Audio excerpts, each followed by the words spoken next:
Yes, sir.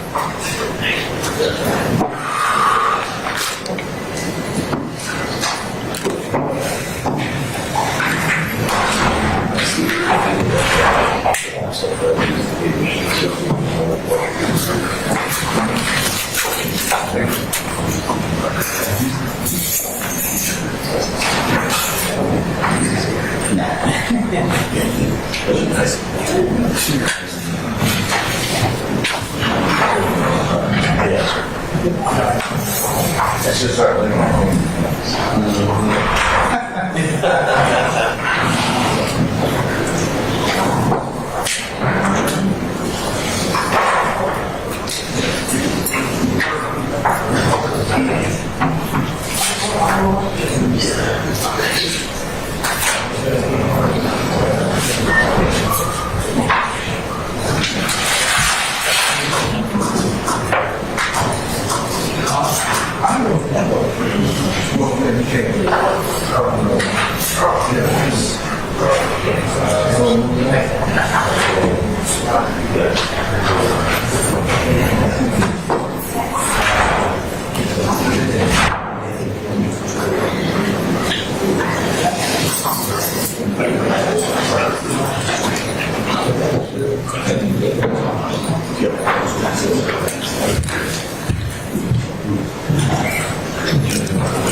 That's just for in here, right?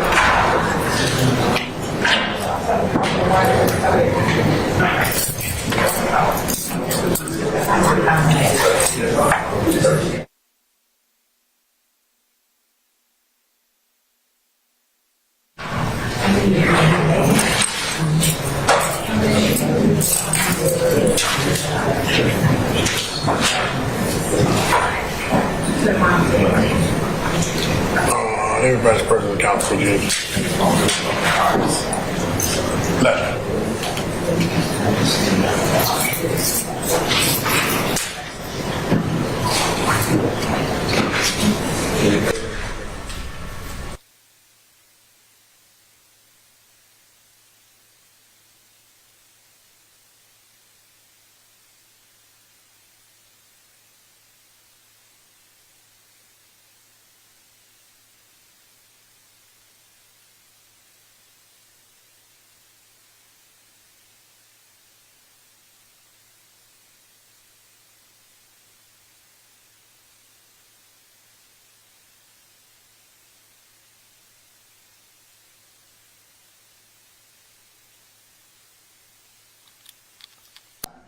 I'm going to go ahead and get us officially underway.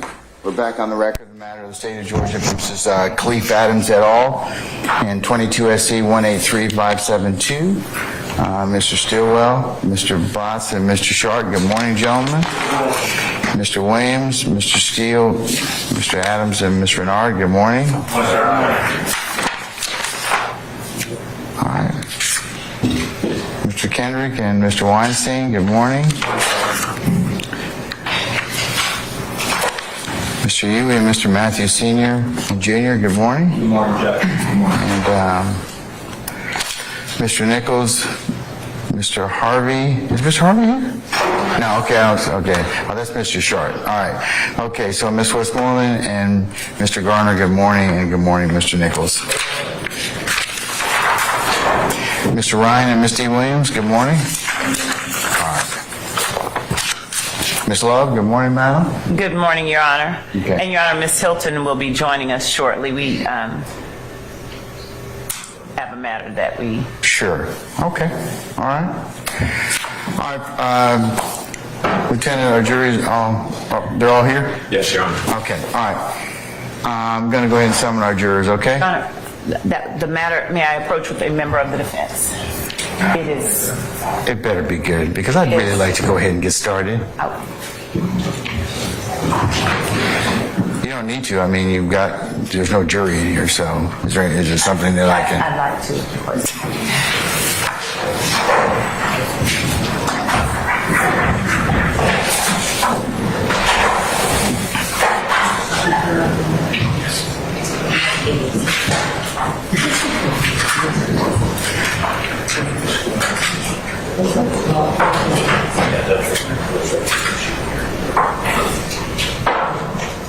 All right, talk radio.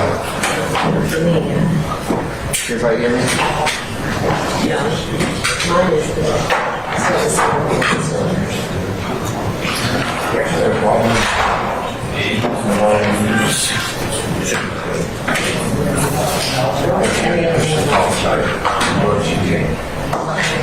All right, can you hear me? No, sir. I don't think any of them got charged last week. We can make someone in charge.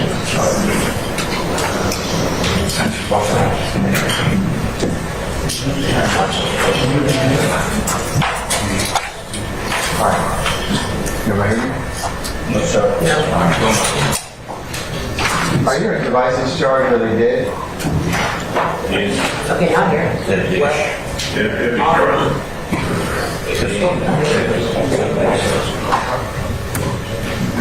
You know, we all got disconnected. Now here.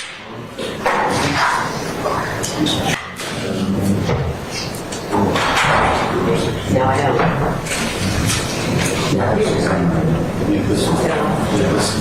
That's the master. Here. I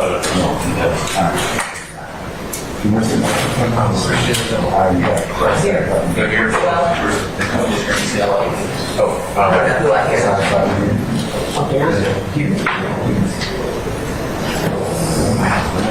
Okay, I'll just hold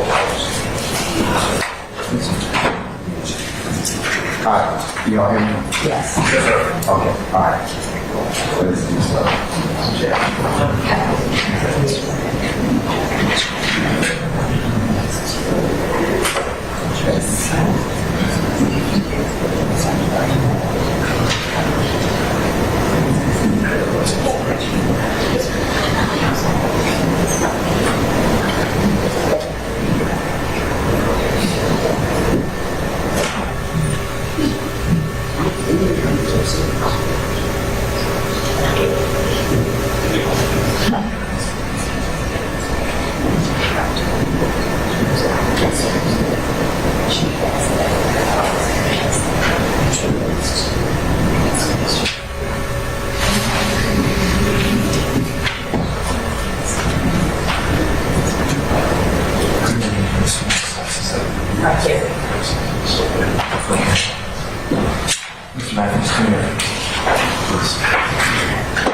If they have Rule 22 that allows them to do that, they can.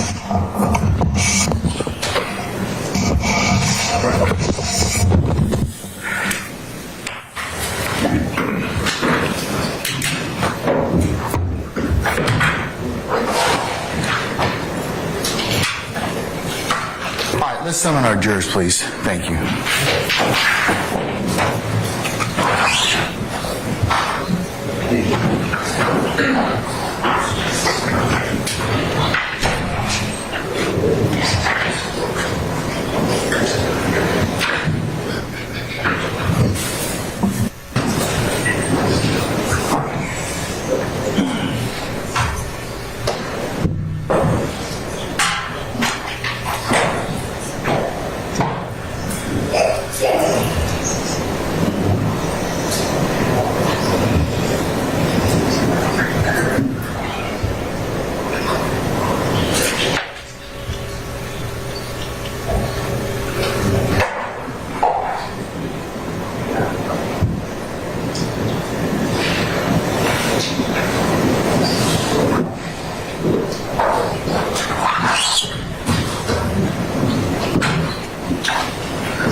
All right, thank you, Sergeant. Ladies and gentlemen, please be seated. All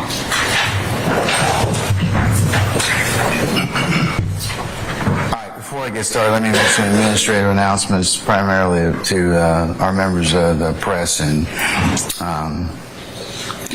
please make sure that you do not take any photos or the camera is not visible on any of our jurors.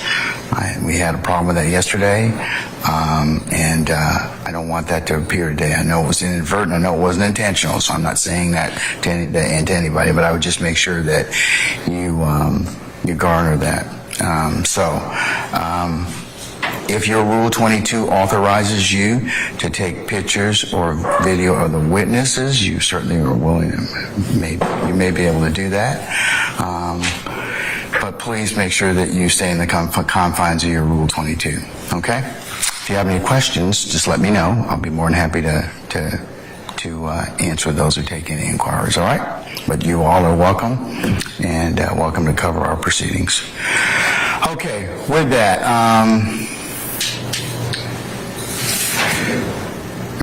Ms. Love, go ahead and call your next witness. State calls Melissa Rosser. All right, summon Melissa Rosser, please.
Ms. Love and Mr. Weinstein, and who else is up here at the bench? Mr. Matthews, if anything or any motion or pleadings is filed, let me know at that point in time, and I'll take a look at it at that point, okay? Yes, sir. All right. Thank you.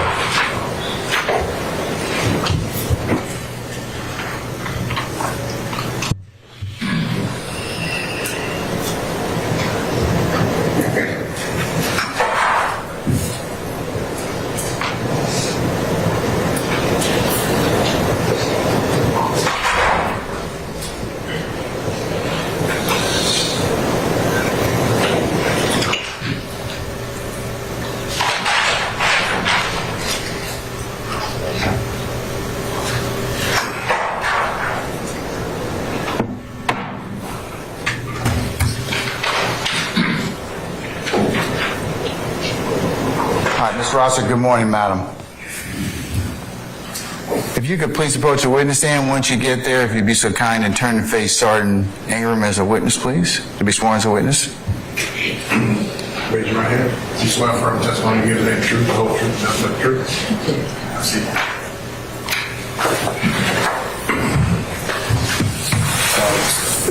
State your first and last name, spell first and last name for the course, please.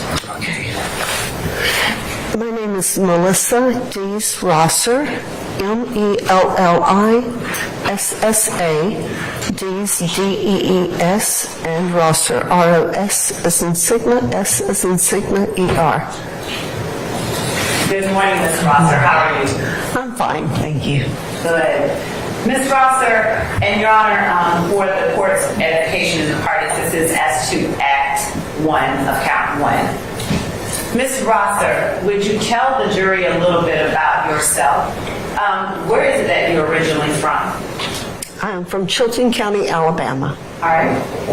And so, where did you grow up? You grew up in Chilton County, Alabama? I lived in Chilton County until I was about 6 or 7, at which time we moved to Pascagoula, Mississippi. I lived there until I was about 11 or 12, then we moved back to Chilton County, Alabama.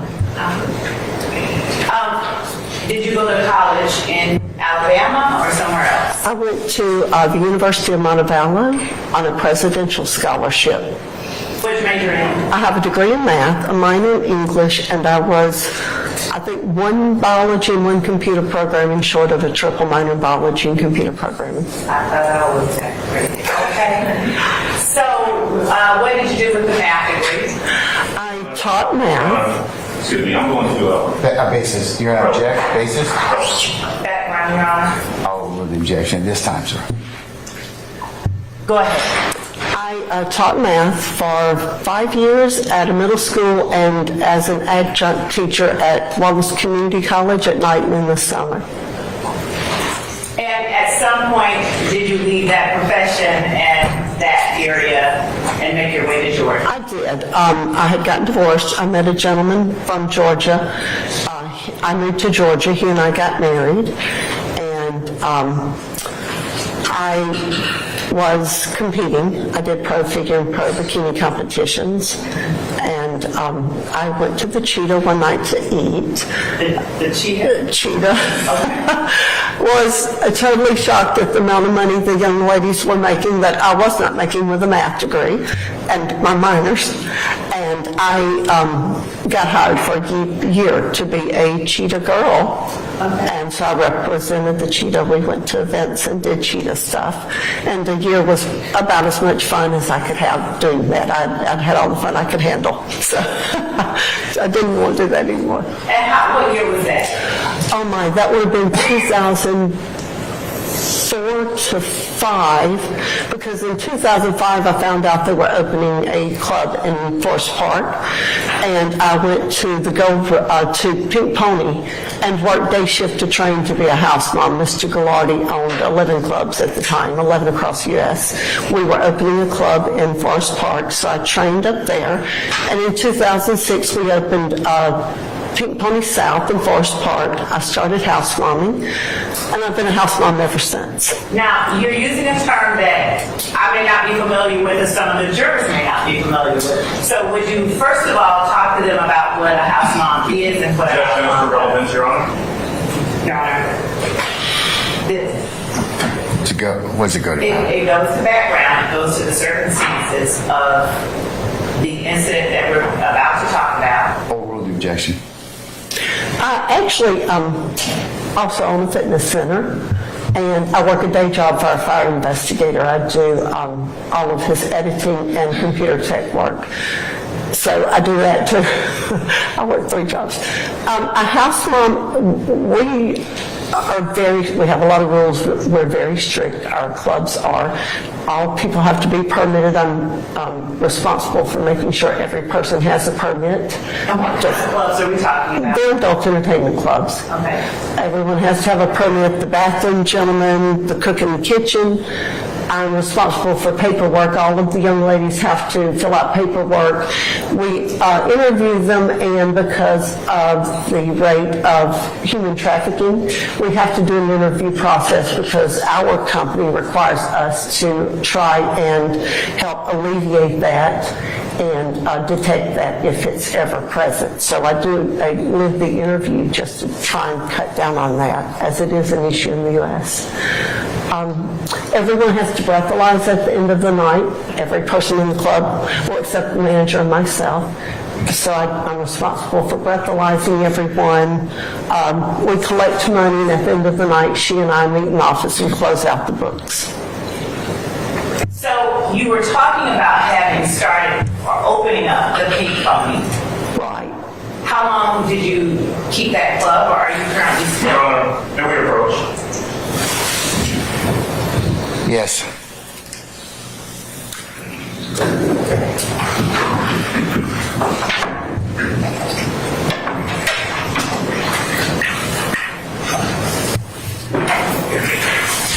All right, start reading.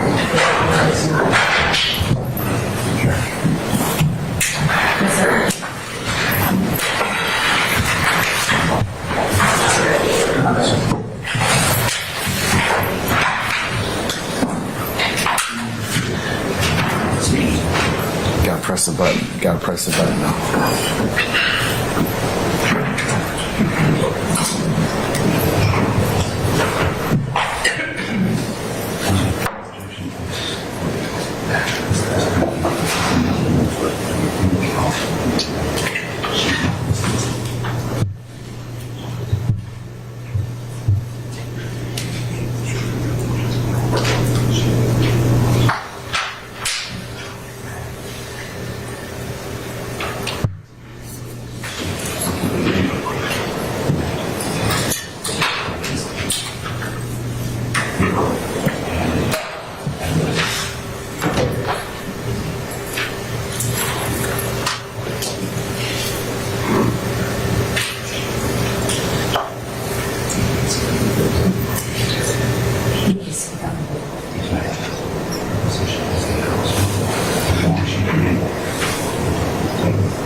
Not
Ladies and gentlemen, we're going to just take 5 minutes. I understand we need somebody needs to use the facility, so I'll just excuse everybody.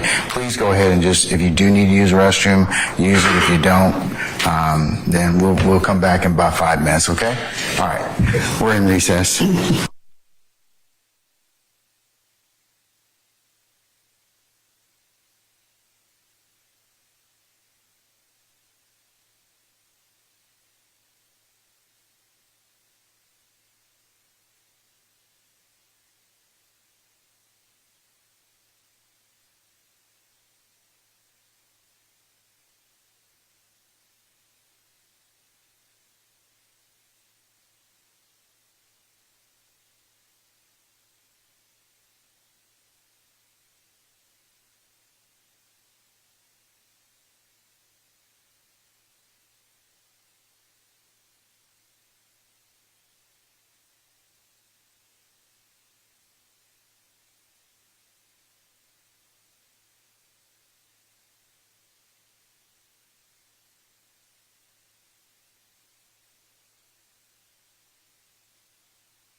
given copies to a couple of the defense attorneys.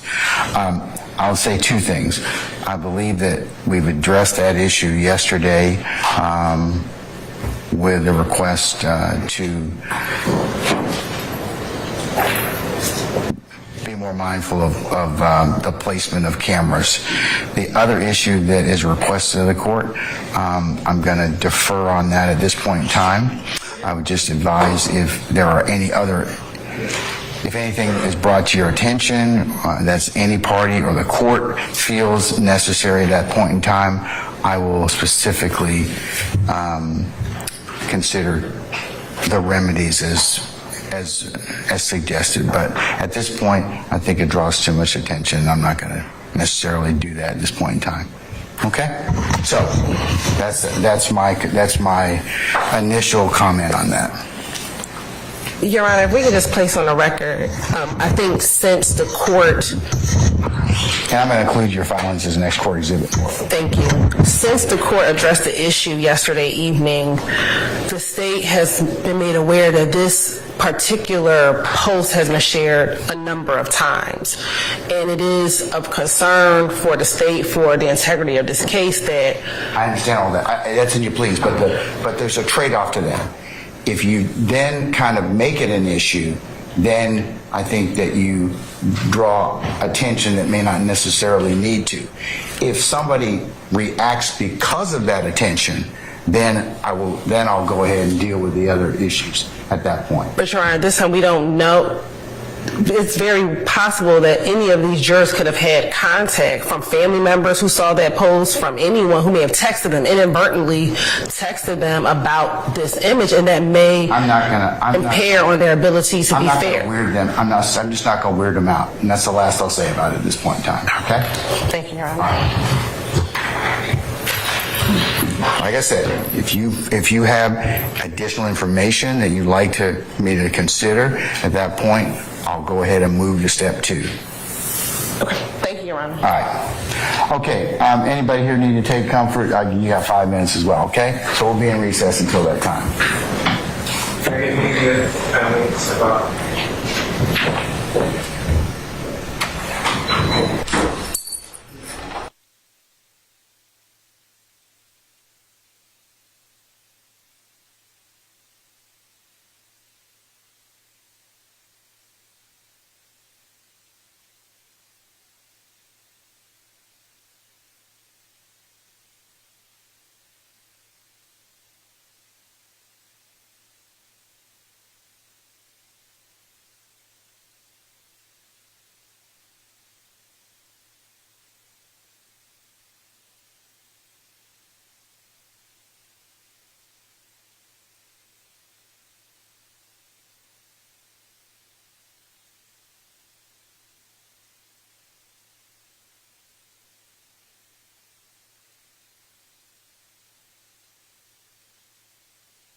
handle that matter, so. I just want to make sure you file it, okay? I'm gonna, Shut the door, Ms. Love.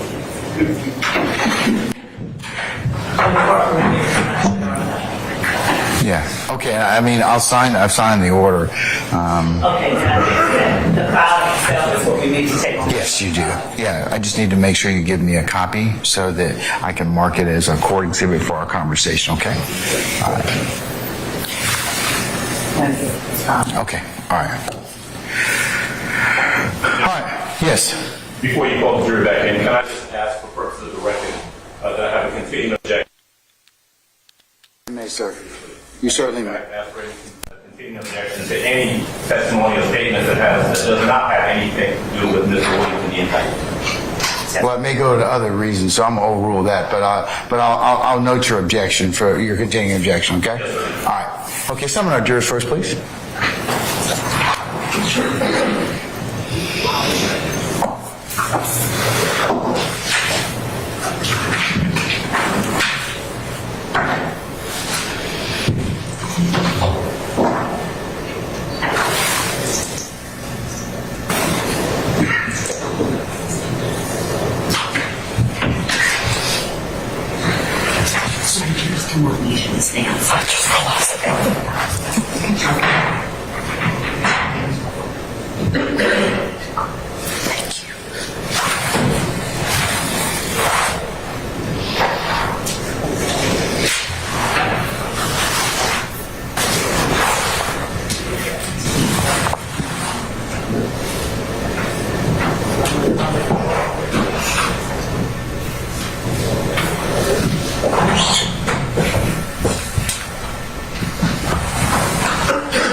All right, thank you, Sergeant Ingram. Ladies and gentlemen, please be seated.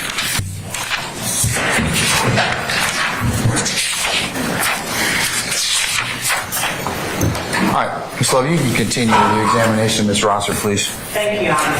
Ms. Rosser, you were in the process of explaining to the jury your responsibilities as a house mom, and you were talking, the last thing that you were stating was about what happens at the end of the night with respect to the money and your responsibility. Right, and we close out by the manager and I meet in the office and we close out the books and then we leave. All right.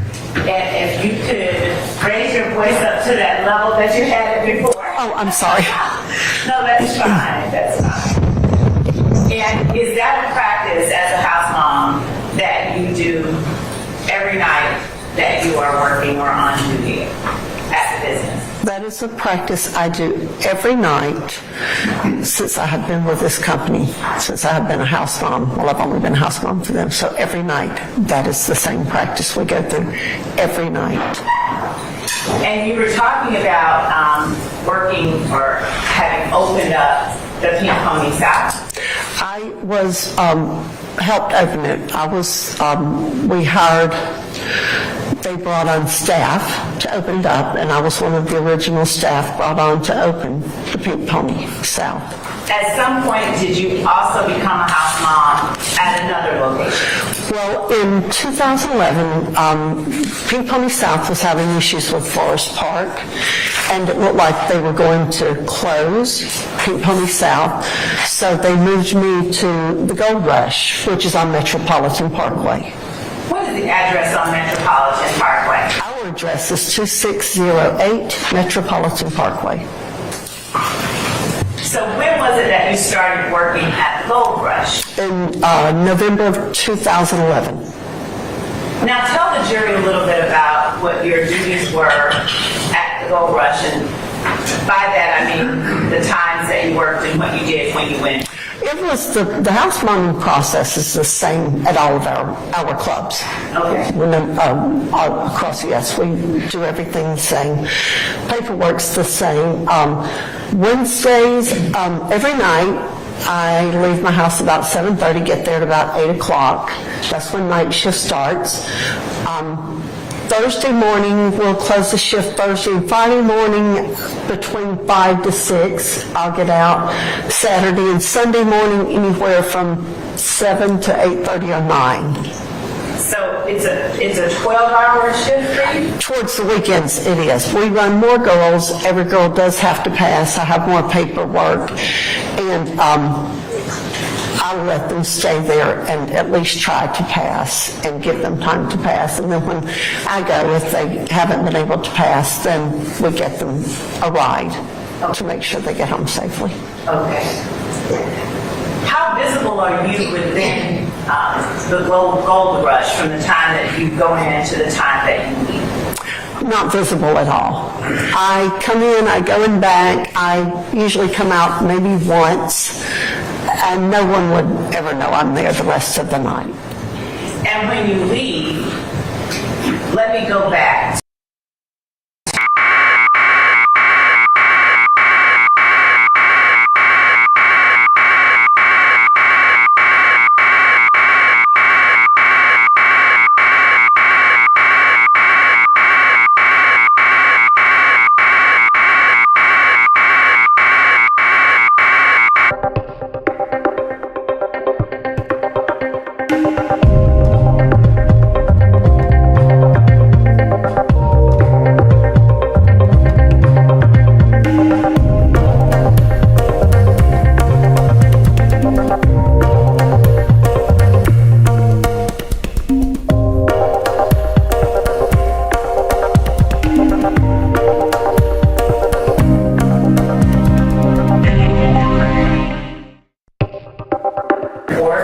Case number 2013-01-0272 that has been provided in discovery. All right. May I approach? You may, madam. If you would, just reading page 1 at the top. And if it does not refresh your memory, that's fine. But just let me know if it does. Okay, thank you.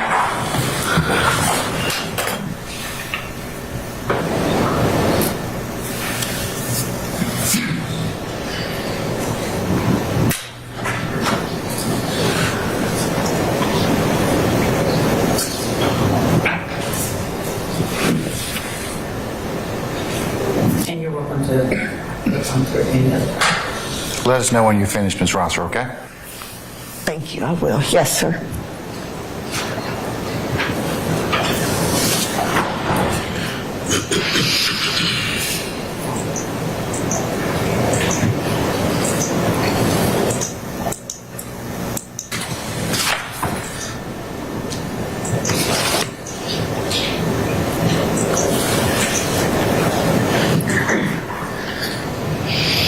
And you can continue to flip through. You don't have to stop at.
Judge, if I may, that'll help things along. I'm going to stipulate that it was Friday, the double day of the week.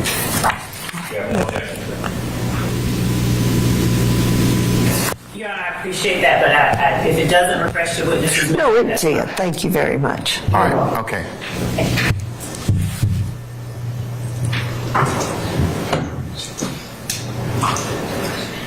So, Ms. Rosser, if it is a Friday, Right. if that's the day of the week that it was, what is it that your schedule would have been on that day? It says it was 4:30 in the morning. That was early. It's January. That wouldn't be unheard of. That's a little slower time of year. It's seasonal, just like any type of work like that. So that isn't surprising. So the schedule still would have been the same as far as the paperwork, checking out all of the young ladies, waiting on everyone to breathalyze, and then closing out the books. At which point I would have left to go home. Now, when you left to go home, are you usually escorted to your car, or do you go to your car by yourself? What is the practice that you usually follow back then? Valet usually pulls the few of us who are left.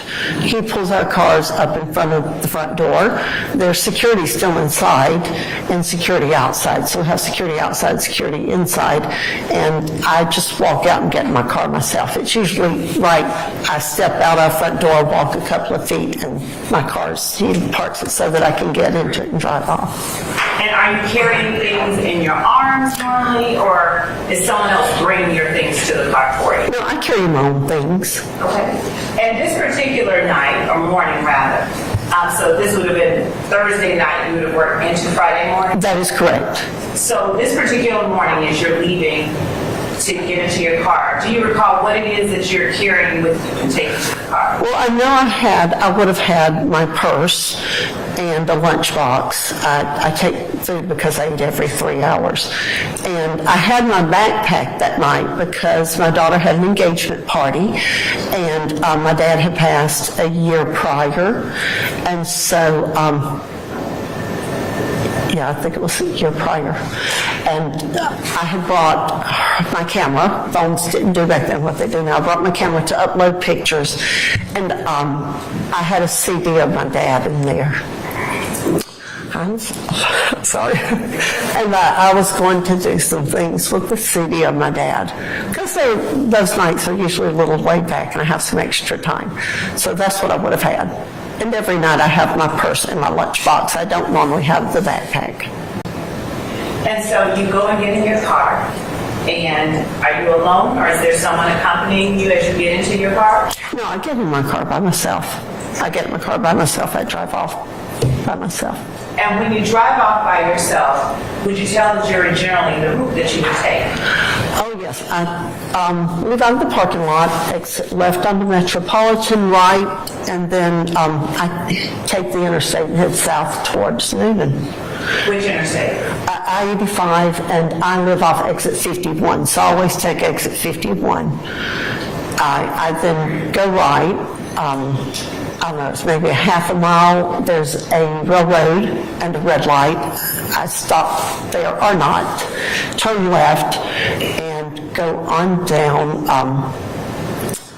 I think it's about 12 miles it was at the time until you get to my subdivision where I lived at the time. And so how long was the drive generally from your workplace to your home? Or actually, let's go back and say from your workplace to the place where you were stopped that morning? That actually it was very close to my house. It is about 35 minutes, about a 35-minute drive. During this time of the morning, do you notice whether or not there are a lot of cars on the road, or not so many cars on the road? There usually are not.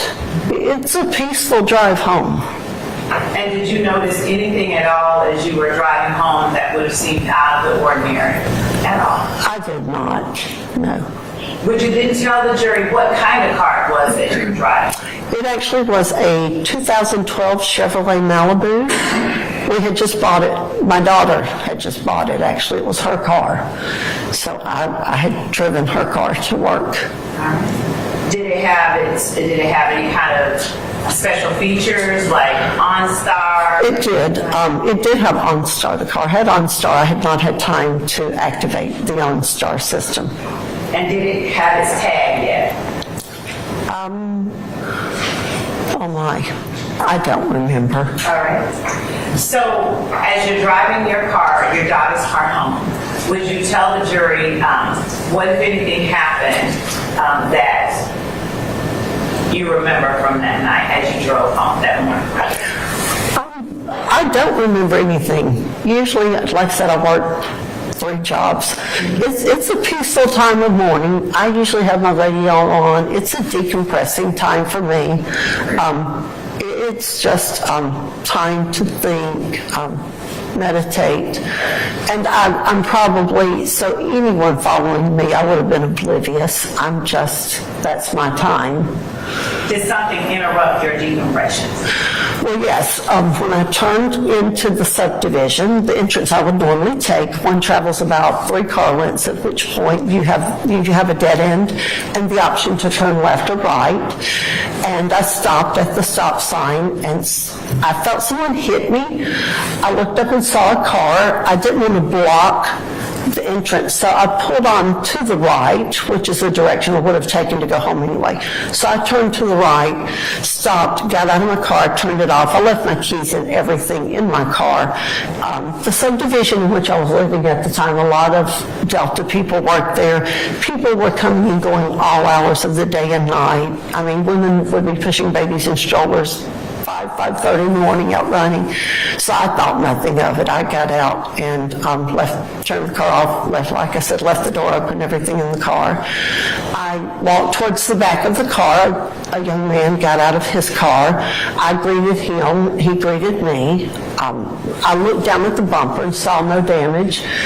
And I really, at that point, was going to look up and say, honey, I'm tired. I'm going home. You go home.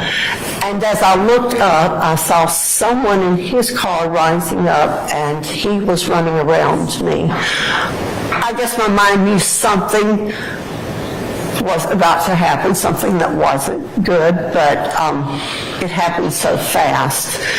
He got in my car, and because of the backpack, my mind just focused on the backpack. I opened the back left passenger's door, thinking I could reach into the front seat and get the backpack, and the backpack, because it had my daddy's CD in it and my camera. So I reached in to get that, and I guess instinct, I don't know, God said just let it go. So I stepped back and actually shut the door myself, and he drove off. At that point, I think the other car had already gone. So I ran to the house directly in front of where I'd stopped, banging on the door, yelling. No one came to that door, so I went to the next house. A gentleman and his wife came to the door. They let me in. I do remember it was cool that morning. They called my husband for me, and then law enforcement was called. The Noonan Police Department was called. What was the subdivision name? Avery Park Subdivision. And do you remember the address of the place where the police were called to? I do not know the address of where. I know it was on the report. I don't remember the address. Is 181 Baldwin Court in Noonan, Georgia, a location that's familiar to you? That would have been in Avery Park. So that's Baldwin Court is that first road, the road I would have taken coming in.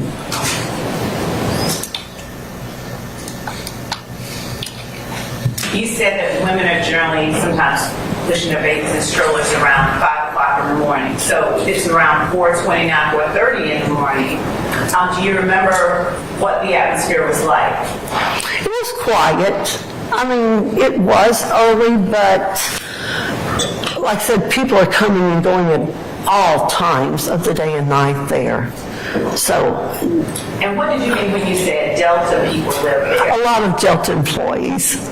Delta Airlines? Delta Airlines, yes. Is the lighting, is it lit inside the subdivision, or is it dark? It is lit, yes. The subdivision is well lit, yes. Approximately how long did the interaction with the people who took your car take place? It was just me literally stepping out to greet him and the young man greeting me. I mean, in my mind at that time, it's a fender bender. Most accidents aren't on purpose, so I'm going to greet someone. Now, you were never asked to identify anyone or anything like that, right? Or were you? I was not, no. And were you never shown any lineups or anything like that? I was not. However, were you able to at least observe a general description of the person that did that? I was, because I'm 5'8". He was slightly shorter than me. Not thin, but a little smaller young man. Were you able to discern what ethnicity or race this person He was? was a black young man. Okay. Or And he looked to be black. I could not say he was for certainty. He looked to me like a black young man. okay. And do you recall his general age that he appeared to be? He seemed really young. He did seem young. I would say early 20s to mid 20s. I know kids around that age, for a span there, they don't age at all, so one wouldn't know. Right. Did you notice anything about his hair or clothing or anything else like that? I did not. Okay. I did not. You mentioned someone rising up in the other car. Right. What did you mean by that? Someone apparently was bent over, because when I got out, he was the only person in the car, but then I saw someone lean up and slide towards the driver's seat. At that time, he was running around me. I could not have even discerned whether or not it was a male or female. So the interaction lasted less than 5 minutes? Is that fair? Oh, much less than 5 minutes. And you did never stare at the person, did you? Or was there a... No, because like I said, I greeted him and immediately looked to see, because it was my daughter's car and she had had it, I think, a week. So I looked down to see how much damage I had done to her car. And then he was running past me. So literally our interaction was me saying, "Hello, how are you?" And he said, "Hello, ma'am," or whatever he said. After that, did you take any steps to try and have the car located? I had told men in police that this car did have OnStar, and my cell phone was in there too. They didn't, I guess they did not attempt to call OnStar. I called the dealership because a couple of days later I realized my check for the down payment on the car was going to bounce. Why? Because I had to cancel all of my accounts. I had to cancel all of my credit cards. I had my daughter's checkbook in there. I was joined on her account at the time. So I had to cancel all of our bank accounts, all our credit cards, and then it occurred to me, they're going to get a bounced check. I don't want the law coming after me for a bounced check. So I called the dealership to let them know what had happened. The lady asked me if I had contacted OnStar. And I said I have not, because I have not had time to activate the OnStar. And she said, "Ma'am, you don't have to have it activated. OnStar can find your car." So I called OnStar. I do know I worked that night. I don't remember. I think they called me on the way to work and told me they had found my car. I don't know if they called law enforcement or if I called them. I don't remember, but law enforcement was called, and OnStar told them where my car was located. And do you remember the date that happened when OnStar called and told you that your car was located? No, ma'am, that was 10 years ago. Oh, my. Fair enough. I'm going to show you what we have marked as State's Exhibit 4 Alpha. And that's uppercase Alpha and 5 Alpha that has been shown to defense.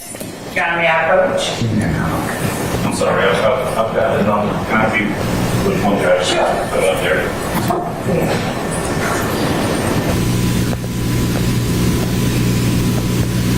All right, that's fine. I have no objection. Okay.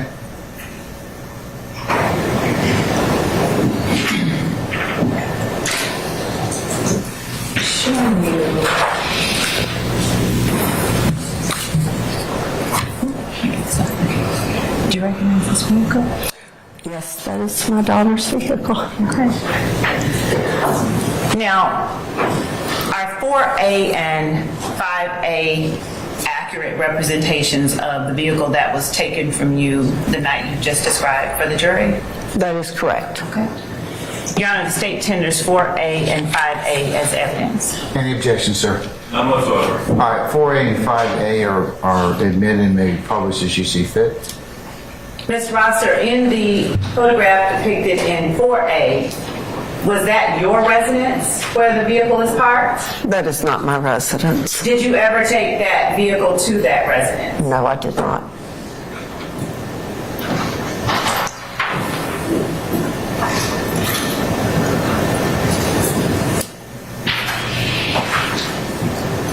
When you were speaking with police, when you initially made your report to the police, do you remember telling them that you slowed down because of the weather or the roads being slippery and noticed headlights in your rear view?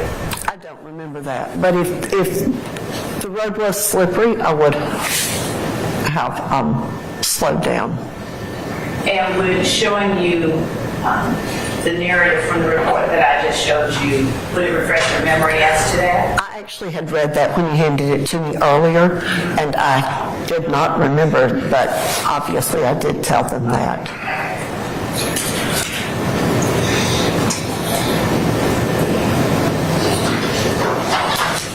Do you recall the size, the weight that you gave to the officers as to approximately how big the person was that took your car? I actually can still remember him because he looked like any average young man. I mean, he didn't look like a football player. He was, oh my goodness. Just, like I said, probably he was at least 5'7", shorter than me. Not thin build, just an average build. And do you recall saying that he was about 130? Was that your words or was that the opposite? That would be about right for his weight, for his size, as well as I remember him. That would be about right. Do you recall how much money it was that was in your purse at the time? I know it was over $1,000 or more. And then I had checks because I do own a fitness center. Some of my members of my gym had written me checks for their gym memberships. So I had checks from other people in my purse. Do you recall telling the police it was about $2,000? Objection to the leading. If I show you the report, I sustain the objection. would it refresh your memory as to about how much you said? That would be about right. Okay.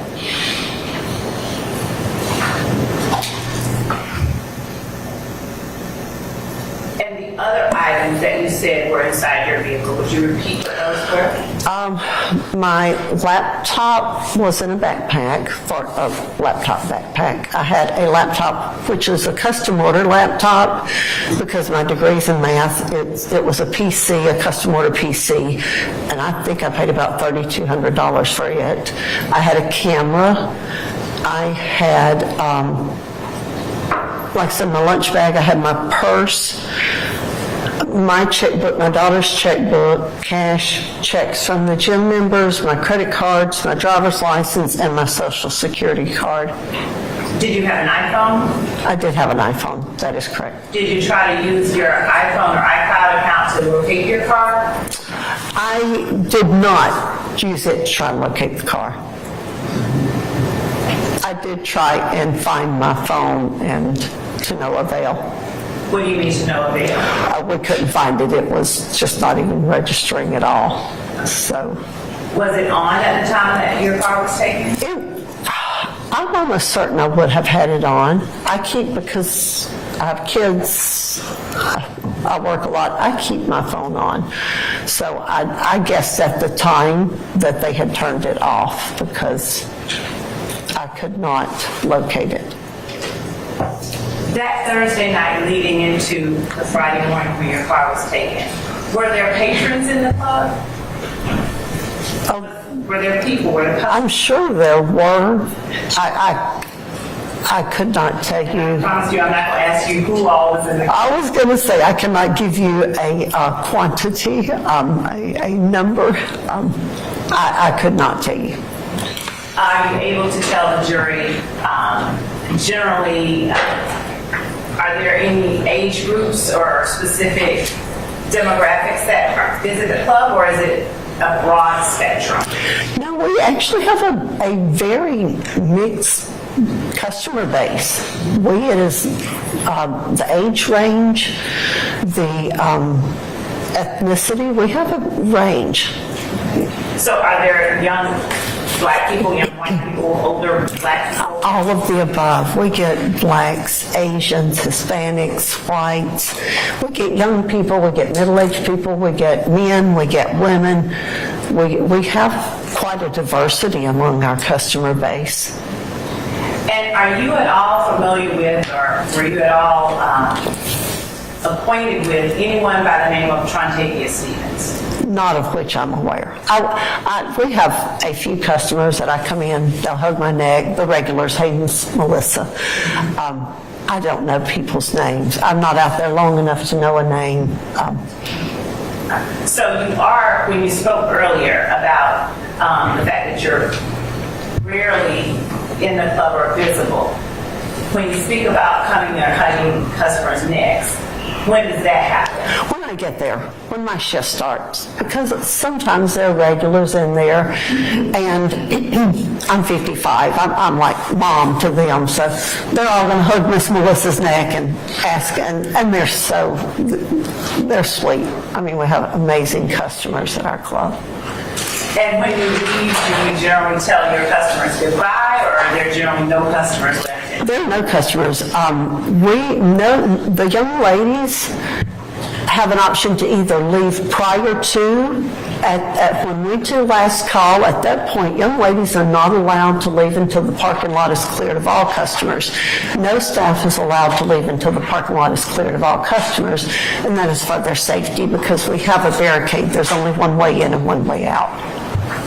And what time is it that the club would have closed and all customers would have been required to leave? We do last call at 2:45. All customers have to be out by 3.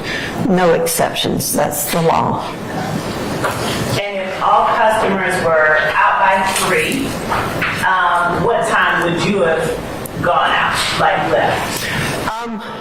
If that incident occurred at 4:30, I would have had to have left about 3:55 that morning. Because I was in my subdivision and within a half a mile of my own house. As far as the parking lot is concerned, how wide or how large is the parking lot of the Gold? Objection and relevance. Your Honor, I'm going to ask that question because I'm going to next ask her, did she pay any attention to whether or not anyone was on the perimeter of it, or did she even see that? Your Honor, she's already testified that there was no one there at the time she I object to no the excessive. speaking. Okay, all right, okay. I'm going to sustain the objection. Just move on, all right? Sure. And you said that you left as you got in the car, you didn't notice anything, but was there anything on the perimeter of the parking lot? Anything at all that caught your attention, or nothing at all? I really don't pay attention. I mean, when I walk out, I notice, like, the manager's car, security is usually there, a foreman, cars of any young ladies who have not been able to pass the breathalyzer. They leave their cars, because we do have overnight security. As far as the perimeter, behind us is a trailer park. If you're exiting our club, to the left would be a trailer park. Directly in front is a liquor store, and to the right is Metropolitan.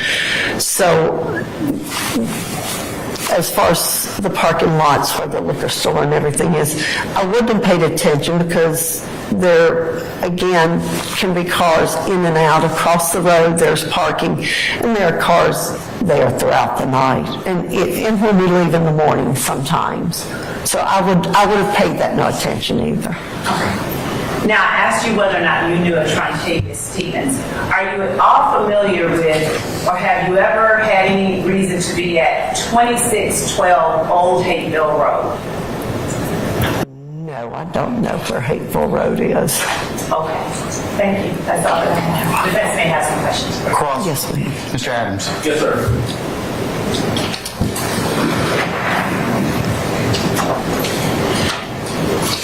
Ms. Ross, good morning, ma'am. Good morning, how are You you? okay? I'm blessed, thank you. All right, you and I have not met before, true? That is a true statement. All right, and so I want to ask you just a couple questions. Yes, sir. And I know that this case that we've been discussing, the incident which you happened back in 2013, right? That is correct. 10 years ago, roughly. Yes. I want to ask about this case. Some questions about this case that you're here for today. So, you were a house mom back in 2013, right? That is correct. This incident you've been questioned about occurred in Noonan, Georgia, where you live. That is correct. That location is about a half an hour or so away, maybe a little bit more, from where you work. That is correct. When you left the club that night and you went to Noonan, you drove to Noonan, you did not notice anyone following you, anything like that. No, sir. One of the things you testified to a little while ago, correct me if I'm wrong, and if I say anything wrong, please correct me, all right? You said that the customers are gone by the time you leave the location. That is correct. They're cleared out. I think your words were no exception, right? That is correct, yes, sir. So when in talking to the officers later on in regards to that incident, nothing to suggest that there was anyone, you didn't see anyone following you when you left the club, right? I would not have been aware of anyone, no, sir. Right. In fact, the first time that you noticed anything, according to the police report that Madam Prosecutor showed you a little while ago, was when you were actually in Noonan, close to your home, correct? Correct. You saw lights in your rear view, and you actually, you kind of caught your attention because you thought, hey, I'm driving slow, and you thought the person behind you, the lights coming up on you might be kind of irritated that you were driving slow. You remember telling the police that? I really do not even remember that part of it, Okay. and I apologize. But if I told him that, then I'm certain, and that does sound like something I would say. Okay, and listen, no need to apologize. We're just asking what you remember, just trying to get a sense of what's relevant. Objection, Your Honor, as to relevance. I sustain the objection. Thank you. Rephrase, sir. Oh, yes, sir. All right, so back to the facts of what happened. Someone hit you from the back. Yes, sir. You get out of the car. Yes. You see a young man, kind of nondescript looking young man, right? Correct. 5'7"-ish, Yes, sir. 130-ish pounds, a small guy. Yes, sir. Maybe a little smaller than me. Probably a little smaller, yes, sir. Give me 5'8". I look, I don't want to hurt you. I'm trying not to step on your toes on that one, okay? And I appreciate that too. But this kid gets out of the car. Yes, sir. And he said something to you on the effects of you said yes ma'am or something like that. All right. He greeted me. I don't remember if he said hello ma'am or how are you. He greeted me. I greeted him. He greeted me in return. You're in the back looking at your car, and he in the meantime goes around, jumps in your car, and takes off. He circles up on the curb and, yes, sir, he turns around and takes off back out the direction in which we had come in. You don't know where that kid in the car he was in came from, right? Oh, correct. No. I mean, this is Noonan, so, whether, this kid came from Noonan or from wherever, you don't know. The only thing you know is that this happened about 35 or 40 minutes away from where you work in Atlanta, right? That is correct. Yes, sir. You didn't recognize this kid coming out of the car, did you? No, sir. Okay. You cannot say, hey, look, I saw him before. That face looks familiar. Not at all. No.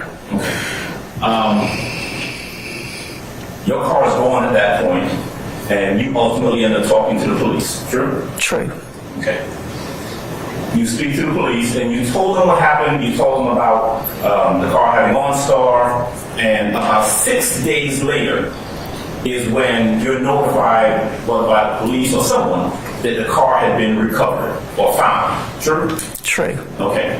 You don't know right? I mean, frankly, what happened to the car in that 6-day period of time, right? That is correct. No, sir, I do not. You have no way of knowing. You can't testify that it went through 1 pair of hands, 5 pair of hands, 6 people went to however many different cities. We just don't know, right? That's true. Yes, sir. All we know is that at some point the car was found somewhere in Atlanta, right? Correct. Okay.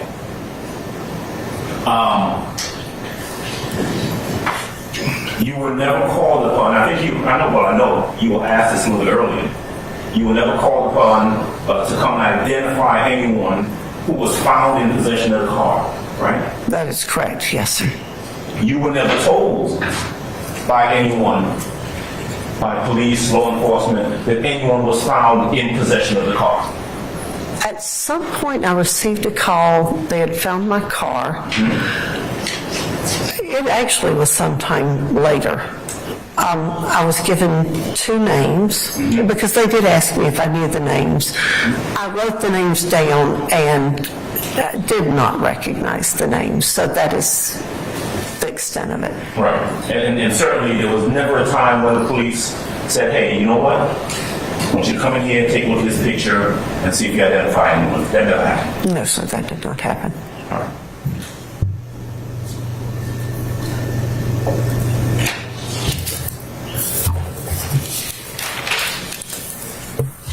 One of the things that you were asked about a little bit earlier, I only got a couple more questions for you because just a few more questions. Friday is when this happened, like Thursday going into Friday, right? Right. And what I heard you say earlier is that day was like any other day, correct? Oh, yes, sir. It was kind of slow. Didn't appear to be anything unusual going on in the club. Right. When you are there at work, I think your words were, I'm not that visible. You're kind of in the back. You're not really out there mingling with folks. Folks don't really see you, right? No, they did not. That is correct. To use your words, no one ever knows you're there. But most of them do not. I really come in at 8, and like I said earlier, I might go back out on the floor one time. I often have to go to the office once for something. Shortly after getting there, I can't give you a time frame. Within an hour after getting there, probably. But after that, I do not go back out on the floor. No, sir. Okay. And there was nothing, in this case, on this particular day, go to work, you're there, right? Yes, sir. Nothing really happens. Nothing out of the ordinary, right? Correct. You don't see anyone looking at you. Oh, no, sir. You don't see anyone walking out or walking around the perimeter of this location when you're leaving, because everyone's gone, right? That is correct. You get in your car, and something happens down in Noonan, Georgia. That is correct. All right. And that's it. Yes, sir. So yeah. Thank you, man. Any redirect, madam? I don't know if any other. Oh, I'm sorry. Any other examination? Ms. Sharp? No, Your Honor. Thank you. All right, Ms. D. Williams? Mr. Matthews? No questions, Your Honor. All right, Mr. Weinstein? No, Your Honor. Mr. Swan? No, Your Honor. Ms. Westmoreland? All right. I think that's it then. Okay, all I right. have a brief regret. Ms. Rosser, just a couple of questions following up from Mr. Adams. Mr. Adams mentioned where you worked in Atlanta, and I neglected to ask you when you said 2608 Metropolitan Parkway. That is in Atlanta in Fulton County. Is that right? Yes, yes, ma'am. That is the address to the Gold Rush. And you did not, you said you did not know and had not visited 2612 Old Hayville Road. Do you have any idea how far 2608 Metropolitan Highway is from Old Hayville Road in general? I have no idea. Okay. And finally, you said when you were asked on cross-examination by Mr. Adams, no one knows that you're there. Is that sort of a generality, or is that literally your meeting, nobody knows that you're there? It's a generality. I mean, the young ladies know I'm there. The regulars know I'm there. But, so, no one, being a universal modifier is not actually appropriate. People know I'm there, but most of the customer base, many would not know I was there. Thank you, Ms. Ross. That's all that I have. You're welcome. Anything further, councils? No, sir. All right. May Ms. Rosser be permanently or temporarily excused a witness? Yes, Your Honor. Thank you. Permanent? Permanently. All right. Ms. Rosser, I'm going to permanently excuse you as a witness. I appreciate your patience with us. Don't discuss your testimony with anybody except the attorneys in this case, okay? Thank you very All right. Thank you, madam.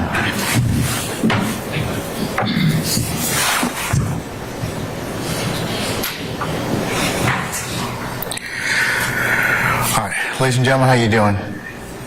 We good? Yes, sir. Okay. All right. Call your next witness.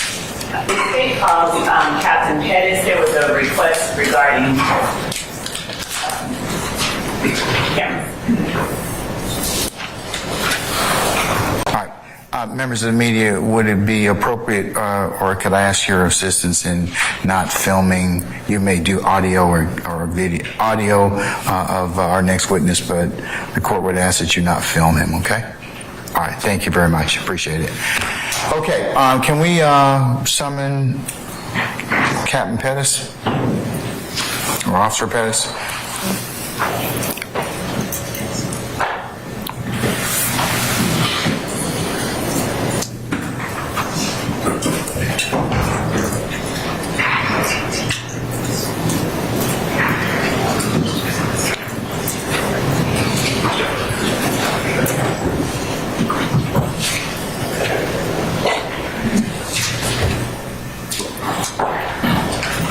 Ms. Love, what's the first name of your witness, or Ms. Hilton, what's the first name of your witness, please?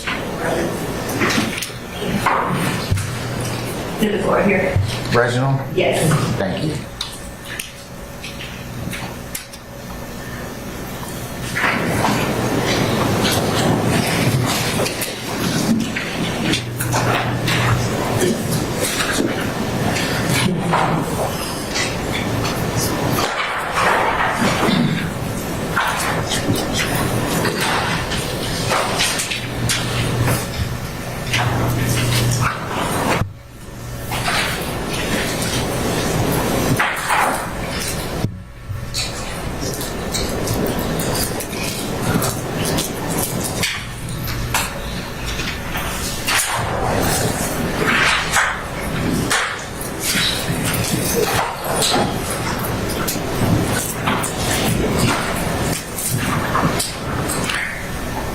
Captain Pettis, good morning, sir.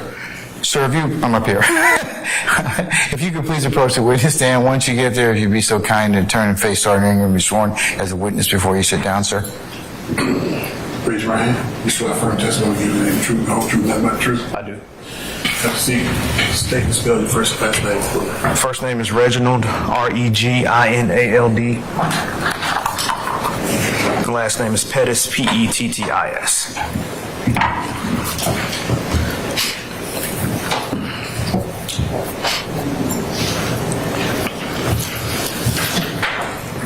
Good morning, Captain Pettis. Good morning. How are you? I'm doing well, thank you. Captain Pettis, would you please introduce yourself to the jury and tell them where it is that you currently work? Good morning. I'm Captain Reginald Pettis. I am assigned to Zone 3 of the Atlanta Police Department. And Captain Pettis, I'm surprised I don't have to tell you this, but I would need you to talk up a little bit louder. Okay. Because I can barely hear you back here. All right. The jury's be able to hear you. So you're assigned to Zone 3? Yes, ma'am. All right. Would you tell the jury what area of Atlanta Zone 3 encompasses? Southeast Atlanta. And you can look at them and talk to them. Okay. Southeast Atlanta, the border of Zone 3. The rough border would be south of I-20, west of Moreland Avenue, and east of Murphy Avenue, with the southmost border being 285. How long have you been the captain of that zone? since May 24th, 2022. Now, prior to May 24, 2022, and at this time, are you currently certified as a law enforcement officer by the Police Officer Standards and Training Council of Georgia? Yes, And how long have you been so certified? 17 years.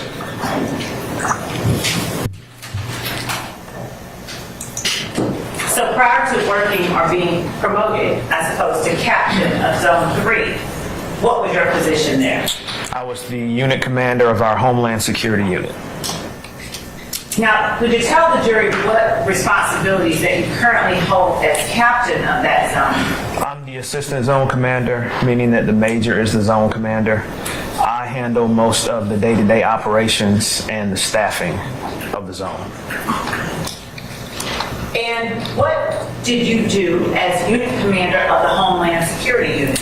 I oversaw a unit that consists of intelligence analysts, investigators, and technical investigators that have proficiency in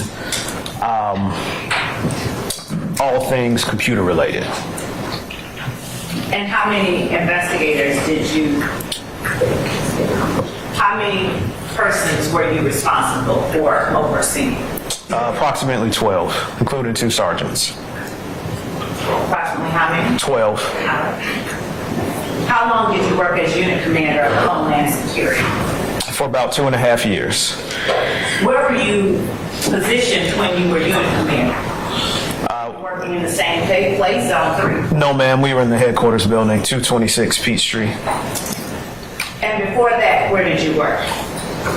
I was in the Auto Crimes Enforcement Unit, How long did you work there? about 6 months.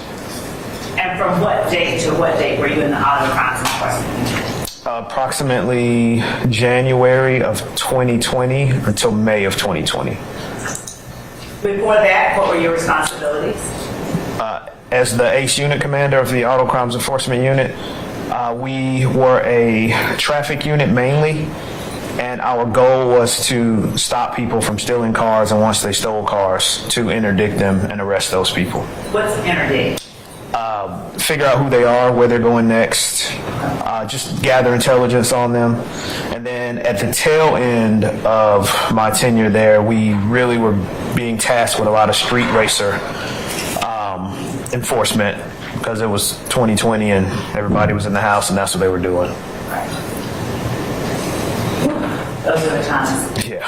Prior to January of 2020, what did you do with the Atlanta Police Department? I got promoted to lieutenant in January of 2019. I was assigned to Zone 2 as the day watch commander. Then I got moved to the administrative unit commander in Zone 2, and then to the criminal investigations division of Zone 2. And what were your responsibilities with the criminal investigations division of Zone 2? Well, back then we had our investigators assigned each zone, as opposed to now where they're all collected together at headquarters. So I supervised the investigations that took place in Zone 2.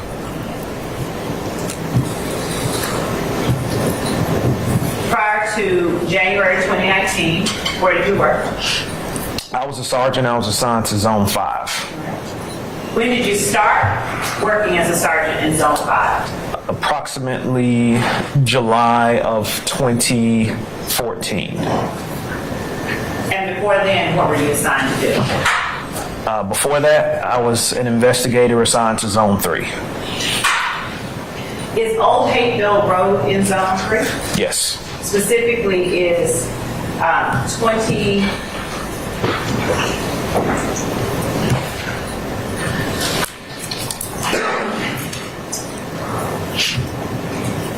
Six 12 Old Hateville Road in Zone 3. Yes.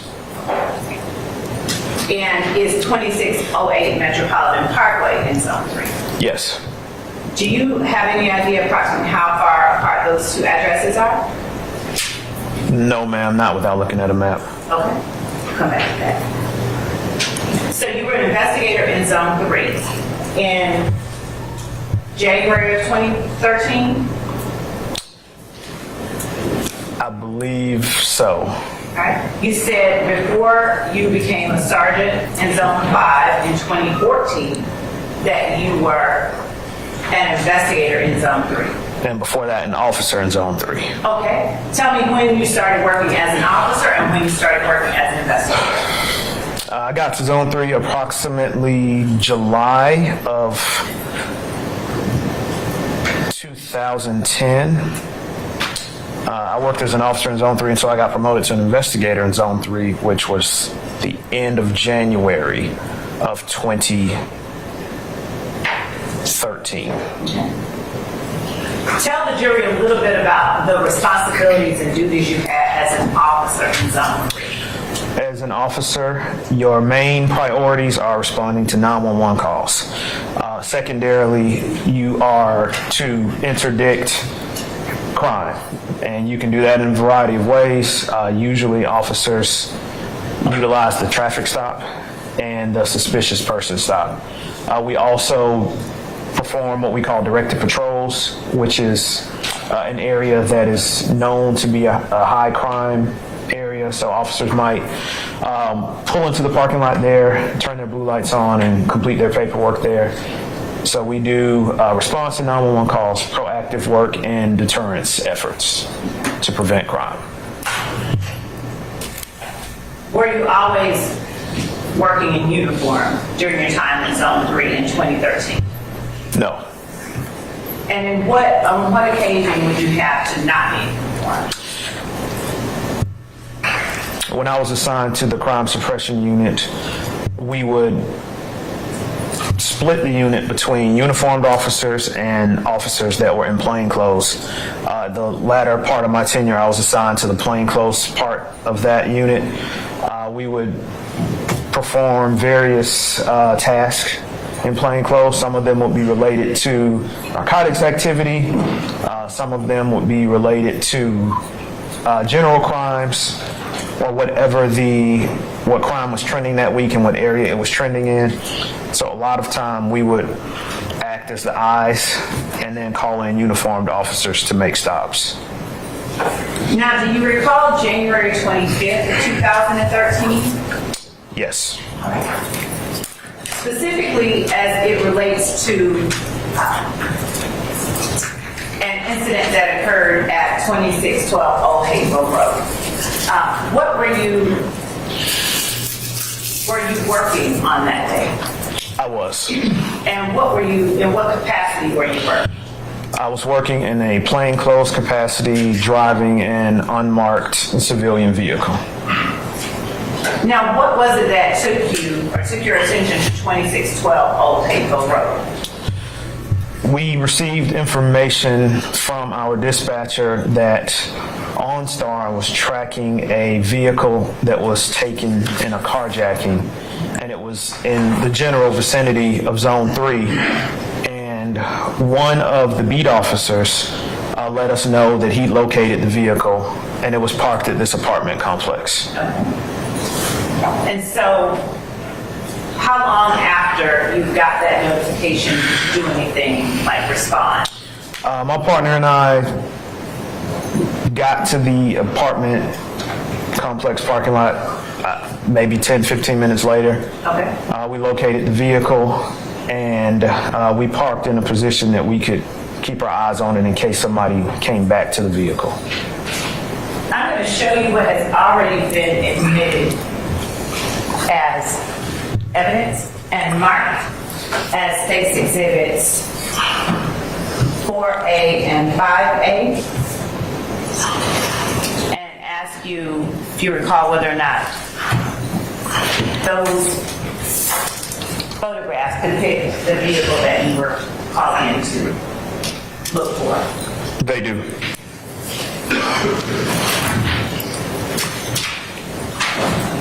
So what do you do as you get into the complex to respond to this call? After parking to keep eyes on the vehicle to see who returned to it, it's pretty much a waiting game at that point. We hadn't determined yet how long we were going to wait to see if somebody came to the vehicle. I think it took about 45 minutes before we saw the vehicle drive past us. So we had initially not seen who entered the vehicle and drove it away, but the apartment complex is constructed in a way that the parking lot is like a big circle. So the vehicle came back past us and reversed into its parking spot that it previously occupied. Okay. How far away from you was the parking spot where the vehicle backed into? I don't recall, but we were close enough that we could make out a general description of the driver. What was the general description of the driver? Black male with black clothing and a do-rag. Okay. What kind of do-rag? I believe it was black in color. What did that person do once they pulled in? Well, I drove closer to the vehicle to get a better description of the driver and to try to see what apartment they were walking into. So as I did that, the driver turned and looked at us, so we were made at that point, most likely. So we saw the driver. I'm going to object to the person being made. Basis? Speculation. I'm going to overrule the objection, sir, at this point in time. Go ahead, please. So we saw the driver walk into the building, and then a short time later, several other people exited the building. What, if any, apartment or building or unit did they walk out of? Do you know? I believe it is apartment number 7. And at this point, how far away from the vehicle that you were surveilling were you seated? Approximately 10 feet. What happened after that? After the driver entered the building, several other males exited. They looked at my partner and myself in our vehicle, and they began motioning for us to roll our window down. They were shouting obscenities while doing so. Now, what were the ethnicities or races of the other persons who came out of the building? Black males. Do you remember any general description of the persons who were yelling obscenities? It would just be that they were probably all under 25 years old or around that age. And do you know why they were yelling obscenities? Objection or speculation? I sustain the objection. I would draw that because you don't know what's in their head, but what obscenities were they yelling at you? I did not roll the window down to the best of my recollection. There was some middle fingers. There were some gang signs being thrown. I cannot tell you what they were, but it was aggression was the general gist of it. All right. So what did you do upon the showing of this aggression? At first I did nothing, and then one of the males, who was the most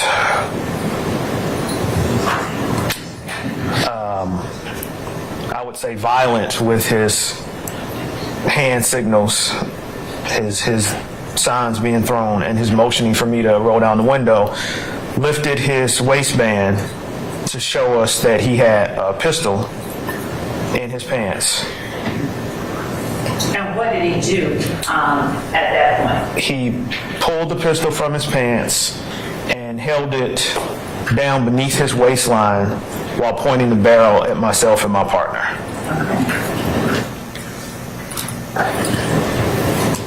What did you do at that point? I drove away. I drove toward the front of the apartment complex, and then we communicated with our uniformed officers that we call a takedown team that we needed assistance. What happened at that point? We circled around the parking lot because we saw the suspect who pointed the gun at us run away from the parking lot. believe that he ran the opposite direction from the street. So we're traveling one way toward the street and he's running the other way. We drove around the apartment complex, as I explained before. It's set up like a circle or a U. And we saw him coming back in to the apartment complex through a hole in the fence. So he'd already made it outside of the fence and he was coming back in. When you all saw him coming back in, what happened? There was another vehicle that was traveling around the U. He flagged that vehicle down and then jumped in through the front passenger seat. Then what happened? The vehicle drove back out of the complex. By that time, one of our marked units had made it into the area, and the suspect exited the vehicle. The vehicle just stopped in the middle of the roadway, and the suspect got out of the front passenger seat and began walking away from the vehicle. And at that time, the two uniformed officers who were in the takedown vehicle were able to take him into custody. Were there any items collected that had been discarded by that person? Yes, we called in the assistance of a K9 officer. It was from a railroad police department, might have been CSX, I'm sure it's in the report. And myself and my partner searched the wooded area where we saw the suspect re-enter the apartment complex. The K9 was able to find a firearm that had been placed inside of a bucket. And was that firearm the same description as the one that the person had pulled out after showing you the violent gains or hand signs? Yes, ma'am. I was able to identify it as the same weapon. I'm going to show you what has been marked as State's Exhibit 2 Alpha and 3 Alpha. As defense does not need to take any look at it, I'll show it to you and ask you if you recognize 2A and 3A. I recognize them as being the gun that was on scene at the time. Okay. Are those fair and accurate reflections of the firearm that you collected? Yes. Your Honor, the state tenders 2A and 3A as evidence. Any objection to 2A or 3A? Mr. Adams or anybody else? I'll be happy to wait. Anybody else? No, Your Honor. All right. 2A and 3A are admitted and may be published as you see fit. Thank you, Your Honor.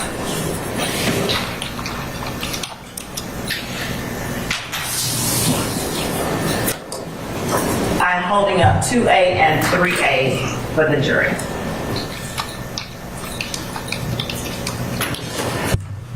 Captain Pettis, let me back up to the time that you said that you saw the vehicle back into the parking lot before the gentleman got out and went inside. Was this gentleman, did you do or say anything to that gentleman? No. And how long would you estimate it was from the time that he went inside to the time that the group of people came outside? Less than a minute. And did a group of people come directly towards you, or were they doing something else and then noticed you? I think that the Objection to speculation. I sustain this to form. What did you observe? I observed them come out of the building with their attention already focused Where? on the vehicle that I was driving, myself and my partner.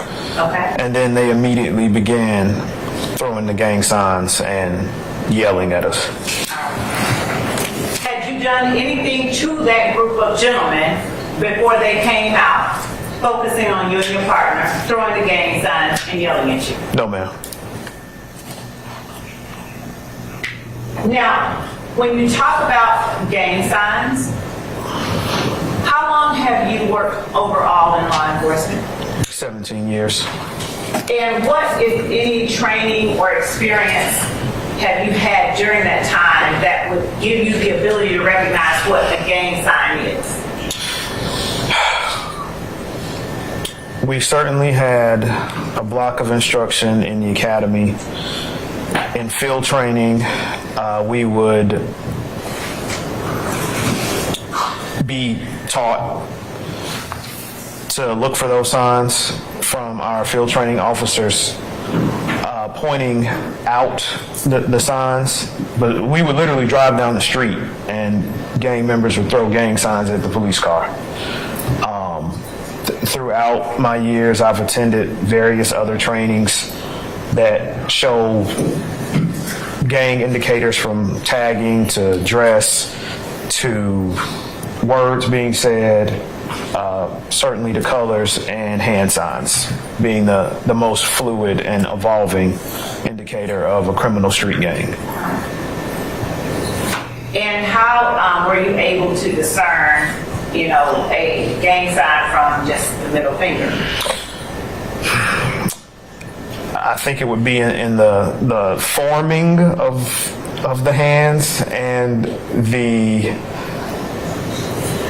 it doesn't look like a middle finger. It's more complex than that. I'm going to show you what has been marked as state's exhibit 6 alpha, 7 alpha, 8 alpha, and 9 alpha as it relates to this particular incident. And also, let me ask, before I do show you these, 2612 Old Hayfield Road, that's in Fulton County? Yes. All right. I'm showing you, and given that this has been already served upon offense, I'm showing you 6A, 7A, 8A, and 9A. Would you look at those without publishing to the jury? And let me know if you recognize those photographs, the person depicted there. I do not. Okay.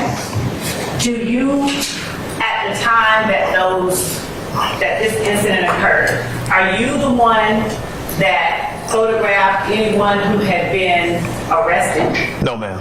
Okay. Who was it that did that? I don't know for certain. Was it a crime scene taker from that? No, ma'am. I think that it was one of our supervisors who responded to the scene. Okay. They usually kept the one camera that we had for the entire zone. All right. And how did the supervisor, or how did you all document or associate photographs with a particular incident?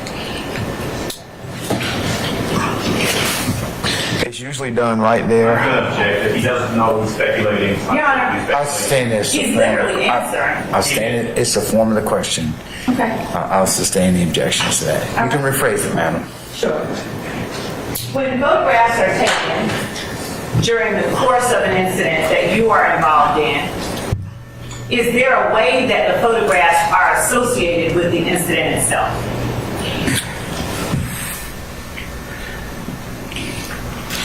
The answer is yes. I'm trying to figure out the best way to say it. So let me think about it for a second. Okay.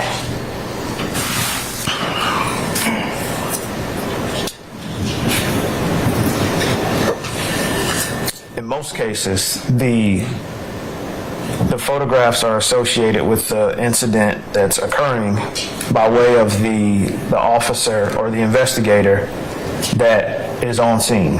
Okay. And are those photographs associated with the incident number in the record keeping? Objection as to leading. I sustain it as to form. Is there an incident number associated with the photographs? Yes. Is that incident number and those photographs stored in the normal course of business with the Atlanta Police Department? Yes. All right. Now, who is it that was arrested as a result of this incident that took place with you? The suspect's name is Mr. Trontavious Stevens. All right. And were there any other persons who were arrested on that day? Objection, relevant. Yeah. I'll overrule the objection. I believe that there was one other person arrested, but it was for a warrant, not a crime that had occurred that day. And so the arrest that you made, or that was made that day, what was that arrest for as it relates to what you were looking at? Mr. Trontavious Stevens was charged with aggravated assault, and he also had an outstanding arrest warrant. I believe it was out of East Point for aggravated assault. Okay. Do you know what Mr. Trontavious Stevens' arrest warrant out of East Point for aggravated assault was that related to? No, ma'am. Was the other person who was arrested, what was that other person's name? Do you recall? No, ma'am. Was showing you a copy of your incident report, refresh your recollection? Yes. All right. I'm going to show you what we have labeled as State's Exhibit 50 Alpha, the narrative provided to defense and discovery. Would you just take a look at page 15 at the bottom? Just read it to yourself and do not read it out loud. Just look up when you've had a chance to read it.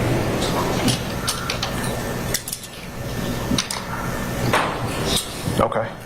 Who is that person? Mr. Desmond Hurst. Now, was Mr. Hurst with Mr. Stevens when all of this happened? No. Okay. Where was Mr. Hurst?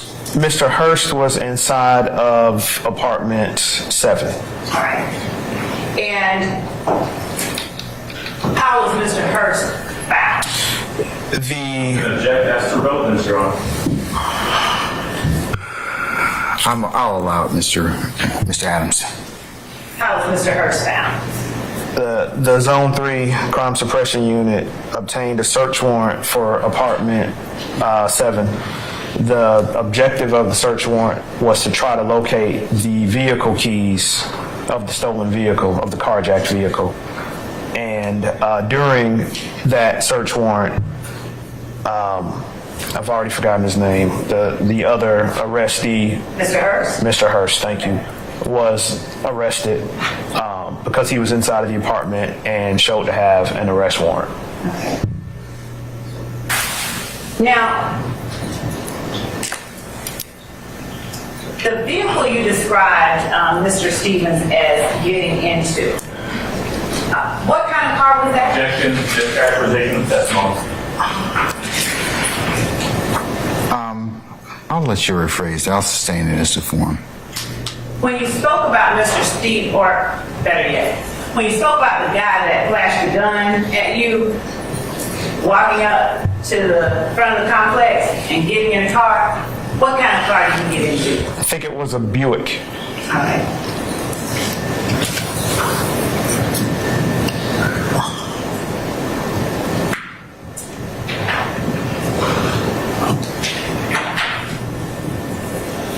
Was there a traffic stop made on the Buick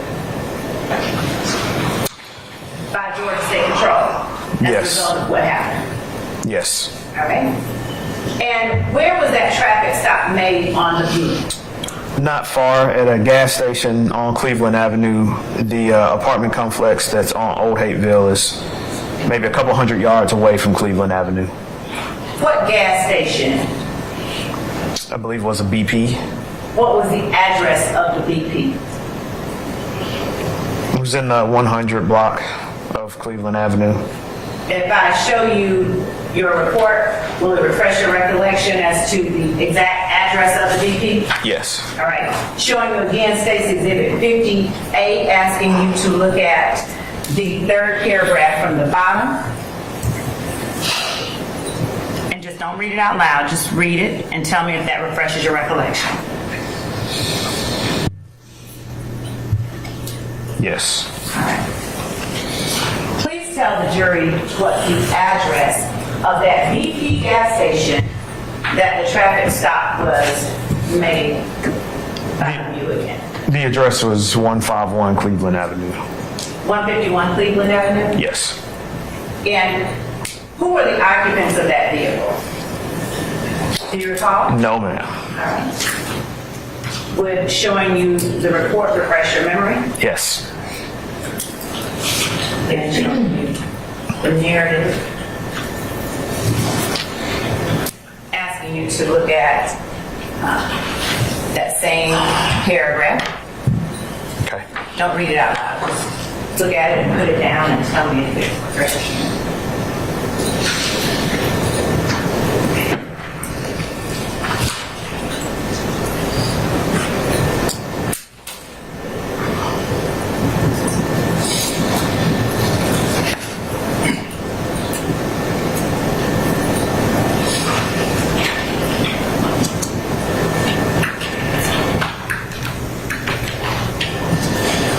Okay.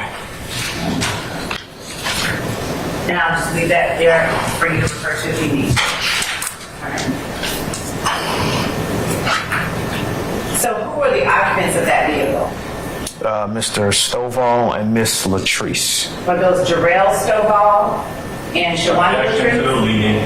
I sustain the objection. Do you recall their first names? Yes. Please tell us their first names. And if you have to refer to the document to refresh your memory, let us know that that's happening. Okay, I'm referring to the document. Don't read it, but you have to look up and tell me. Okay. Mr. Jarrell Stovall and Miss Shawanda Latrice All right. were their names. Now, when police went to apartment 7 of the complex, were there other persons inside Yes. besides the one that was taken into custody? Yes. Do you recall who those other persons were? No, ma'am, I'd have to refer to the document. All right. Would you refer to the document? Don't read it. Look up when you've had a chance to refresh your memory.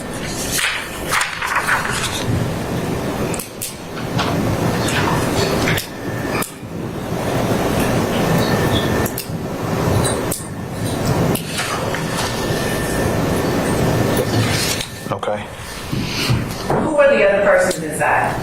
Alfonso Dixon, Trevez Watkins. Watkins? No, I have to look again. Johnson, Okay. and the aforementioned Mr. Hurst. All right.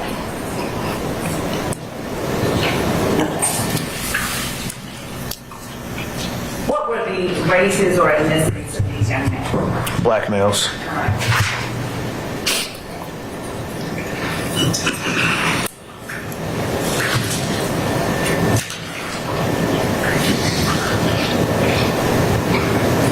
Now, were the occupants of the Buick any of the people that had come out of apartment number 7? No, ma'am.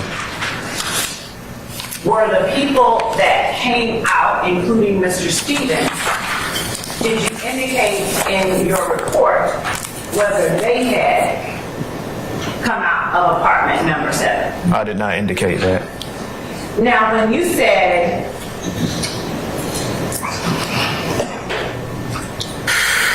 that you looked at the occupants of the Buick and decided they had not come out of number 7, do you recall what you said in your report about the occupants of apartment number 7 as it relates to walking towards your vehicle? No, I do not. Would reading your report refresh your memory? And if it would not, you have to tell me so that we can take another step. I don't think it would. All right. The report that I have in front of me that is marked as Stacy 58. Would you look at it, not for the sake of refreshing your memory, but look at it and tell me if you recognize the report, first of all. I do recognize the report. How do you recognize the report? It looks like the one that I wrote on January 25th, 2013. Okay.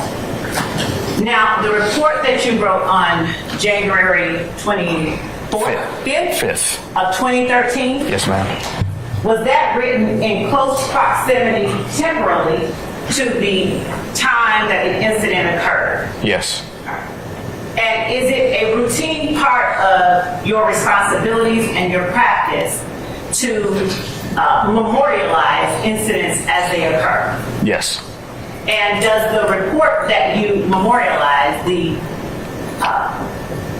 incidents that you write a record of, do they accurately inside your report reflect the incidents that took place in close proximity temporally to the report? Yes. All right. And are these reports made during the normal course of business with the Atlanta Police Department? Yes.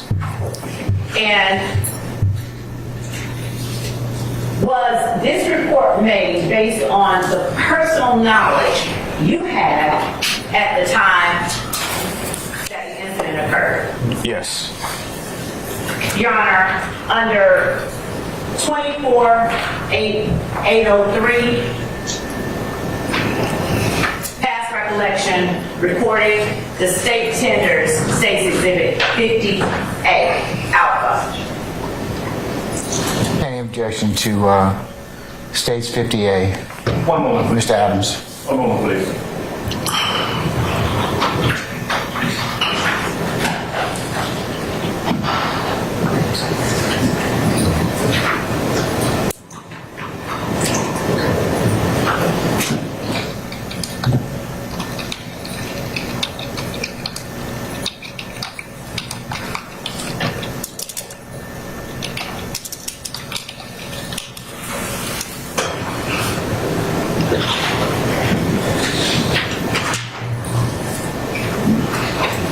No objection to its admission. This one does not go out to jury.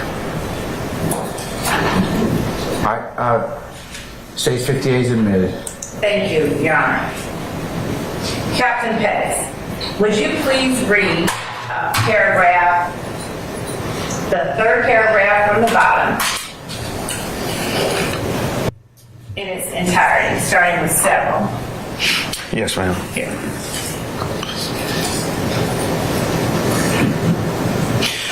Several Georgia State Patrol officers performed a traffic stop on the Buick in the parking lot of the BP gas station located at 151 Cleveland Avenue and detained its occupants, Mr. Jarrell Stovall, 04-12-82, and Ms. Shawanda Latrice, 07-25-91. This detention was necessary to confirm or dispel whether or not these occupants were involved in the carjacking. Officer J. Brown and Sergeant T. Henninger, 2397, knocked on the door of apartment number 7. After knocking several times, the door was eventually opened. There were 3 males inside, and they all were detained. Those males were Mr. Travis Johnson, 11-04-85, Mr. Desmond Hurst, 07-17-95, and Mr. Alfonso Dixon, 08-26-91. Officers M. Johns and K. Collins relocated with Mr. Stevens back to the apartment complex. Officer Ramirez and I then did a drive-by viewing of the occupants of the Buick and determined that they were none of the people that came out of apartment number 7 and walked toward our vehicle. Right here. When writing, they were none of the people that came out of apartment number 7 and walked towards your vehicle. Who are you referring to? The occupants of the Buick. No. You said they were none of the people. Occupants were. She's testifying at this point. She's stuck with them. Your Honor, there's no stuck with the. Hold on.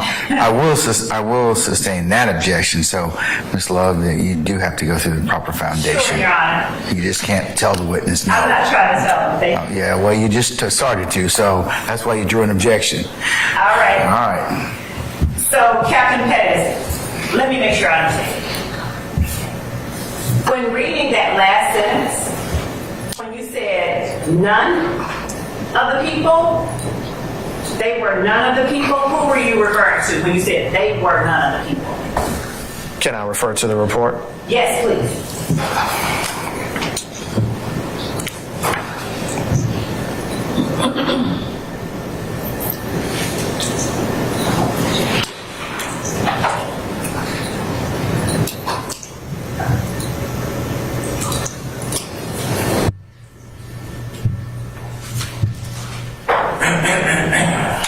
The people that I'm referring to are Mr. Jarrell Stovall and Ms. Shawanda Latrice. Now, if you would, please go up to the third paragraph. Actually, you know what? Start at the top and read the first 3 paragraphs. Your Honor, I'm going to object. Your Honor, it's admitted. Let him finish his objection first, madam. Okay, what's the basis of your objection? It's going to be cumulative. He's already testified. It's going to be improper bolstering. He's already testified about the items that she's asking you. I sustain it as to the Your Honor, second I did basis. not. There is a particular part that he has not testified about. I'm certain Mr. Adams is aware of it. And Well, I'm going to sustain the question as formed as of yet. You can rephrase if you like. All right. Starting at the top of paragraph 3, would you read what you wrote there in paragraph 3? I witnessed a black male, approximately 25 years old, wearing all black clothing with a black do-rag and black hat, reverse the vehicle into its parking spot and then exit and walk toward apartment number 7. By this time, I had driven my undercover vehicle to within 10 feet of the target vehicle so that I could observe where the driver was going. The driver stopped walking and looked at me. Several other males then exited apartment number 7 and walked down to the street level. The males were yelling at me and motioning for me to roll down my window. One of the males, later identified as Mr. Trontavia Stevens, was more aggressive than the other males in trying to get me to roll down my window. Thank you. You're welcome.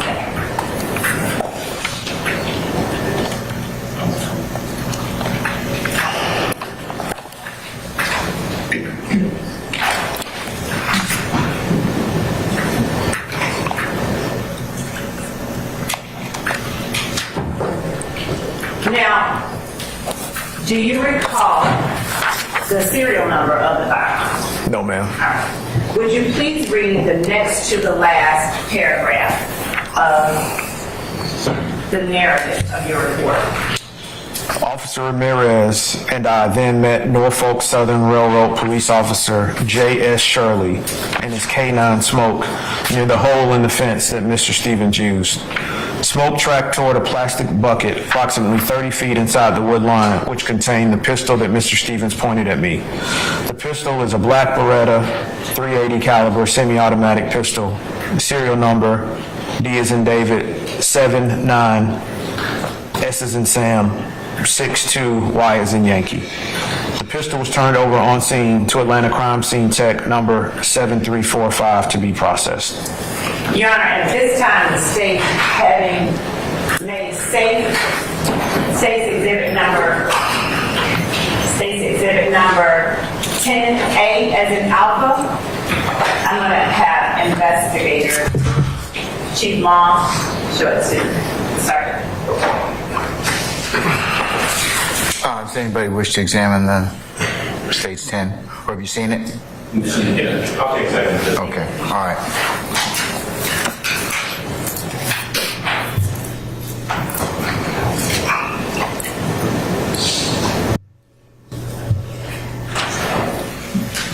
Thank you, Judge. Okay. All right.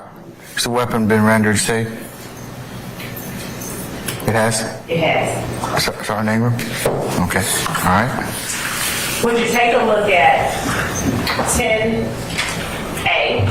and tell us if that is the firearm that Mr. Stevens had? Look at it, pick it up, and look at the serial number, please.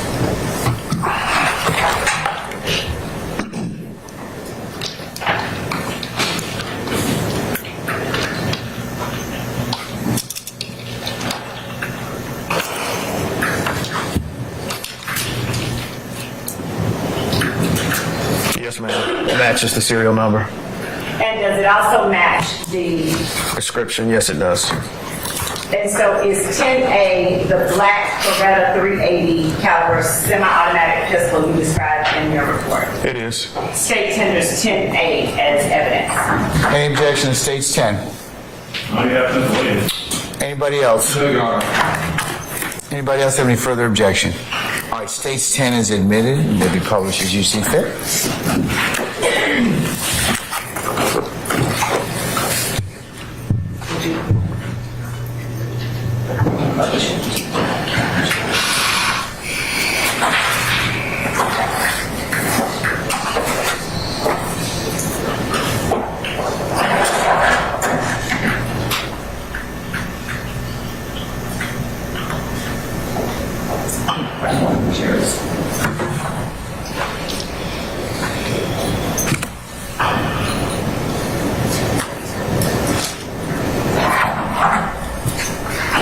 Captain Pettis, what was the age of Trontavia Stevens at the time that this incident took place? And if you don't remember, I'm going to ask you to read it from the report that has already been admitted as evidence. Okay.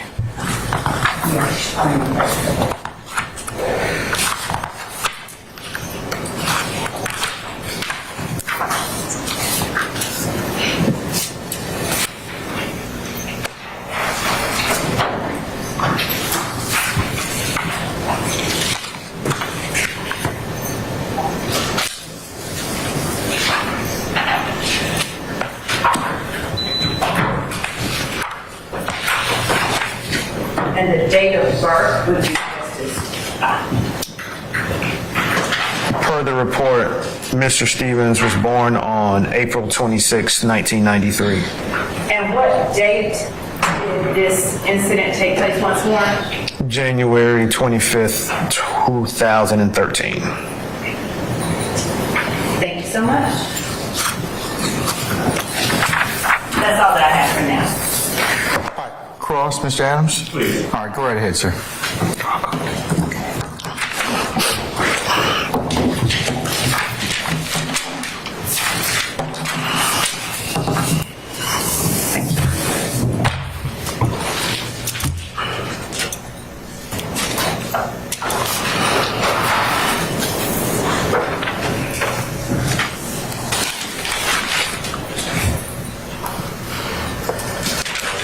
Oh, yes, sir. Go ahead right ahead. I'm sorry. Thank you. Captain Pettis, good afternoon, sir. How are you? Good afternoon. I'm doing well. Thank you. All right. You and I have had a chance to chat before. Sure? Yes. All right. So, I represent Mr. Williams, from the city of Black Turtleneck, along with Mr. Steve. But I do want to ask you some questions about this gentleman that you arrested, Mr. Trontavia Stevens, and the incident surrounding him. Okay? Okay. You were an APD officer back in 2013, yes? Yes. You arrived at the location that we've been discussing at about 4:30 in the afternoon. Sure. If that's what the report says, yes. And I know we've spent some time with the report. You have it in front of you? I do not. All right. Matt? Yes. Yes. Just please identify for the record, please. What? Thank you, Judge. Okay. Judge, I'm going to, with the court's permission, approach the witness and show him what's been previously identified as states 50 Alpha 50A. Okay, it's been admitted, so yes, that's fine. All right, thank you, Judge. That's your report, right, Captain? Yes, sir. That's a report you prepared back in January of 2013, right? Yes, that's right. What's that, about 15 pages long, that report?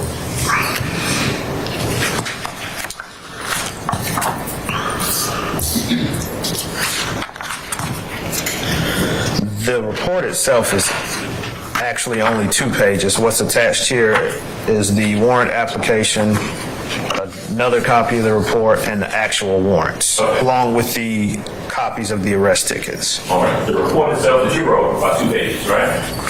Yes, sir. But it fairly and accurately captures what happened on that day and your involvement in everything that happened. Is that true? Yes. Okay.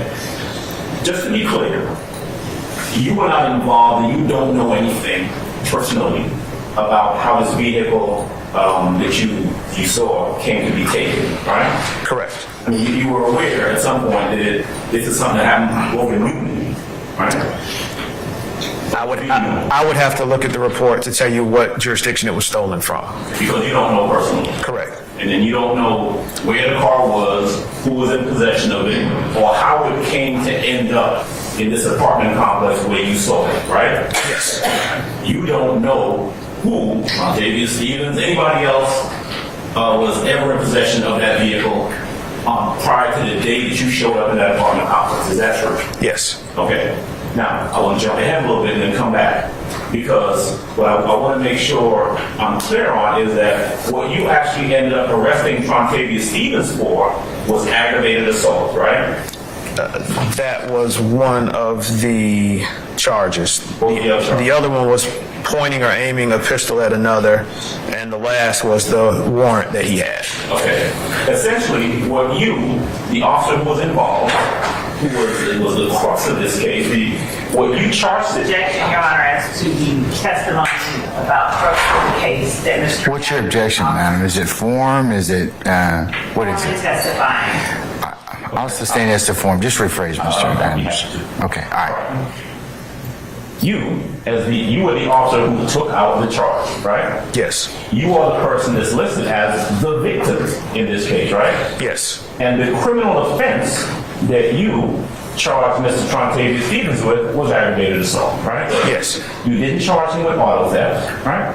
Correct. Didn't charge him with carjacking, right? Correct. Because you had no evidence that he did any criminal act other than what you said was an aggravated assault, right? Correct. Okay. In fact, what happened here, and I'm going to jump back now, is that you get to the apartment complex because you advised over radio that a stolen vehicle is located in this area, right? Yes. Okay. You get there, you are in plain clothes. Yes. You don't have a uniform on, you're dressed regularly. Correct. Your partner, Officer Ramirez, also in plain clothes. Correct. Dressed regularly, no uniform, nothing like that. Right. You're all in an unmarked car, right? Yes. No police markings on the car, nothing that identifies it as a police car, right? Correct. Anyone looking at the vehicle would see a regular car with two regular-looking folks inside the car, right? Yes. Okay. You pull up, and the car that we're talking about is parked there at the location, and you guys sit on it. Correct. About 45 minutes. Yes. At some point, you all don't know what happened to it because you saw it coming back your way. Right. Which suggests, obviously, that it left without you knowing that it left, right? Right. Okay. Comes back and it backs into a parking spot. Yes. Okay. A person gets out of that car, and that person starts to walk towards apartment number 7 that you referenced, right? Yes. Now, that person, from your observation, you're inside the car, and your windows are rolled up, right? Yes. And you move towards where the car had backed in. True? Yes. All right. You're now 10 feet away from this car, maybe from here to about there, right? Yes. Yes. 10 feet. Windows still rolled up, plain clothes inside the car, and some people come out from apartment number 7. Yes. All right. Now, Trontavious Stevens, the person that we're talking about, who ends up, the person with the gun, the guy you arrested, he is not the same person who had gotten out of that car. Correct. In fact, at no point in this day did you see him interact with that car at all. Correct. Right. What you saw was him and other people coming towards your unmarked police car with the windows rolled up, with regular dressed individuals inside, and you saw them motioning to roll down the window, right? Right. And you said they appeared to be aggressive. Yes. In fact, one of the words you used is that, I think you said, Trontavious Stevens appeared to be the most violent in his actions, right? Yes. Now, when you testified a little while ago for the state, and they asked you a couple questions about this, you said they were flashing gang signs, right? Correct. Right. Now, you didn't say that in your report, though, did you? No.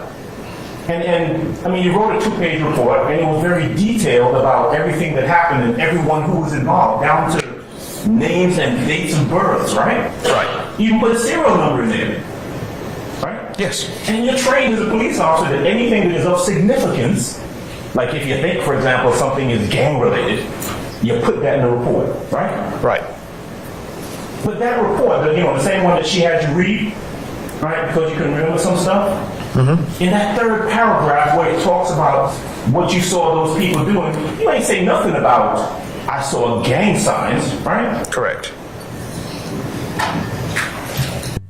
What you said was that the person who would later be identified as Trontavious Stevens, and again, I'll represent that here, but what you said is that he was moving towards your car, right? Right.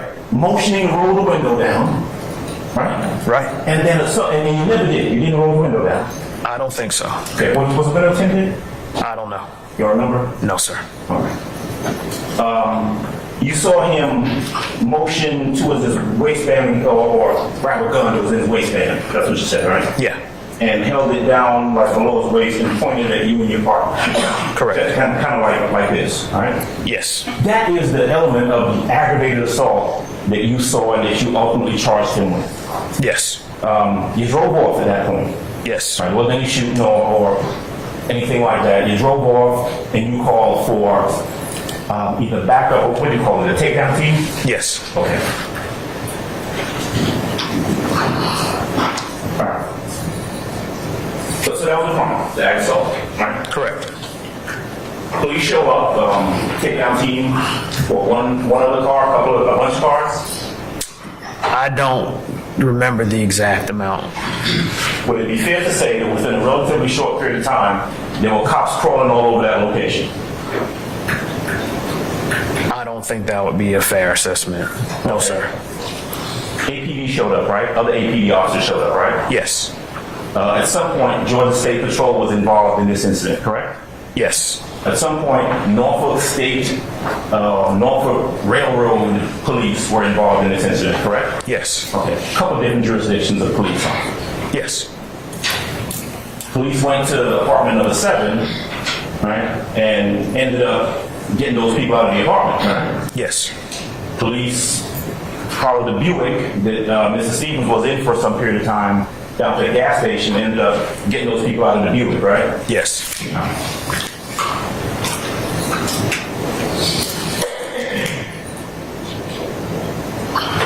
And you recovered a gun. Yes. Okay, well, not you personally, but a gun was recovered. Yes. That you would later say, yeah, looks like the gun that, that kid had, that he pointed at. I was personally involved in the recovery. Okay. Yes, sir. All right. It was a bucket or something like that, right? Yes. Let's see what else features. Not question, can Judge? You may, sir.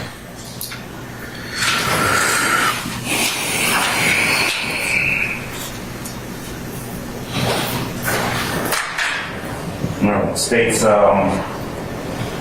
58, no, what's that? 2A. This is Madam Prosecutor Choi. Yes, sir. Is it 3? Is it just 2A or Is it 2A and 3A, sir? Yes, sir. You don't allow one. Yeah, it's 2A and 3A. All right, thank you. Okay. This gun, right? Yes. Found in this bucket. Yes. Okay.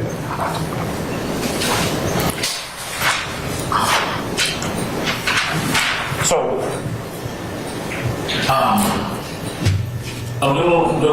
a question or two about descriptions. The person who was in the car, who got out of the car, as you referenced, was wearing black. Yes. Black do-rag or something like that? Yes. Black shirt or hoodie or something like that? Basically all black. Okay. Trompetier Stevens is a guy, he had a whole lot of hair. All right, like that. I have no idea. You don't remember? No, sir. All right. All right. At the time that this incident occurred back in 2013, you had been an officer at APD for how long? I got hired November 14th, 2006. Okay. All right. By that time, you had received what I think I heard you say was some training in regards to gangs and gang recognition and stuff like that, right? Yes. All right. You were trained and you were told that if there is an incident that occurred and you believe it to be gang-related or anything like that, that you indicate that on the police report. Probably. Okay. You didn't indicate that anywhere on this police report that there was any sort of gang involvement in this case, did you? No. All right.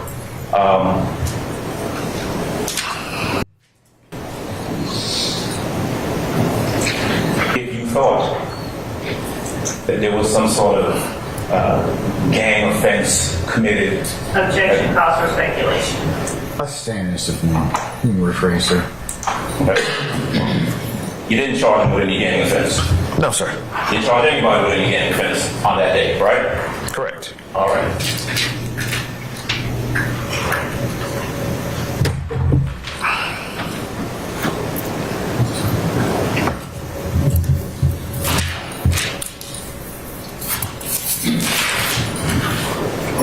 Ten seconds if you don't mind, Jeff. Not a problem. problem, sir. Maybe a little more.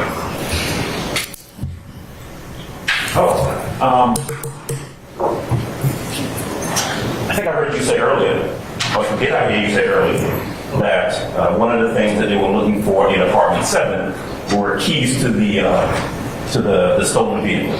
Yes, sir. Weren't any keys found, right? No. Nowhere, anywhere on the premises, on location, outside, in the car, in the blue car, nowhere, no keys found. Correct. Okay. That's all I got. Thank you. Any further examination? Yes, sir. Yeah, go ahead, Mr. Matthews. Captain Fetz, good afternoon, sir. Good afternoon. And just so that I'm clear, no time after you completed your report did you offer a supplemental report indicating that you observed gang signs? Correct. No further questions. Thank you. Mr. Williams, anything? All right. Mr. Shard, anything? Thank you, Your Honor. Ms. Westmoreland, anything? No, Your Honor. Mr. Weinstein, anything? No, Your Honor. All right, any further redirect, madam? Yes, Your Honor, just briefly.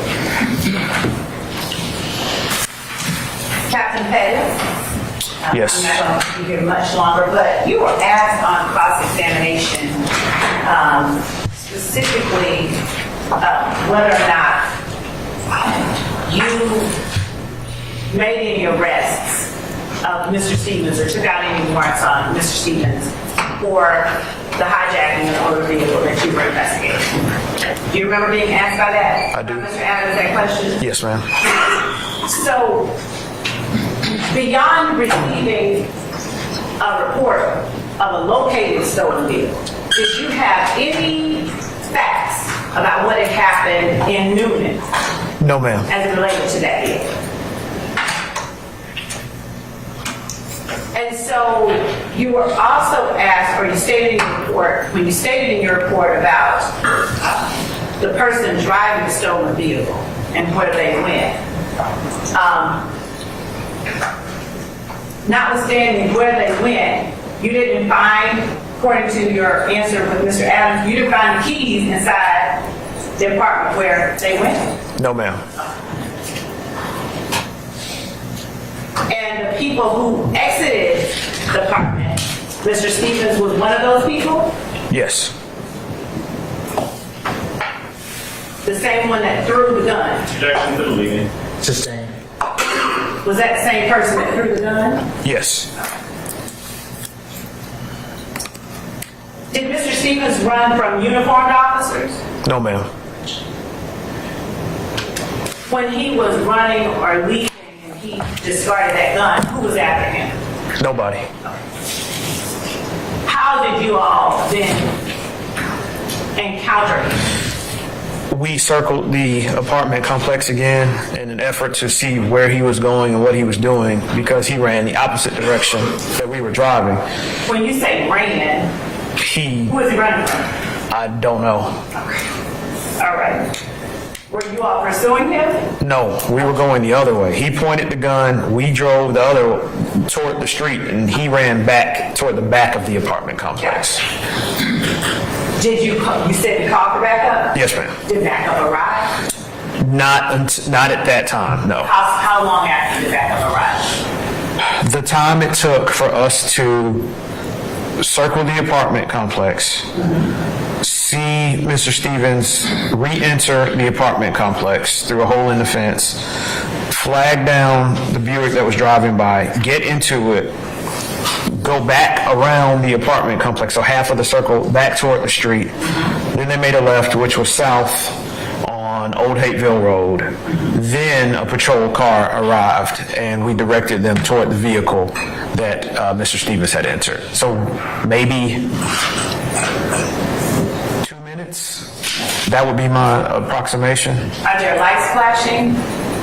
No, because when the patrol car approached the Buick stopped on its own, and Mr. Stevens exited the vehicle. Okay. Now, how often did you see people flash gang signs at you during your time as an officer? My guess would be on more than 10 occasions. And this was prior to this occurring.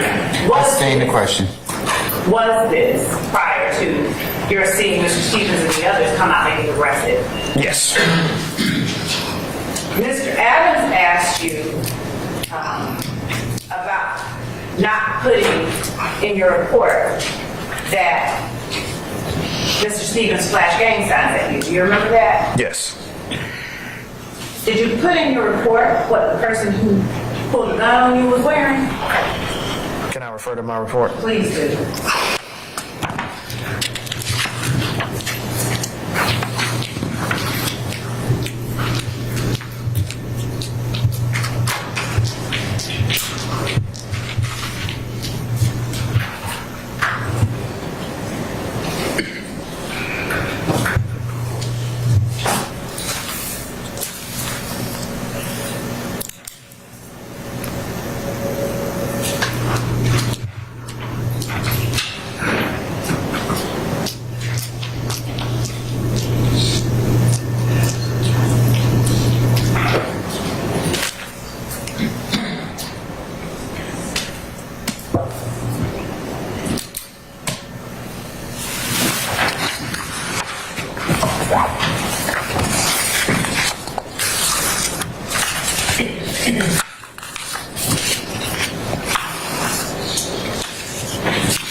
I did not write in the report what the person who flashed the gun at me was wearing.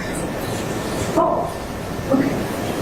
Mr. Adams asked you about the person, the hairstyle of the person who flashed the gun at you.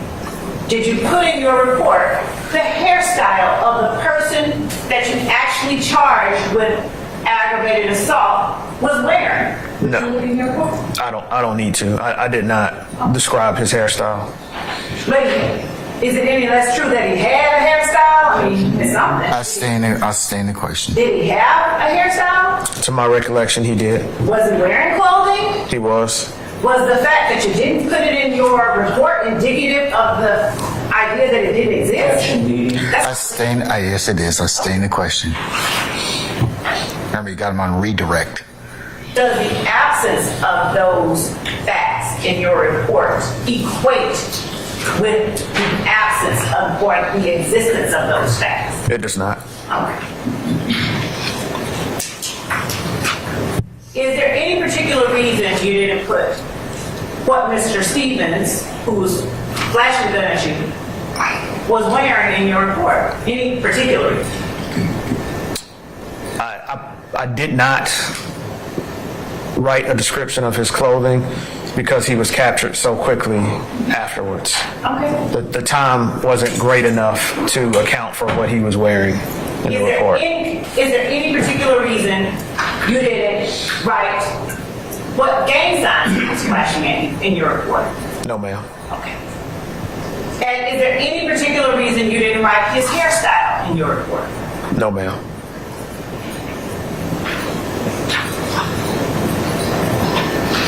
How are you able to remember today that the gentleman that exited that apartment came out flashing gang signs at you, and in particular that Mr. Stevens was the most aggressive one flashing the gang signs? How are you able to remember that?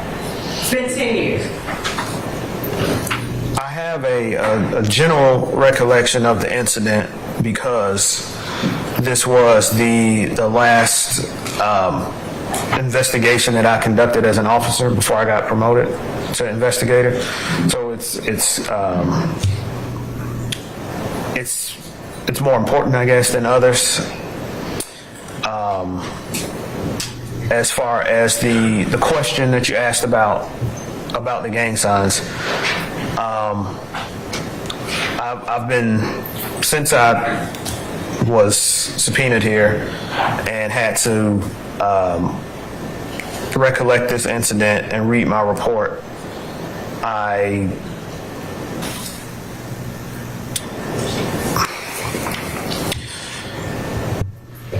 think that let me refer to my report to what I actually wrote.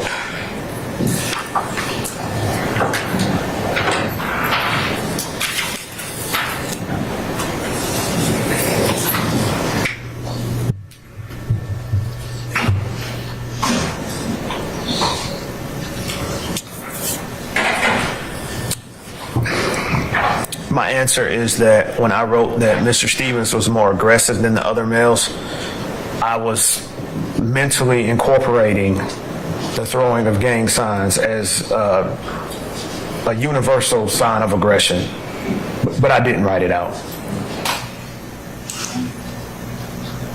And when you were asked by Mr. Adams, were you told to indicate if an incident was gang-related? You answered probably. Do you remember answering probably? Yes.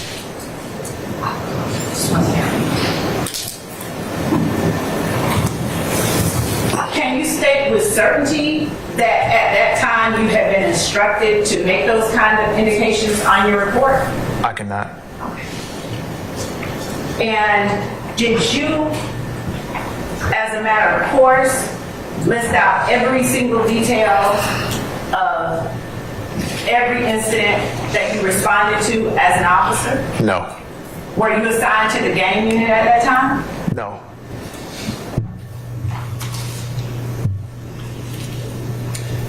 Is the information you've given to the jury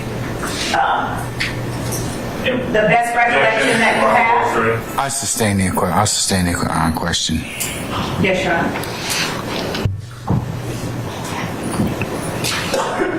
Anything further, madam? Do you have any particular relationship with anyone at State's table that would cause you to say anything that was not true? No, ma'am. That's all I have. Anything further, Mr. Adams? Just a little bit. All right. You're a police officer, right? Yes, sir. You're a captain. Yes. You, what you do when you're conducting an investigation affects people's lives, right? Yes. You arrest people and take their freedom and take them into custody, true? Yes. And you are charged with writing reports that reflect the truth so that someone down the road, maybe a prosecutor, can rely on that information and know if to or how to prosecute someone, right? Yes. That is extremely important. Would you agree with me? Yes. All right. And so when you write your report, and when you were writing reports back in 2013, those things were just as important then as they are today in this courtroom, right? Yes. Okay. And so you weren't a rookie officer back in 2013. You had been on the force for some 7 years? Yes. Okay. And so before coming in here to testify, whether it's today, I don't know, yesterday, last week, whenever, did you have an opportunity to sit down with the prosecutors and talk to them about your testimony and your recollection of the events of 2013? Did you do that? Yes. Okay, right. And you still came in here today, and this is the first time, right, that you're mentioning anything about gang signs that you saw when you were brought in here to testify in this, quote, gang case, right? Yes. Okay. Now, just out of curiosity, what was the gang sign? Hold on. What's the basis for your objection, ma'am? Well, with respect to What's the basis of your objection? form, first time. I'm going to overrule the objection. Okay. Go ahead, Mr. Adams. Okay. What was the gang sign you saw being thrown up that day? No idea. No idea. None. Okay. But you know what's a gang sign, right? Yes. Okay.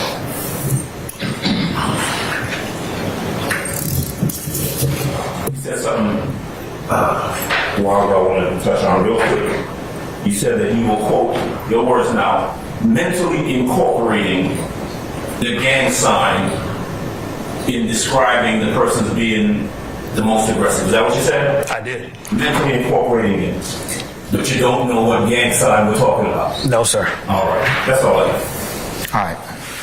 May we excuse... Oh, I'm sorry. Go ahead, Mr. Matthews. So, Captain Pettis, I just want to make it clear. You described these events about this individual, Mr. Stevens, pointing a weapon at you, right? And just prior to that, you said that he had flashed these gang signs, right? Yes. And you agree that if a person is flashing their gang signs at you and then they point a weapon at you, that's criminal gang activity, right? I don't agree with that. Okay. No. Anything? Charged with any criminal street gang activity, correct? Correct. Thank you. Anything further on behalf of any counsel for the defendants? All right, Madam, anything else? Just briefly, when you spoke with Mr. Adams and he asked you, is this the first time that you mentioned gang activity? What did you mean him to, or what did you understand him to be when he says first time? I took that to mean as in regards to Mr. Stevens' actions that day. Okay. And as they relate to speaking in court or anywhere else, is there any other time you've had an opportunity to talk about what Mr. Stevens did? Yes. When? A couple times this week. Today. In a formal setting? No, ma'am. Okay. Well, actually, let me. I don't know what the adjudication process was with this case. I don't know if I testified at grand jury. So I can't say with certitude that I've never spoken formally about this because I don't remember. And when you were asked what was the gang sign by Mr. Adams and you said no idea? Yes, I said that. If you're saying no idea to what was the gang sign, how are you able to testify to the jury that it was in fact a gang sign? By the forming of the hands, by the overall gesticulation. I think that you don't need to be a police officer, be educated in what sign means what gang, and any of the gang rule handbook or any of those things to understand what a gang sign looks like when it's being postured towards you, especially considering the totality of the circumstances that I was in the moment. So I don't. Were the signs that were being made by the individuals that came out of Apartment 7 similar in nature? I can't answer that either. I wasn't well educated then on what sign relates to each gang, and I'm not today either. Okay. Were those signs that you saw signs that you had seen in similar circumstances in the past? Yes. Thank you. That's all that I have. May I ask? Yes. Captain Pettis, did you get any training at the police academy on gang? Probably. That's all I have. Anything further, Mr. Adams? No, sir. All right, anybody else? All right, may we permanently or temporarily excuse Captain Pettis? Your Honor, we can, at least temporarily. I don't anticipate needing him again, but I don't know how things are going to go, so we're releasing him for today. All right, Captain Pettis, thank you for your patience with us. I'm going to temporarily excuse you as a witness, so that means you're subject to being recalled at some point in time. We'll reach out to you if we have to do that.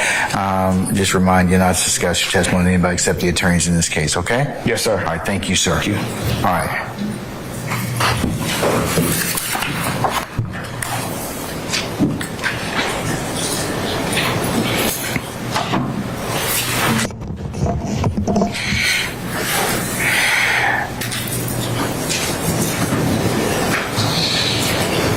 Does that want to miss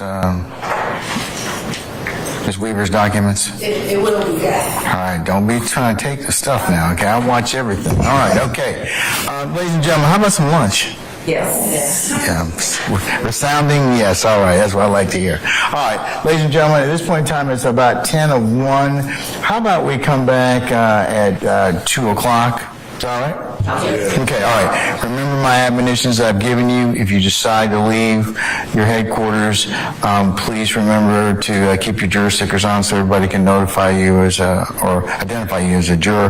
Leave your notepads in your basket, and remember all the admonitions I've told you. Would it be proper for you to discuss what you heard on the stand with each other now? No. Come on, you need to sound better than that. I mean, that sounds kind of lame, you know? All right, no, it's not permissible for you to do that, okay? So just as a reminder, you cannot consider the case until I give you instructions on how to do so. So just as a reminder, a continuing reminder about that. Ladies and gentlemen, thank you for your patience. Enjoy your lunch. We'll see you all at 2 o'clock, okay? All right, all rise.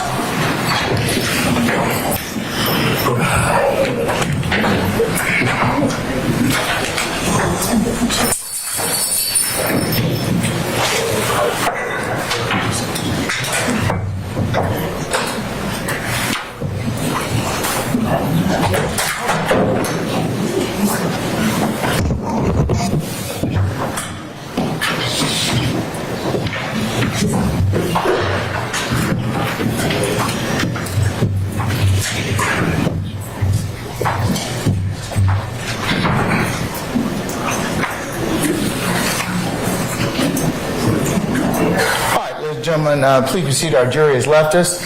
Councils, take lunch as well. I'll see you all back for 2 o'clock, okay? All right, we're in recess. Not to be your voice. Oh, I know. I saw him walk out.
All present, come forward. All right, ladies and gentlemen, please be seated.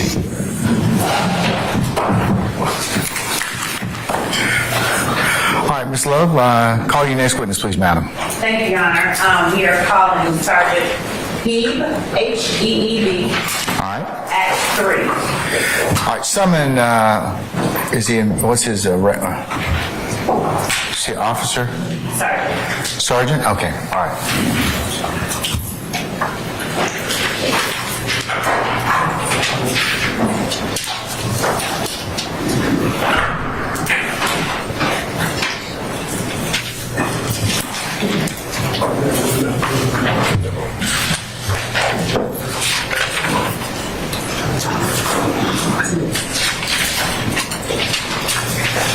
Do we have the issue of this witness as well? Yes. Ladies and gentlemen of the media, please don't take any photographs or video of this particular witness. Thank you.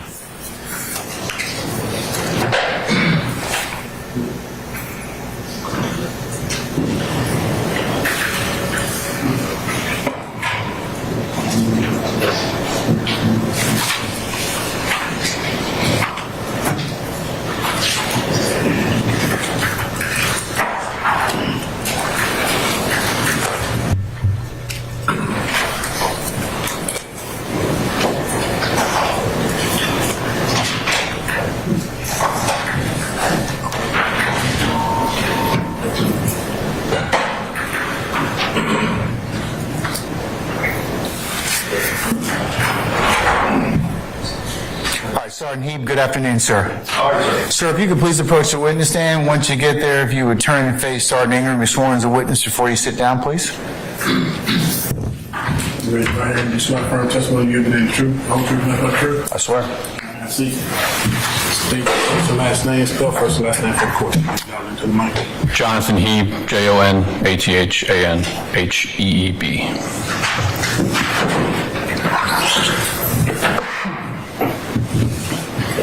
Good afternoon, Sergeant. Yes, ma'am. All right. Sergeant Heath, let's start by introducing yourself to the jury. Would you tell the jury where it is that you currently work? Currently, I am assigned to Zone 3 Crime Suppression Unit as a supervisor. Now, you said Zone 3. In the Atlanta Police Department, I'm sorry. All right. How long have you worked Zone 3 in Atlanta at the Atlanta Police Department? I have been assigned there since September 1st, 2022, so a little over a year. Is this the only time that you have worked in Zone 3?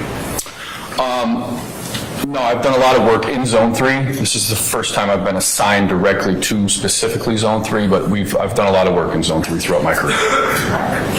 Now, what are some of your responsibilities as a supervisor in Zone 3?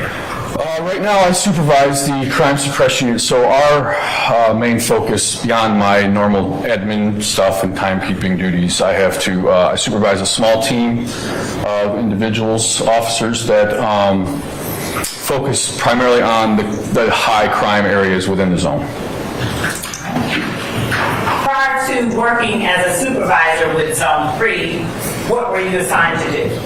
I've had several assignments throughout my career. I started in Zone 6, then I went to the Apex unit.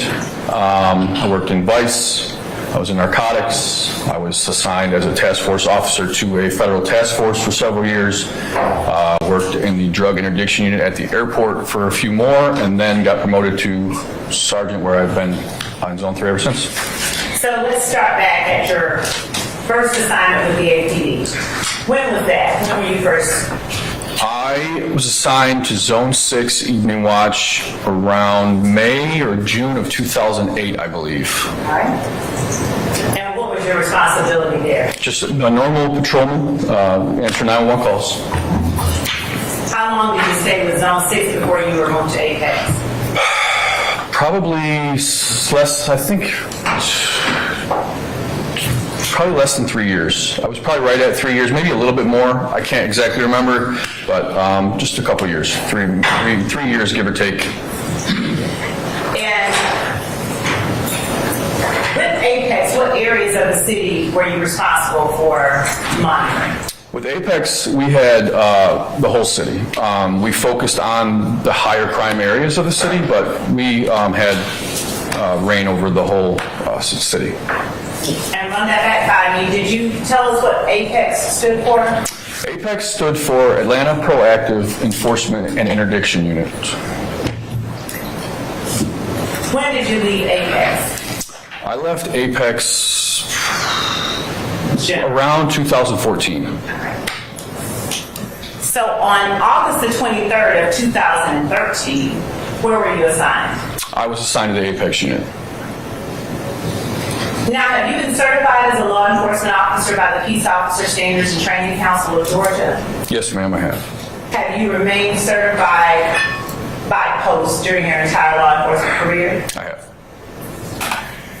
Prior to starting with the Atlanta Police Department in Zone 6, what was your background? I came out of the Army. How long did you serve in the Army? 4 years.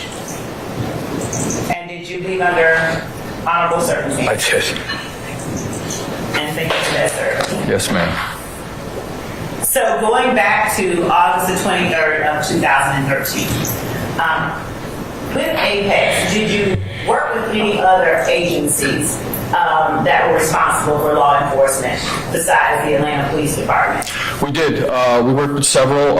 Predominantly, the one we worked with the most was going to be the Department of Corrections, Probation and Parole's officers. Why is that? Because typically the type of violators that we were pursuing regularly were repeat offenders, And we had a lot of greater access to them and their whereabouts and their kind of historical information through probation and parole, obviously because they're so, they interact so frequently.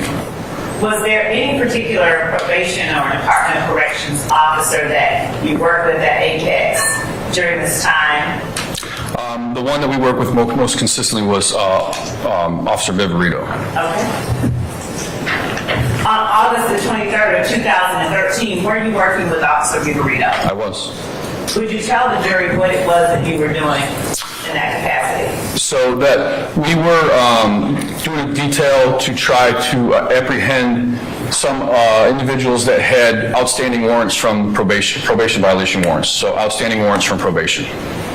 Were you looking for any particular individuals, or were you looking for random people with probation warrants? That day, at that particular time, our primary focus was looking for and apprehending Shannon Stillwell.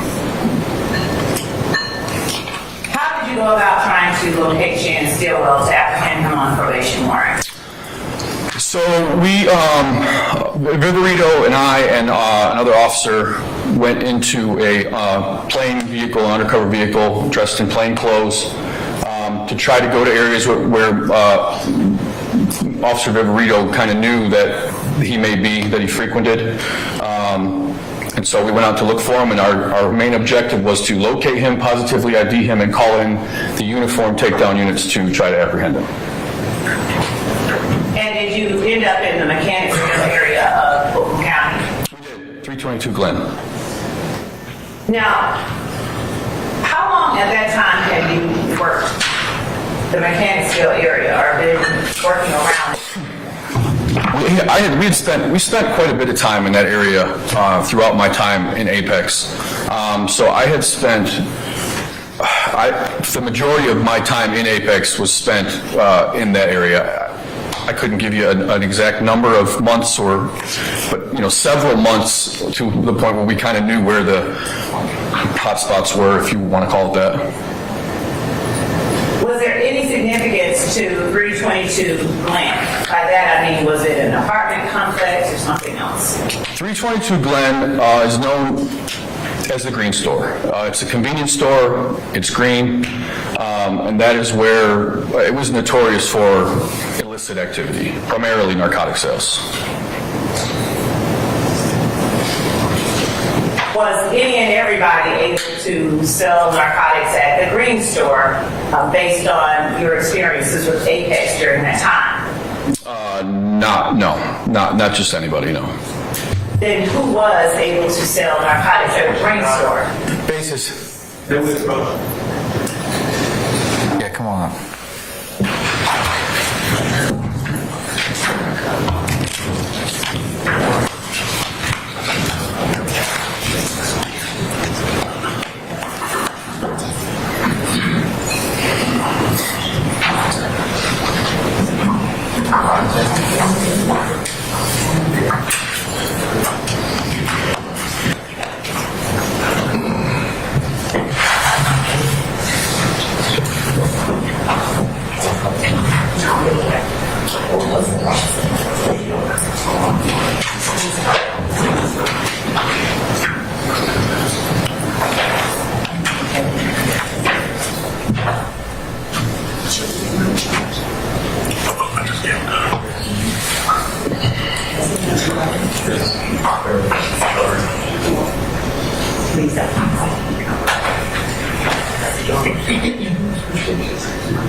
It does, yeah. Yes.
Turn them off, or?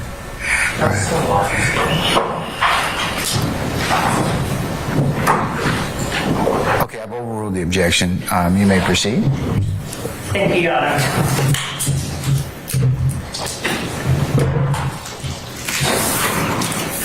Sergeant, would you tell the jury just a little bit more about how you are familiar with the Green Store? Sure. Up until that point, we had spent, like I said, a significant amount of time in that area dealing with that particular location. The main reason that we were out there so much was because at the time we were having a lot of crime that the intel suggested was coming from that people that were in that area. We were having a lot of smash and grabs, a lot of high-end gene thefts in stores where vehicles were being driven through windows and people were just stealing things and then find them were selling them in the neighborhoods. So intel had led us to that particular area, and we were focused on that area for a while. By that area, could you give a more definite description of that area as it relates to the Green Store? Sure. So the Green Store is right at Windsor, the intersection of Windsor and Glen. What? Glen. Okay. The address is 322 Glen. That area of Zone 3 between, from Ralph David Abernathy all the way to Fulton Street, that's kind of, that Green Store was the hub for that particular neighborhood. And by hub, please explain what you mean to the jury.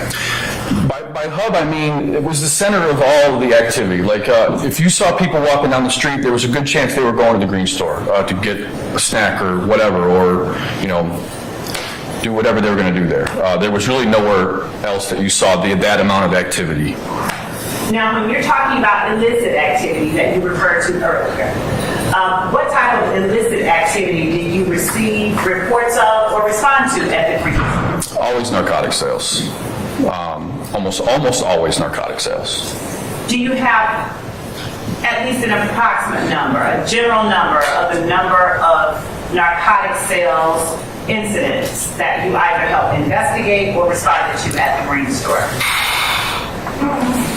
That would be difficult to quantify. A lot. By a lot, can you give us a number that it is greater than? In the time that I was at Apex, we probably were at the Green store more than, I don't even know, 20, 30 times, which is a lot for one location. And how long was it that you were at Apex? I think I spent 18 months or so at Apex, give or take. And what types of narcotic sales took place at the Green store? Marijuana, crack cocaine, those were the two predominant drugs that were being sold at that location. Were you ever in a position to determine who or what was allowed to conduct that type of activity at the Green store? If you weren't from, it was our understanding and our knowledge that from just talking to people in the street, and obviously, in that arena, we always had Basis. Hearsay confrontation. I'm going to overrule your objection, sir. Okay. So we make a point to try to interact with people within the community, people that maybe we've arrested before and would like to give us information. The word that we had gotten and what we could see was that if you were operating any kind of illegal activity at that location, you had permission to do so, or you were involved with the group that kind of had authority there, for lack of a better word. Were you in a position to know which group kind of had authority there? And that area at the time was primarily 30 deep. And then there was some talks of... Objection, Your Honor. Hearsay. I sustain your portion. Without getting into talks of, did you observe any other groups who appeared to have authority there? 30 deep was a primary for us. So on this particular day, is it that you set out and actually went to the Green store or 322 Glen in order to find Mr. Stillwell? Yes. All right. Who all went with you? It was myself, Viverito, and Officer Flewellen. We're in an undercover vehicle trying to locate. And then the tactical units, the marked units were Officer Weber, at the time Sergeant Jimenez, and Sergeant Heckenkamp, who were close in the area as well. Okay. Were you all able to locate Shannon Stillwell at that location? Yes, we were. Would you tell the jury what happened? So I was riding, I believe, if I remember correctly, I was riding in the back seat of the vehicle. Viverito, we spotted Stillwell. She was able to say, yes, that's him. I got on the radio, relayed the information about where he was, what he was wearing, what he looked like to the marked units, and then they quickly arrived and were able to take him into custody. What was it that he was wearing, or what did you describe to the marked units? Again, that was 10 years ago. I'd need my report for that description. I will show you what I will mark as State's Exhibit.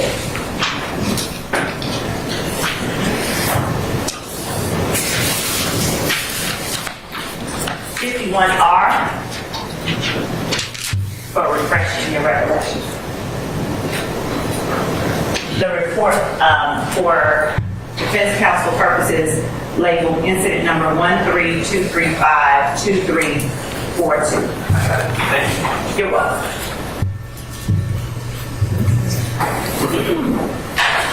And I'll ask you to just take a look at it and let me know if your memory is refreshed without reading the report.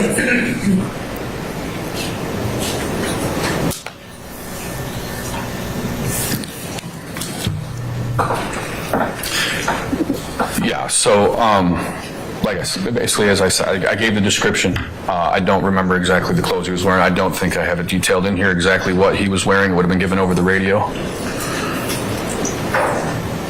Now,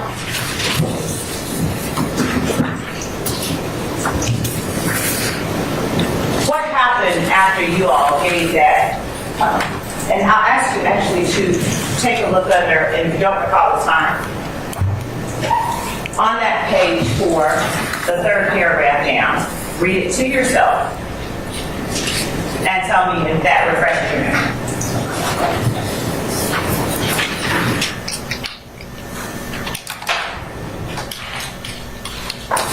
Yes.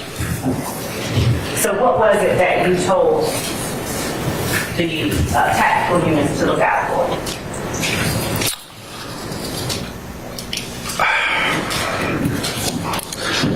There was, I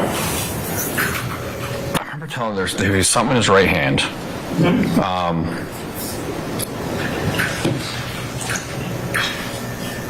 The rest of it is kind of, I don't really remember a whole lot of it. What clothing was he wearing? A red shirt. Okay. And what happened after you all gave the tactical units the description of the person? Sergeant Jimenez, Sergeant Heckenkamp were the first ones there. They were able to walk right in the store. Obviously, being in an undercover capacity, I was not going to go in and approach. So they went in and were able to take him into custody fairly quickly, to my recollection. Now, were you involved with the taking into custody of Janice Gill? Not at all. Okay. And so would that be something for someone else to talk about? Absolutely, Sergeant Jimenez. All right. Beyond having told the tactical units what it is that you were looking for, who it is that you were looking for, did you have any further involvement in that incident itself? Just the processing of the evidence afterwards. I did all the documentation. All right. I'm going to show you what has been marked as State's Exhibit 52, which is the evidence document previously provided to the defense in the discovery, and ask you if you recognize State's Exhibit 52. And we'll mark that State's Exhibit 52. What is this being used for? Is he refreshing the recollection? No, we are actually tendering that. It is the, and if you'd like to see it again, I can bring it to you. May I hold that back? Yeah. I'm going to give this to the defense to look at before you take a look at it.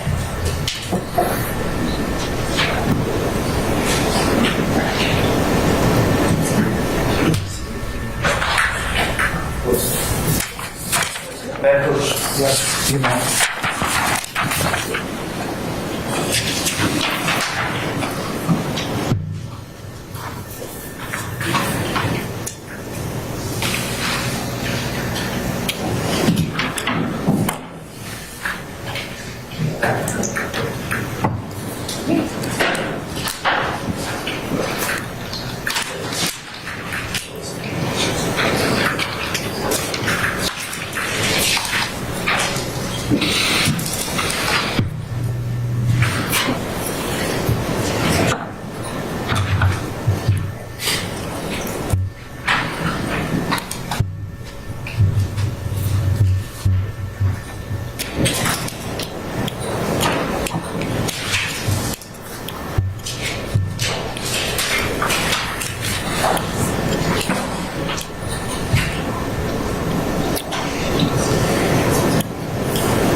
Your Honor, I'm going to object to 52. 52B? Your Honor, 52 Bravo? 52 Bravo. David, Your Honor. A day, which one are you going to give him? 52 David. Delta? Delta, thank you. All right, so we're not identifying 52 Bravo at this point in time. It's Delta. Correct. Okay, all right. What's your objection to 52 Delta, sir? It's testimonial that we can go back to the jury, and if I haven't heard any statement that the witness's memory needs to be refreshed. Can I see it, please? Yes.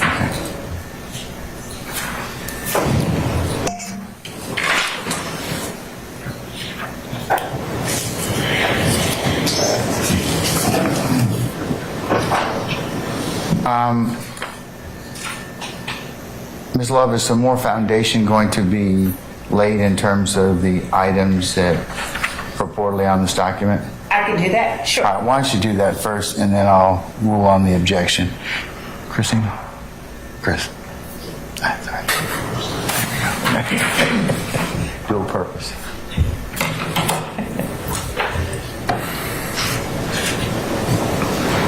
Sergeant P, do you remember what all was collected during that time? No, I don't. And at the time that the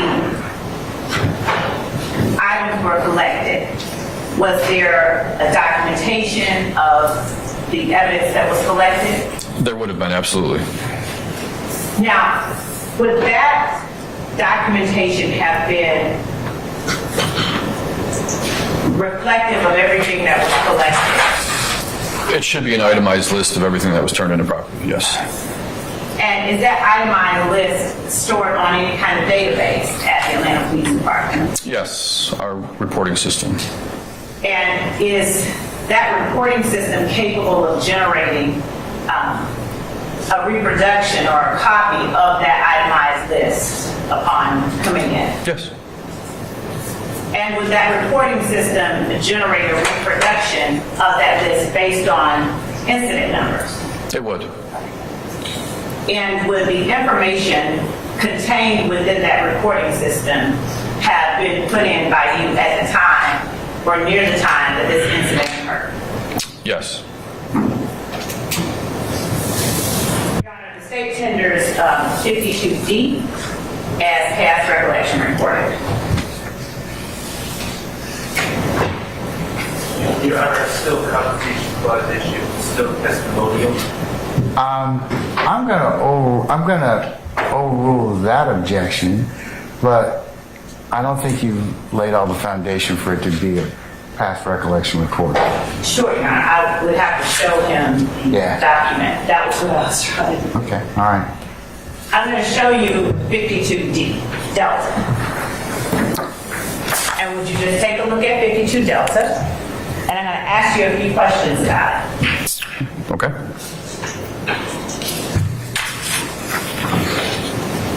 Is 52 Delta reflective of items that were collected in relation to the particular report that you've been speaking to the jury about? Yes, it is. And was 52 Delta generated on a date different than the time it was, in other words, was that report itself printed out this past year? The report was printed out, it appears to be last year, yes. And was that report generated from the reporting system you described to the jury earlier that contains? Your Honor, I'm gonna overrule the objection, Mr. Short. was that report generated from the same reporting system you described to the jury earlier? You're speaking of this particular piece of paper. No. Not the print. Right, yes, so all the data that's on this form Yes. was input on our reporting system on the day of the incident, yes. Okay. And were you the person responsible for inputting that data? Yes.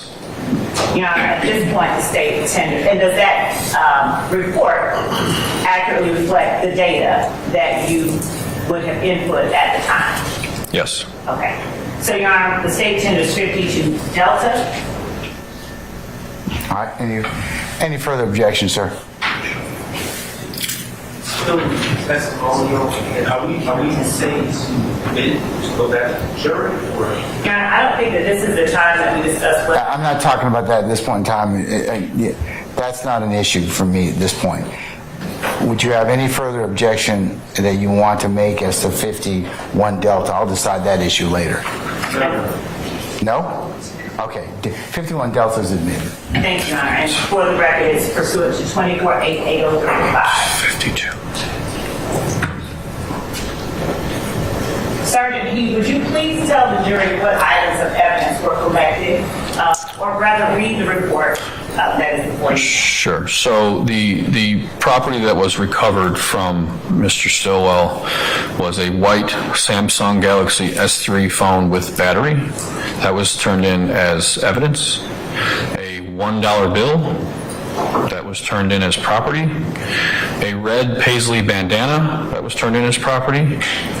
A key ring with 2 house keys that was turned in as property. 1 pair of white Samsung headphones that were turned in as property. 50 individually packaged red plastic baggies containing marijuana that was turned in as evidence. 1 clear plastic baggie containing marijuana was turned in as evidence. And a consent to search form for the location at 322 Glen was turned in as evidence as well. Thank you. That's all that I have for now. Just one second.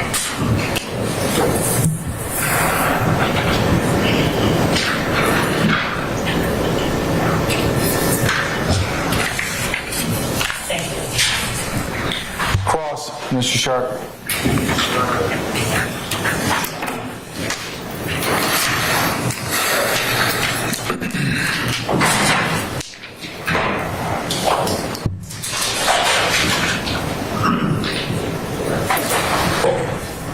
Your rank one more time. Your rank? Sergeant. Sergeant Heat. Good afternoon. My name is Max Sharp. I represent Shannon Still. How are you? Hey, great.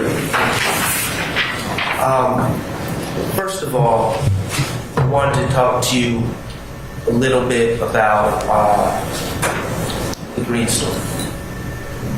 Does the Green Store have, in 2013, again, we're talking 10 years ago now, did the Green Store have surveillance cameras? I do not know. Okay. Do you know if it ever had surveillance cameras in any of the time that you were in that area? I could not tell you for certainty. Okay. In the 20 to 30 times you arrived there, you never asked for surveillance? I don't remember what my interactions were 10 years ago, as much as I would wish I could. Okay, was this a particularly noteworthy event? In the big scheme of things at the time, no, not particularly. Is it fair to say that you have a very limited recollection of this incident from August 23rd of 2013? It's been 10 years, yeah, that's fair to say. Have you met with the state about this event to prepare your testimony? Briefly.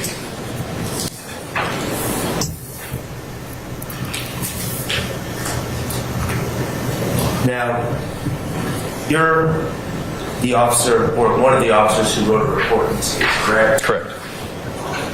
And did you review your report in preparation of your testimony? I did. You indicated that you were in the car with Officer Llewellyn and Probation Officer Viverito on that day looking for Mr. Stiller. Correct. Okay. You were also looking for other individuals as well, correct? There was other people that were going to be targeted that day, but he was the one we were looking for at that particular time. Okay. Now, who recognized Mr. Stillwell? Viverito. Okay. You did not recognize Mr. Stillwell? No. Okay. Did you know who Mr. Stillwell was? Not particularly. So, as someone that was working in the Apex unit in the Mechanicsville neighborhood very often, on that day, you did not know who you were looking for. You were relying on Probation Officer Viverito, correct? For a specific individual, yes. Now, as part of your report, I want to be very clear. Now, do you have a copy of your report in front of you? I gave it to you. You gave it to me. I gave it to the state. Yeah. Thank you. You're welcome. May I approach? You may, sir. Thank you. I want to be very clear. I am not asking for a specific address. Okay. I don't want you to give me a specific address. Okay. As part of your report, did you note what was listed as the home address of Mr. Stillwell? As part of my report. Let me go through the rest of it. I would draw your attention to the first page. Yeah, that's where I'm looking. Yes. Okay? And I'm not asking for a specific address. What general neighborhood was his home address listed as? It'd be hard to tell you without giving the actual location because it's pretty obvious. Would it be in the Thomasville Heights area? That would be what would be on his ID. Yes. Okay. And that is not in the Cannonsville, correct? Correct. And it is not in the Cleveland Avenue area. Correct.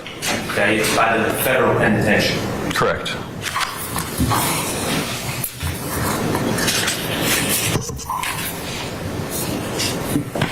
Now, I understand that you were not involved in arresting my client or searching my client, but you ultimately were given all of the items taken from my client's person, is that correct? I was responsible for documenting everything that we had. I cannot remember if I'm the one that physically took it to property and turned it in, or if somebody else did that. But I would like to think that I documented everything. So everything is under my name. I would have had to been the one that put it in. So. And you also wrote the ticket and took out the warrants in this case, correct? Well, I would have to see the ticket, but yes, I definitely did the warrants. Can I have one more? Yes, sir.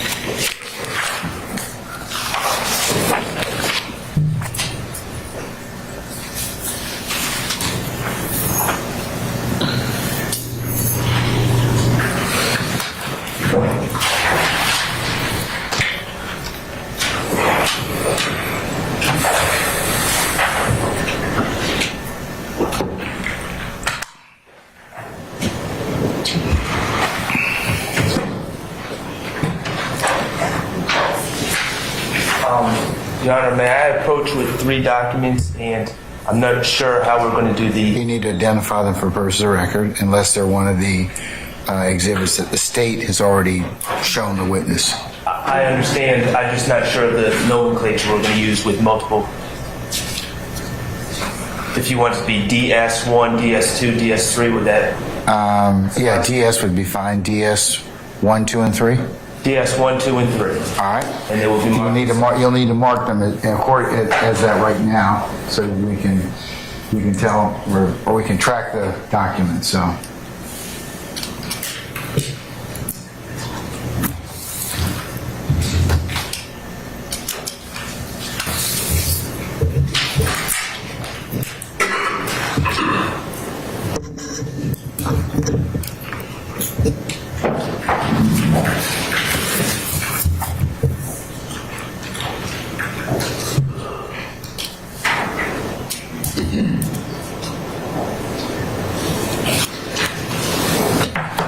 Your Honor, may I approach the witness with DS1, DS2, and DS3? Shown to State's Counsel already? Yes. All right, yes, you may, sir. Thank you. And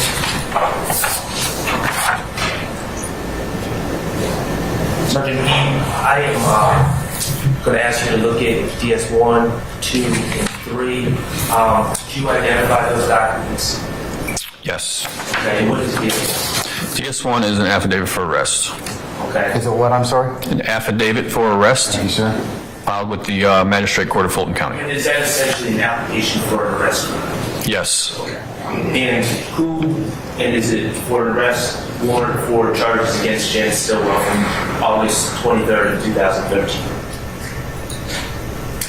Yes. Okay, and who applied for those arrest warrants? I did. Okay, what about DS2? Same. Okay, and that's another application for arrest warrant on Janet Stillwell from that same date? Correct. And you were the applicant? Yes. Okay, what about DS2? This is a copy of an arrest citation.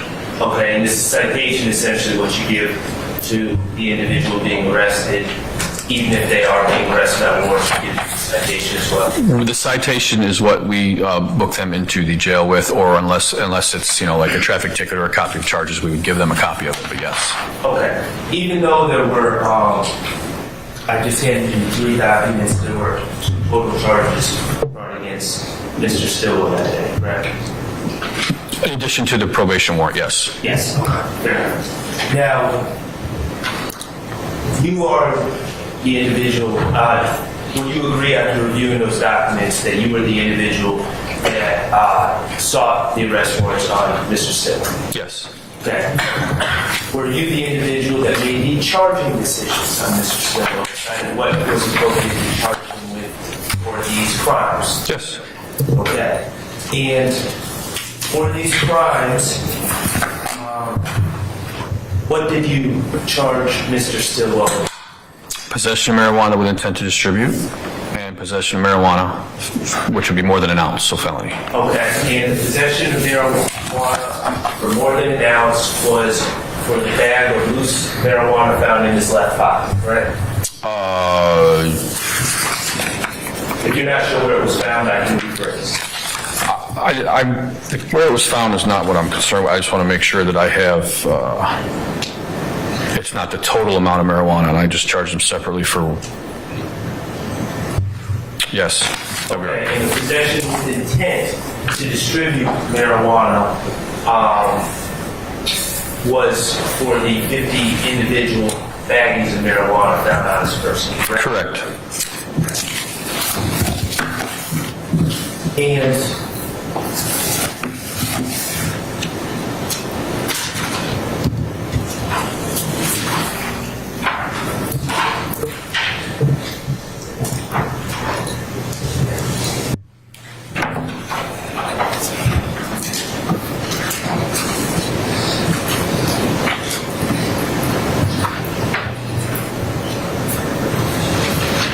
Your Honor,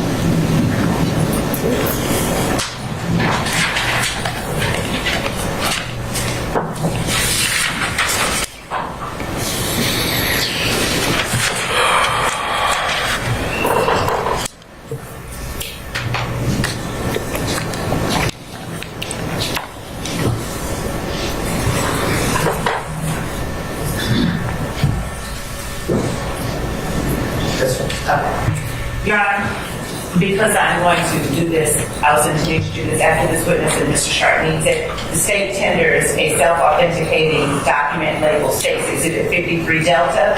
It is the certified copy of the defendant Shannon Stillwell's conviction for possession of marijuana with intent to distribute. All right, any objection, Mr. Stark? no objection, Your Honor. Your Honor, under State versus Jackson, I would like a limiting instruction. I emailed down what wrote. That doesn't apply to Mr. Williams. You got it. I'd watch Your Honor for Mr. Huey. All right.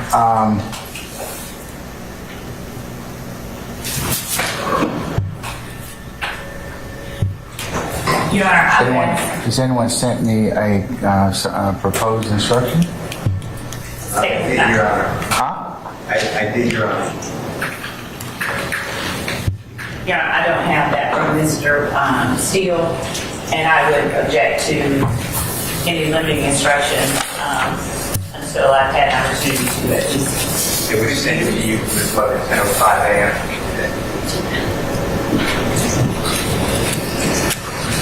I've not had an opportunity to review that, Your Honor.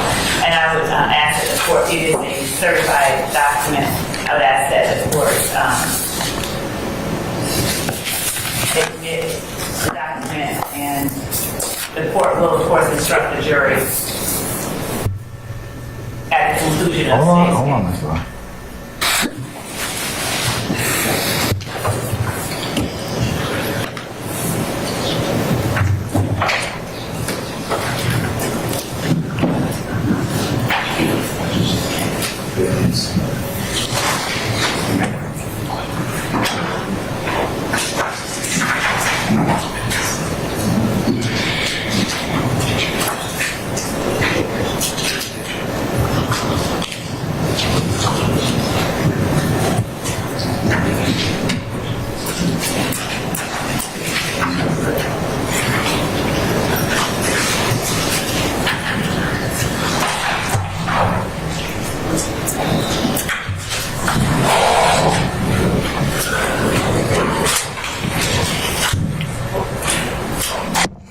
Ladies and gentlemen, I tell you what, we're going to take maybe about, we're going to be in recess till about 3:30.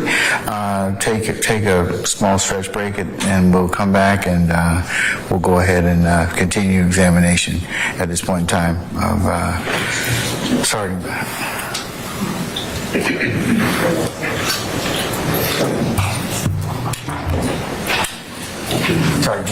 Sergeant Heeb. So you can step off, sir. Just don't discuss your testimony with anybody except the attorneys in this case, okay? We'll call you back in just a minute. All right. Ladies and gentlemen, we're going to be in recess until 3:30, okay? All rise.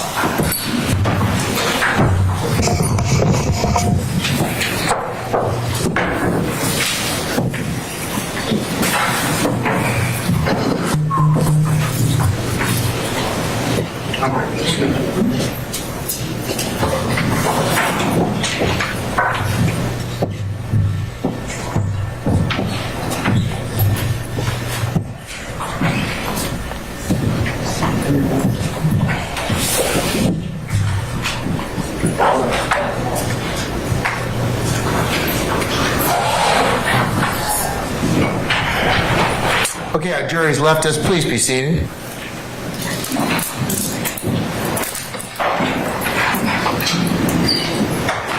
Okay, Ms. Love, I'm in concurrence that the 53 Delta would be admissible. So, and I don't think Mr. Stark is complaining or saying that it is not.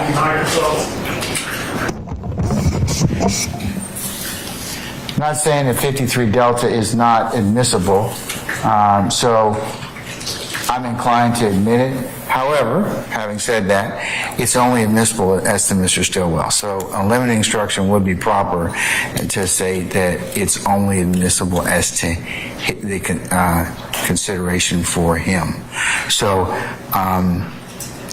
I'd need to have an appropriate limiting instruction to give them. I just had not had, the opportunity to review the 10:06 a.m. email with State versus Jefferson, so I'm now reviewing it. That's the only reason that I had to object. I didn't. I understand that, but I mean, I could probably give it at the end. I will give it at the end but I believe that a limiting instruction, at least as to this at this point in time, would be proper. So why don't you all work on that in the next 5 minutes? It doesn't need to be anything specific, just probably a couple sentences, and I'll give that to them before this particular. They consider this particular conviction. Your Honor, actually, I do have an objection as to a limiting instruction, and this is why.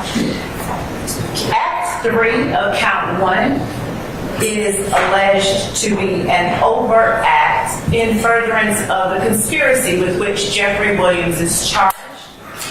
Act 3 what? Count 1? Act 3 of Count 1.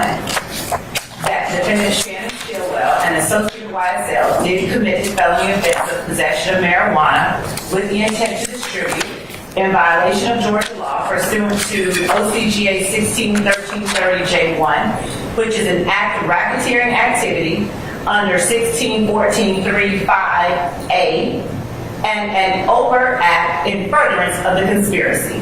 So there is no limiting instruction as to the conviction for Shannon Stillwell and Mr. Williams and the other defendants sitting at the table today. Mr. Steele, anything further?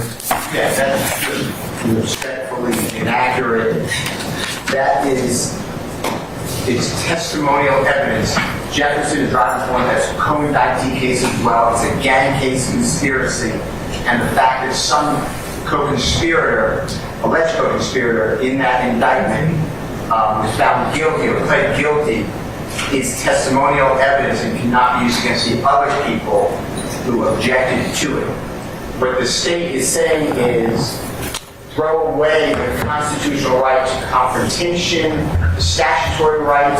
If this was a brute, and I'm just making an analogy, Your Honor, if this was a statement by Mr. Stillwell to the officer and he implicated somebody else here, that would have to go in the brute. There's no magic to a RICO case that's a conspiracy. The state has to first prove the conspiracy, and this allegation is testimonial evidence that cannot be used against Mr. Williams. If Mr. Stillwell testifies, that's not true. Mr. Steele, we're going to have to just fundamentally disagree on how you read State versus Jefferson. I've taken a look at Jefferson. That is not what Jefferson says.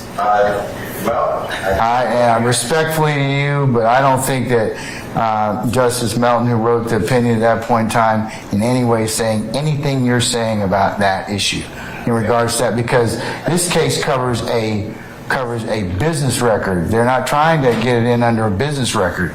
They're saying that this particular count goes to acts in furtherance of the conspiracy, specifically the one that occurred on or about the 23rd of August of 2013. And I'm looking at it right now. Can you please just read the case? Yeah, I've read it. That is not what it's saying. No, I'm looking at it.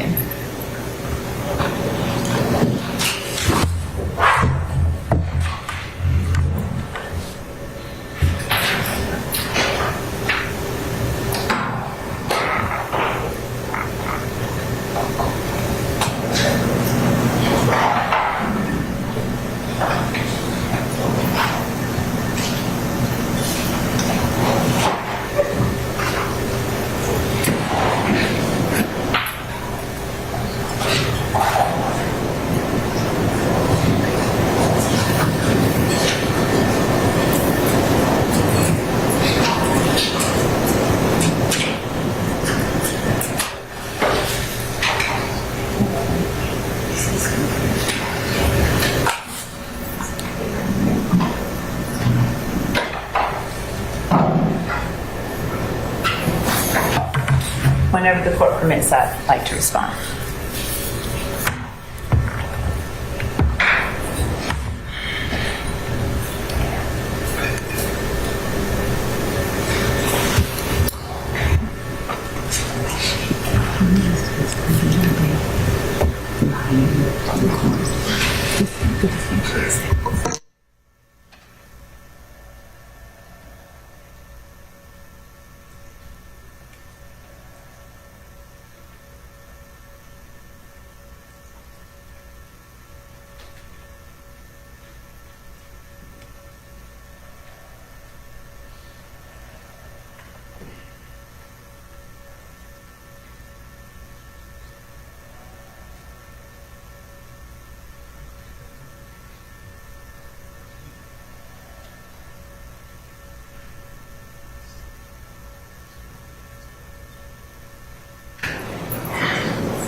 And Your Honor, I can give that.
Ms. Love, go ahead. I'm taking a look at State versus Jefferson, which talks about 16:15:9. Yes, Your Honor. I have that. Okay. And you're traveling under 16:14:4, Charlie, is that right? And 16:14:4 Bravo, is that right? Yes, Your Honor. Okay. And that and the distinctions are just glaring. It's inapplicable here. This in State versus Jefferson is an attempt by the prosecutor to establish the existence of a gang by putting in baldly a conviction of a person who's not on trial. There's not any other evidence being offered. They've just put in the conviction. Distinguishing our circumstances here, most glaringly, as the court has pointed out, we have alleged a conspiracy under 16:14:4C.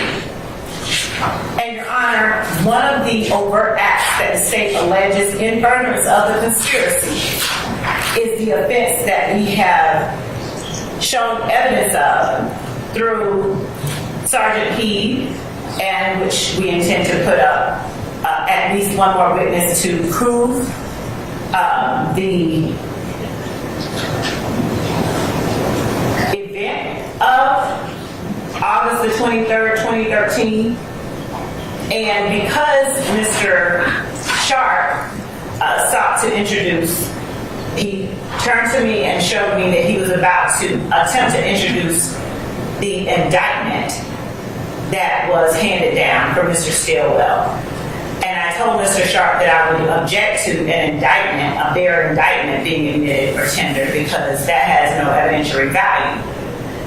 I offered to Mr. Sharp to, at this point, during his own cross-examination, to tender the state certified copy that the state intended to introduce in any event as evidence of the occurrence of Act 3, which is alleged as an overt act in furtherance of the conspiracy.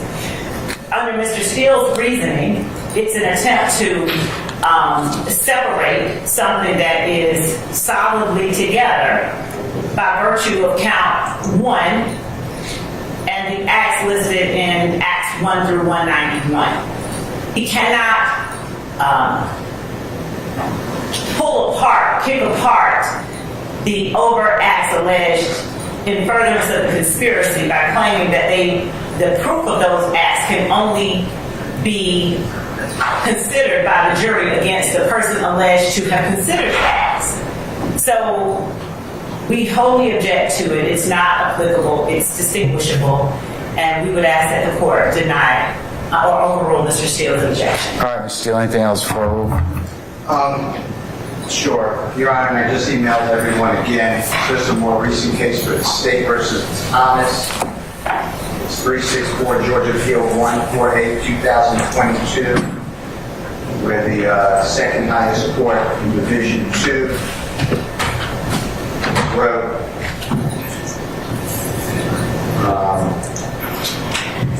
Following.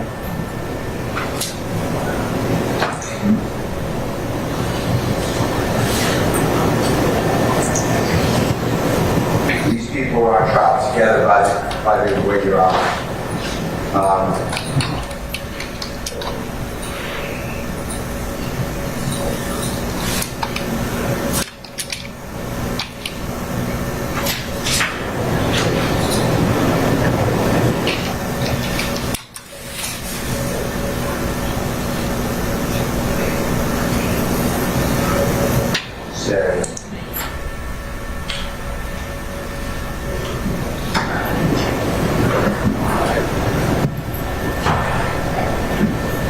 Division 2, I'm sorry, it says.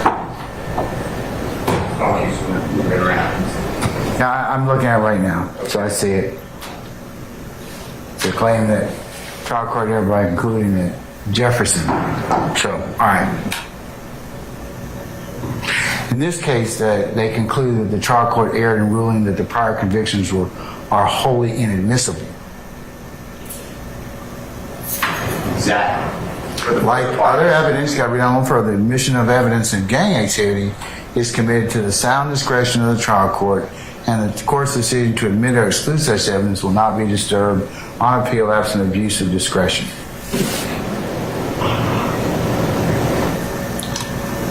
And again, this is in regards to 1659.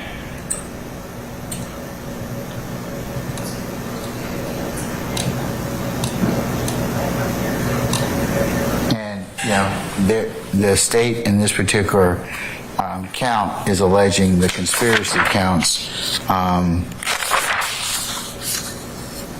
16-14 for Charlie and 16-14 for Bravo of count 1. So anything else, sir? Yes, this is the rules of engagement, like you use the term. This is a competition clause issue. The testimonial cannot be used against anyone but Mr. Silva, and that's why the limiting instruction is being requested. And that's what State versus Thomas said. That's what Jefferson versus State said. But you have a conspiracy. That's the a conspiracy means more than one person. So it may not be admissible, just like evidence, as you know, Mr. Steele, having done this a while. Evidence may be admissible for one reason and inadmissible for others. But in a conspiracy allegation, this is what the state's trying to admit. In terms of that, they're using that for that particular purpose. Conspiracy doesn't do away with statutes or constitutional rights. I understand that, sir. I do. The state will not be able to, the court will not find one case that says under 1664 A, B, or C, somehow this is admissible. It's respectfully, Your Honor. But you're doing it under 1615.9, 1615.3. So that's a little different than what I'm being asked to resolve in this particular issue. No, that's the state tried to get it in under conspiracy statute of 6. Those are gang statutes. And it says that the conviction of one gang member shall be admissible against another. And the Supreme Court of Georgia, Jefferson, said that would make the statute unconstitutional because... Have they declared that statute unconstitutional? It would make the gang statute unconstitutional. Have they declared that unconstitutional, Mr. Steele? Yes or no? Well, it said no. It said because it cannot be used against anyone but the person who pled guilty. That's how it's not, otherwise it would be. That's what Justice Melton wrote on the opinion that you first read on Jefferson. So my point is, we're putting in clearly testimonial. It happens in court. It happens for prosecution. He pleads guilty. I can't cross-examine him. Maybe he pled guilty because he said, I got out of jail that day. I don't have a lawyer. They promised that they wouldn't charge my crime. I don't have any way to cross-examine him. And what the state is is wrongly leading this, we're trying to lead this on report down the path of saying, well, everything comes in against everybody. That's for a jury to determine if they find conspiracy, and then it's not against everyone. If Mr. Williams, let's say, is in a conspiracy, then the court's going to charge the overt act of Mr. Stillwell, for instance, in this case. If that's done in furtherance of conspiracy, it doesn't have to be the act of Mr. Williams. If Mr. Williams is part of that conspiracy, then the RICO is proven. It's the actual transgression into the confrontation clause that keeps that out against Mr. Williams. It doesn't change anything about the RICO count. The state still has 191 acts, 190 acts, I believe, to then say somebody committed one of these acts if they're involved in a conspiracy, and if that overt act furthered that conspiracy, then that person may be found guilty of the RICO. But that's not to say that every single thing done here means that the confrontation clause is not violated. So that's why I'd like the jury to make instruction. Your Honor, respectfully, I disagree. I've consulted with E.D. Carlson, who also disagrees and is in agreement with our position that Jefferson applies to the Gang Act and not RICO. And the overt act is to prove the nature of the enterprise. And in Jefferson, there were no witnesses. He is stating and articulating the exact distinctions that I have made to the court. All right, Mr. Steele, I'm going to overrule the objection and authorize that when the jury comes back that those particular states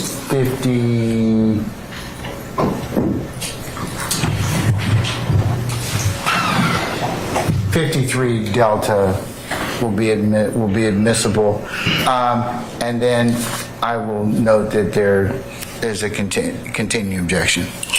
All right. Can I mention something else while you're here for a second? That came up on that last exhibit, 52 Delta, I think it is. And the court, Mr. Sharp made an objection going out from the jury. I'm not resolving those issues right now. Okay. We'll take up those at the end of the trial because some will go out with the jury and some will not be. I'm not going to rule on those right now. I don't need to. I'll email you. It's just part of the statute because I don't need to right now, Mr. Steele. Believe me, when we get to that point in the trial, I'll go ahead and take up all of the exhibits that will go to the jury and those that will not. And I'll make sure that we call those out and we have a good list. I just don't want to deal with it right now. Okay. All right, we're in recess. See you all back in about 5 minutes. You're eating up all your time, so see you then.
All right, now Sergeant Heeb is back. Okay, all right, so go ahead, sir. All right, Sergeant Heath.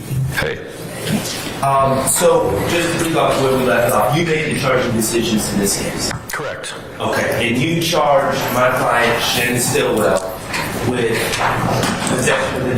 marijuana charges. Yes. You did not charge Shannon Stillwell with any gang charges. No. I'm going to approach with what's been admitted as 53D, State's Exhibit 53D, certified conviction of Shannon Stillwell, 13 SC 12122 up. Hand that to you, sir.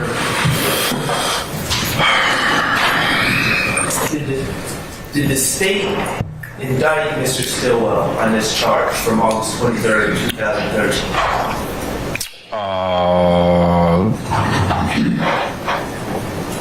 Doesn't appear that they did. They accuse him. It looks like there was a non-negotiated plea. Okay, let me. I don't typically deal with the certified convictions. I understand. Indict.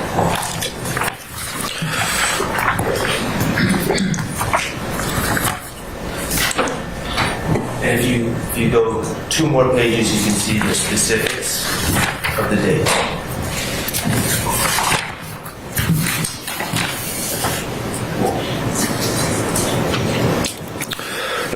Okay. Did the state indict Mr. Stillwell for the crimes of August 23rd, 2013? Objection as to form, the document speaks for itself, and I don't mind. I can ask about that. I'll sustain the question as to form. You can rephrase it. Was Mr. Stillwell indicted for these charges from August 23rd, 2013? Counsel, I'm going to be real honest with you. I have no idea what I'm looking at right now. I object to the form of the question and I'll sustain the question. Okay. Does the document that you're holding indicate that Mr. Stillwell was ever charged with any gang charges? No. No. Did Mr. Stillwell plead guilty to the marijuana charges? Yes.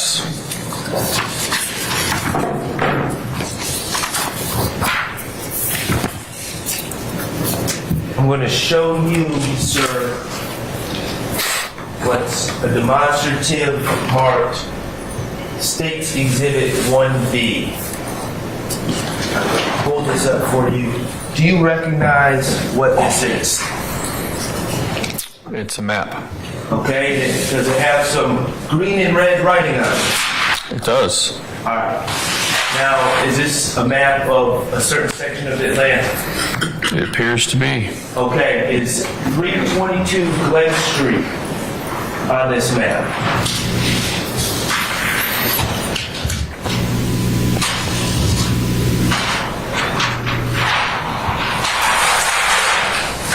You're going to have to bring it closer. Certainly.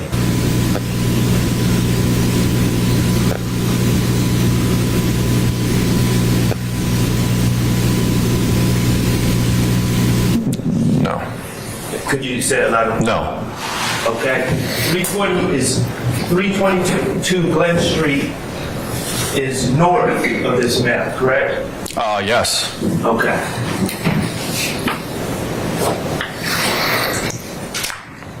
Thank you. Nothing else. Any further examination? no, Your Honor, not at this time. Okay. At this point in time, May we excuse Sergeant Heeb permanently or temporarily as a witness? Yes, Your Honor. Permanent? Yes. Okay. Sergeant Heeb, appreciate your patience with us. We're going to go ahead and permanently excuse you as a witness. Just don't discuss the testimony of anybody except the attorneys in this case, okay? Yes, sir. All right, thank you, sir. Sir, the documents? Just leave those with Miss Weaver, my court reporter, right here.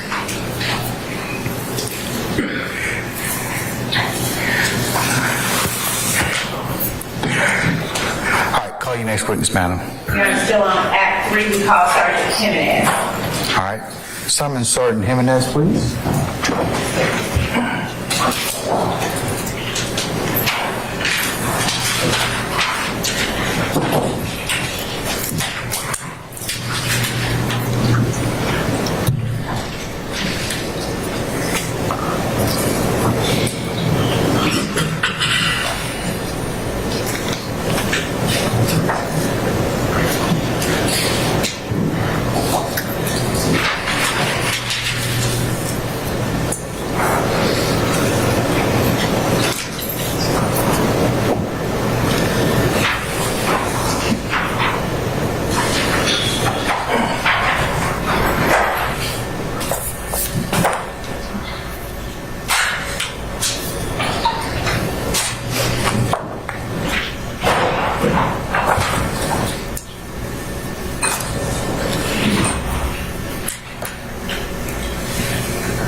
Sergeant Jimenez, good afternoon, sir.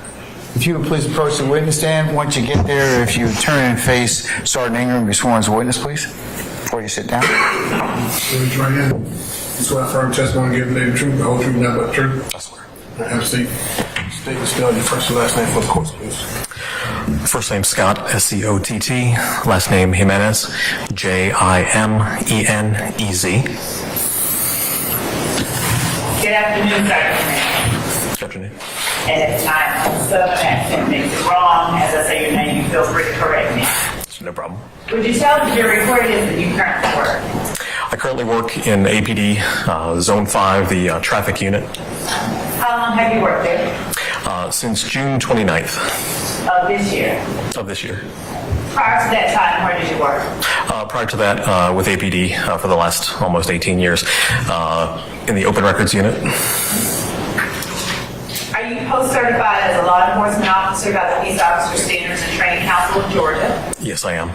And have you remained post-certified during your entire time with the Atlanta Police Department? Yes, I have. Prior to working with the Atlanta Police Department, what was your background? Prior to working with the Atlanta Police Department, I worked at a large law firm in town. I handled litigation discovery for that law firm. In August of 2013, you were employed with the Atlanta Police Department. Yes, I was. And on August the 23rd of 2013, did you have occasion to be involved in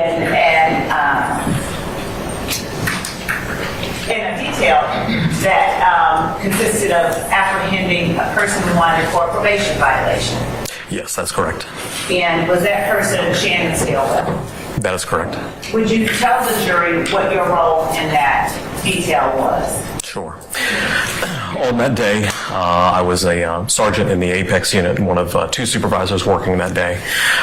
The detail, or the operation for the day, the assignment for the day, where there were two people that were wanted for probation violations, and we had an attached probation officer from the Department of Corrections working with us that was familiar with the actual arrest warrant and and the wanted subjects. That person was in a car of undercover officers in an unmarked vehicle.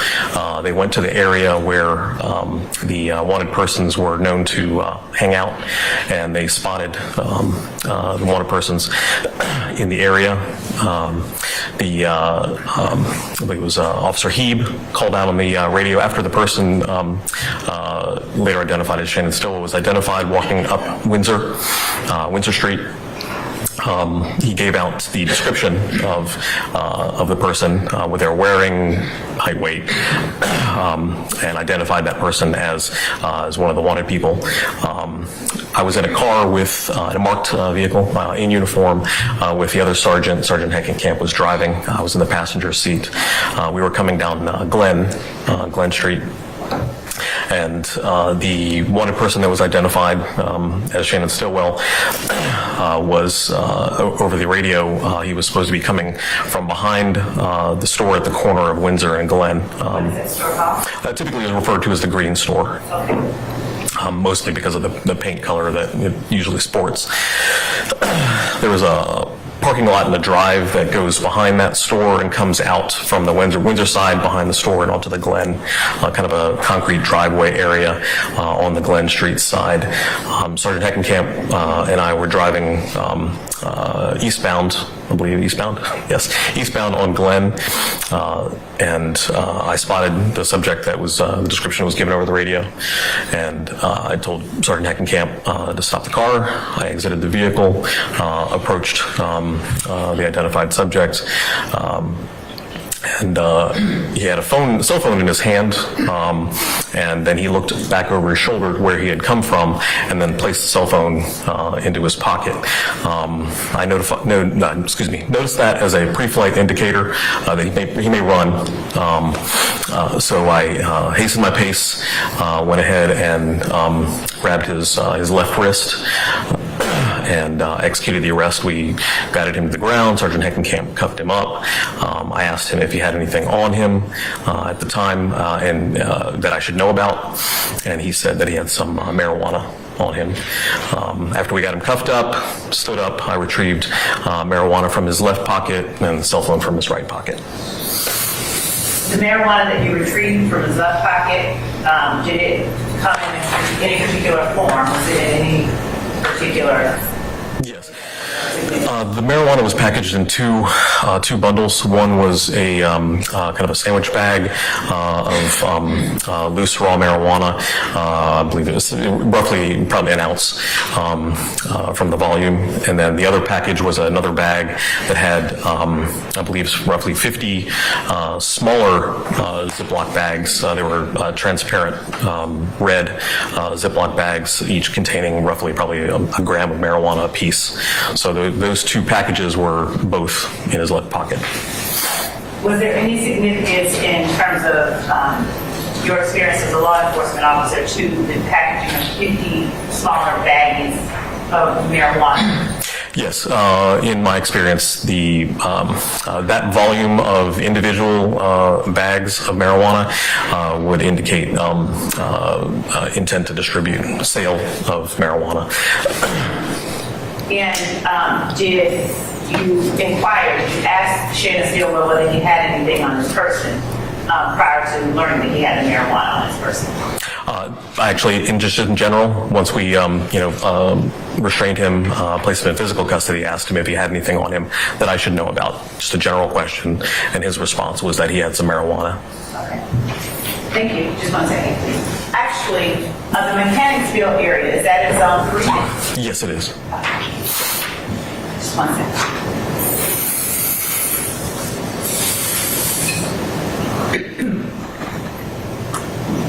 Would you explain to the jury just as succinctly as you can the borders of the Mechanicsville community of Atlanta? A little more difficult. I haven't operated in specifically in the Zone 3 area, so I would probably say, I think coming down McDaniel, going all the way over.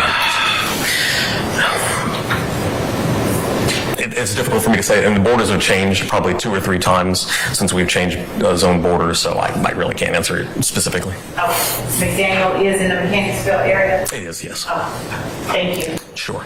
That's all I have. Cross, Mr. Sharp.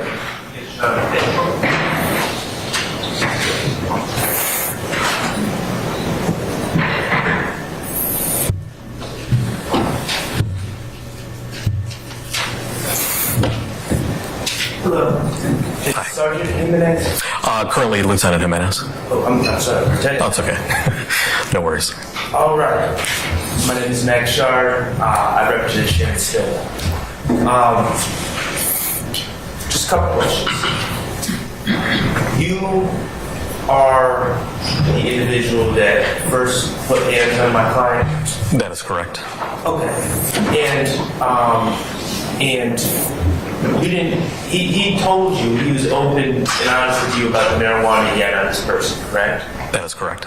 Okay. And this marijuana that you found, you determined that it was packaged for sale, correct? The packaging would tend to indicate that it was packaged for distribution. Okay, and distribution means for sale. Yes. And he was charged as such, correct? That is correct. Do you have any evidence as to where he got this marijuana from? No. Do you have any evidence of what he was planning to do with this money that he was going to make from these marijuana sales? No, I don't have any information on that.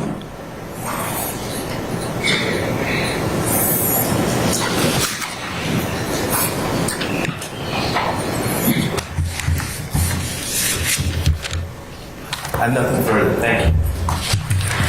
Any redirecting? Just briefly. Lieutenant, I'm sorry, I apologize, Sergeant. No worries. I'm showing you what has been marked as states with 47 Delta, a package that has been shown to the defense previously, and I'm showing to you now. Would you take a look at 47 Delta and open it up and look inside?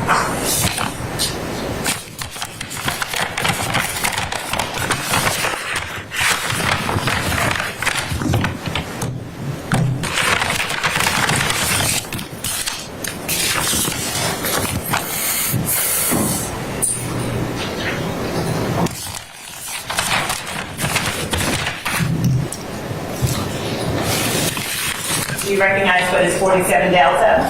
I reckon as a cell phone. It's been 10 years since this case, so I would have to rely on the labeling from the property recovery. Okay. And when you say you would have to rely on the labeling of the property recovered, I'm going to show you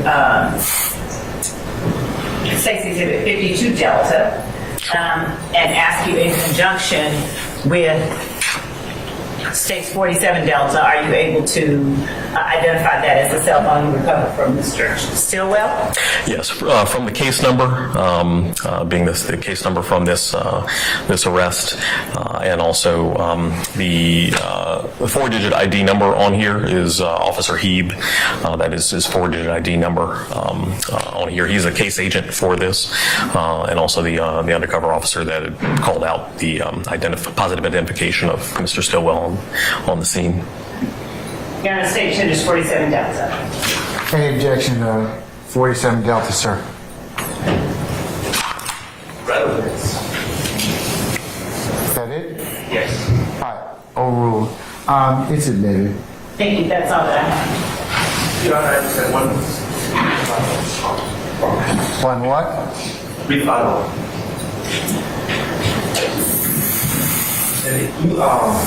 You gave some weights for the marijuana. Was the marijuana, to your knowledge, weighed, or were those just approximations that you were making? The approximations are from my, kind of a visual description of those, but I believe when they were processed, they were all the items were weighed. Okay, but you don't know the official weights from the weighing of the items. I do from reflection of my recollection on the report. Yes. Okay. What were the weights? I believe the weights were 50 grams, I believe, for the packaged 50 bags of marijuana, and I think it was 28 grams for the loose raw marijuana in the sandwich bag, I believe. But I would have to refresh from the report. Just so we're clear, 50 grams is for the total of all the bags. No, I believe it's 88 is the total for both. I'm sorry, 50 grams is total for all Your Honor, I would these ask small. to object and Basis. ask that the witness be allowed to complete his answer. Yeah, let him finish his answer first. With the numbers, I would have to actually look at the report because the report has the actual, accurate numbers. I only know, what I pulled from his pocket and my estimation at the time. I didn't turn the drugs into the evidence room, so that's where they will be weighed and they were documented in the report. Fair enough. But when you said 50, you were talking about the entire total of all the small bags, not each bag. I believe so, yeah. All right, nothing further. Thanks. All right, anything further? If not, Your Honor, what was the 88 that you mentioned? I think there was a total, I think the total grams of marijuana, but I'd have to look at the report for that. Okay, thank you. That's all I have. all right.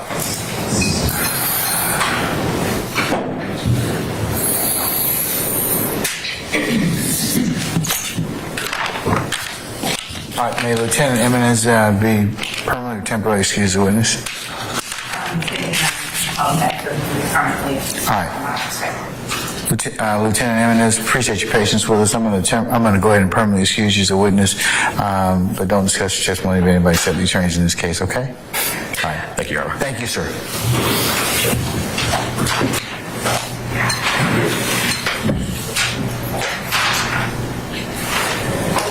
All right, call your next witness, madam.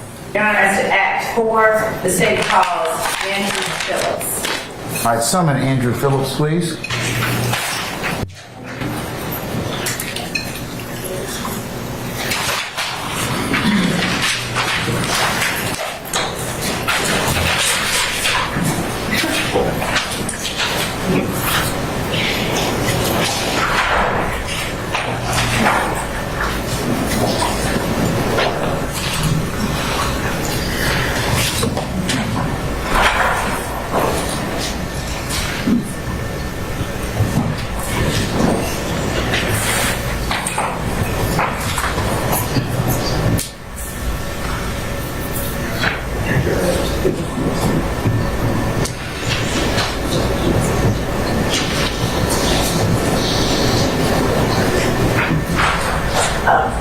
And Your Honor, with respect to this witness, if we could invoke the setting provisions as to.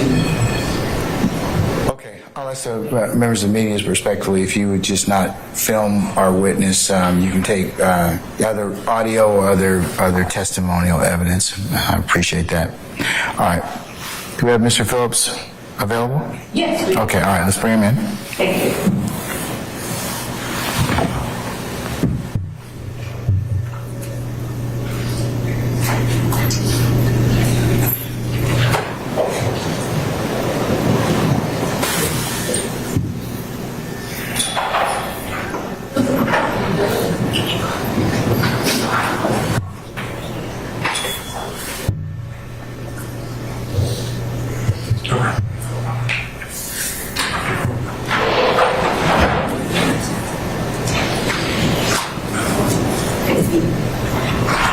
Mr. Phillips, good afternoon, sir.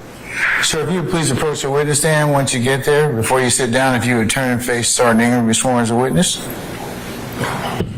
Raise your right hand. You swear affirm testimony you give today the truth, the whole truth, nothing but the truth. I do. Have a seat. State and spell your first and last name for the course and I will do one, please. State and spell. Andrew Phillips, Andrew Phillips, Phillips.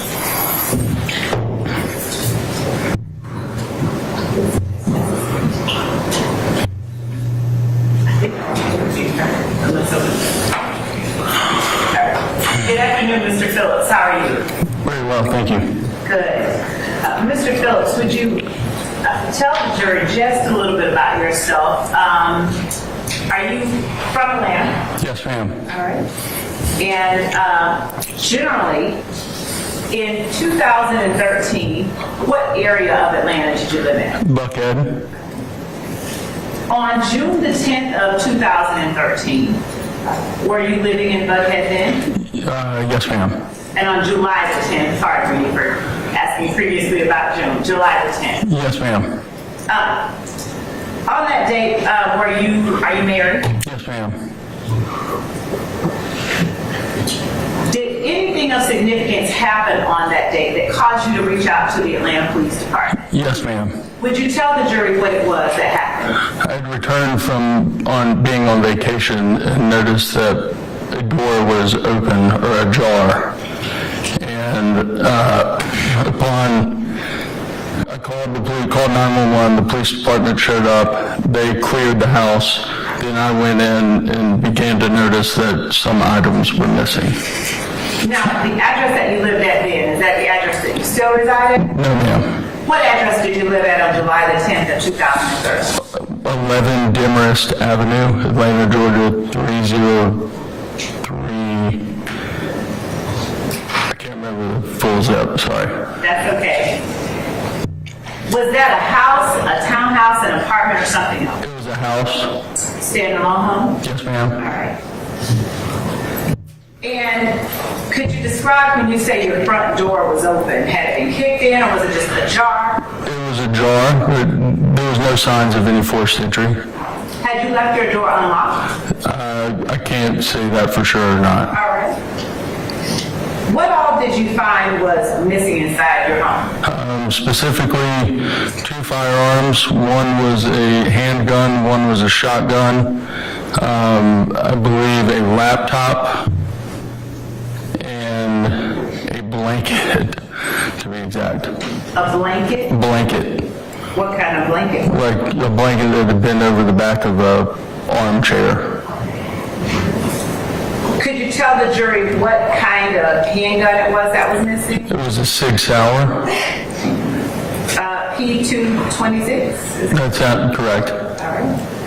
And what kind of laptop was missing? An Apple. Who did that belong to? My wife. Now, was there any way that you were able to, was there anything else that was present or absent at the time that you arrived home? In other words, was your alarm system, did you have an alarm system? We did have an alarm, but I can't say whether or not it had been on or not. And when you got home, was there any mail or anything at your doorstep to leave any indication as to? Actually, there was mail on the front doorstep now that you say that. Okay, what was there? It was I think a small brown package. Okay. And on what date was that UPS package delivered? I do not recall. Showing you a copy of the incident report from that incident. Refresh your memory? I'm sure it would. All right. I'm going to show you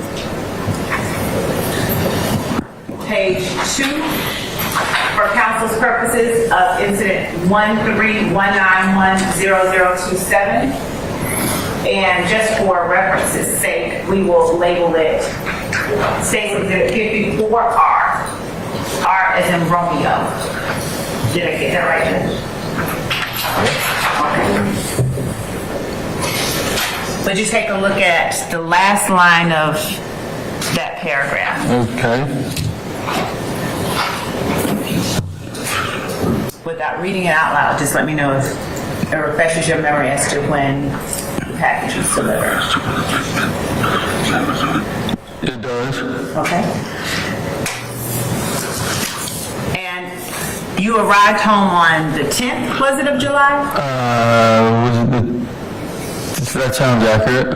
And what date was the package delivered? Based on what I just read there on the 9th. Okay. I'm going to show you, and Your Honor, this time we have an exhibit that has been made safe, but we are also bringing in a weapon into the courtroom, so we need to make the court aware. That's fine.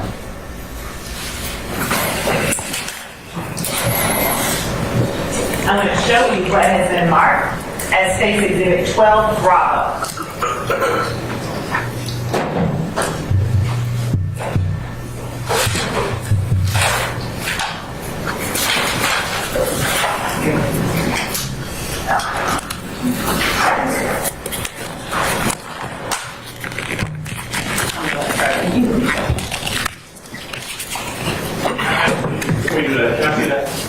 Yes.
All right, madam, you may proceed when ready.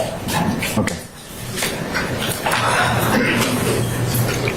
Now, Mr. Phillips, did you ever receive back your firearm? No, ma'am. All right. At some point, did you reach out to the Atlanta Police Department to tell them a serial number or any other identifying information for the firearm? I believe so, yes, ma'am. Now, do you recall what that serial number was? Not off the top of my head, no. Okay. And do you recall what your firearm looked like? Yes, ma'am. Would you recognize your firearm if you saw it? Yes, ma'am. Do you recognize the firearm inside the box that is labeled 4054 Delta? Can you flip it over? Go ahead, you flip it. I'm sorry. Not 54 Delta. Hang on one second. 40. 12 Bravo. 12 Bravo. Without confirming the serial number, yes, it does look like my firearm. And are you able to tell the jury what make and model of the firearm it is that you're looking at? Yes, ma'am. What is it?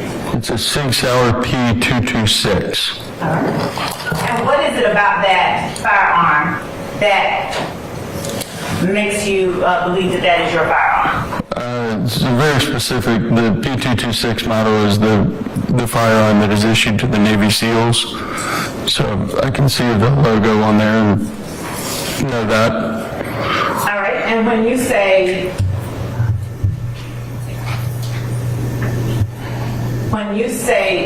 that it is a very specific firearm issued to the Navy SEALs, were you a Navy SEAL? No, ma'am. Why is it that your firearm would have, or you would have a firearm specific to Navy SEALs? I just thought it would be cool to own that specific firearm. All right. With showing you a warrant with a serial number listed on it, refresh your memory as to the serial number? I'm sorry, can I get that question one more time?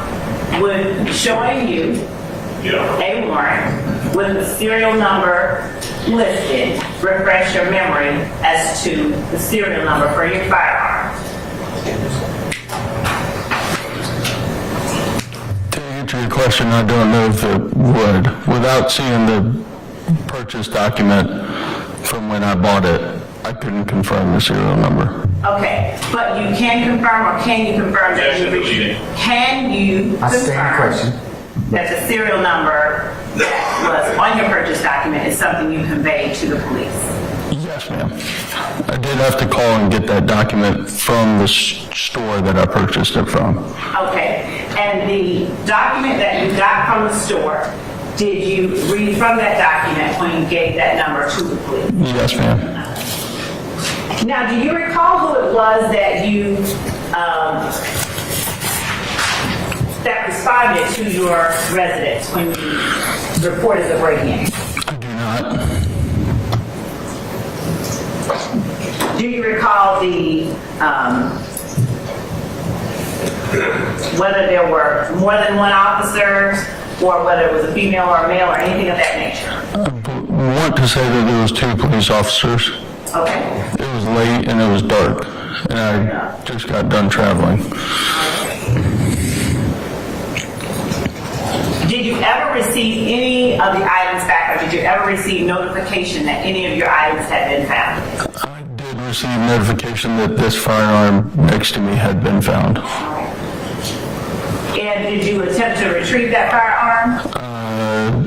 I reached out to find an understanding of the whereabouts of the firearm. What do you mean? Just once they had contacted me, I was curious. Okay. And were you allowed to get your firearm back? No, ma'am. All right. Now, at the time, had you given anyone permission to be in your home during that time? No, ma'am.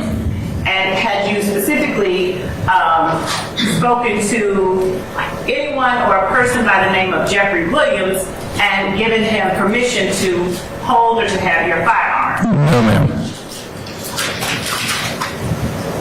Were any of the other items that were stolen from your home ever recovered, as far as you know? No, ma'am.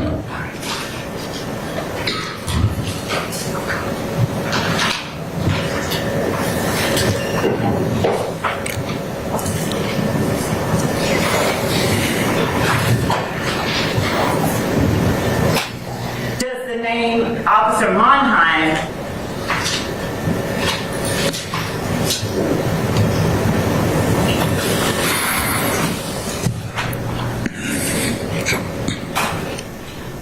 actually, just one moment, Mr. Phillips.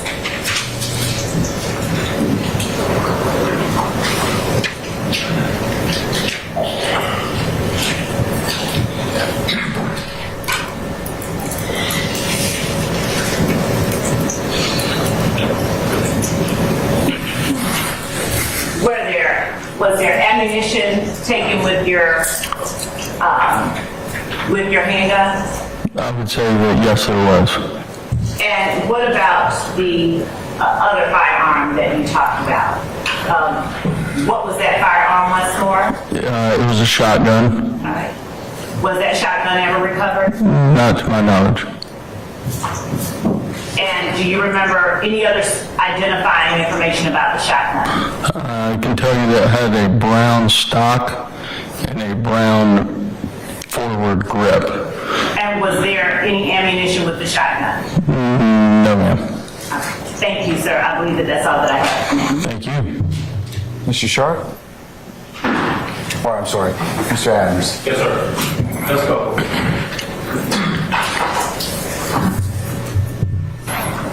Phillips, good afternoon, sir. Good afternoon. My name is Keith Adams, represent Jeffrey Williams. You and I have never met, correct? Correct. So if I heard correctly, in July of 2013, you were on vacation with your spouse, correct? Yes, sir. How long were you gone? I can't say for sure, but I feel like it was 4 to 5 days. Okay. I mean more than a day or two, right? Correct. Okay. And the date that we've heard referenced before, July the 10th of 2013, that's the date you came back, correct? That sounds correct. You come back, and before you go in your house, you notice that your door is open. It's ajar. On the way up the driveway, we noticed the door. Yes, sir. There was a package that had been delivered on that day, or at some point you come to find out it was delivered on that day, right?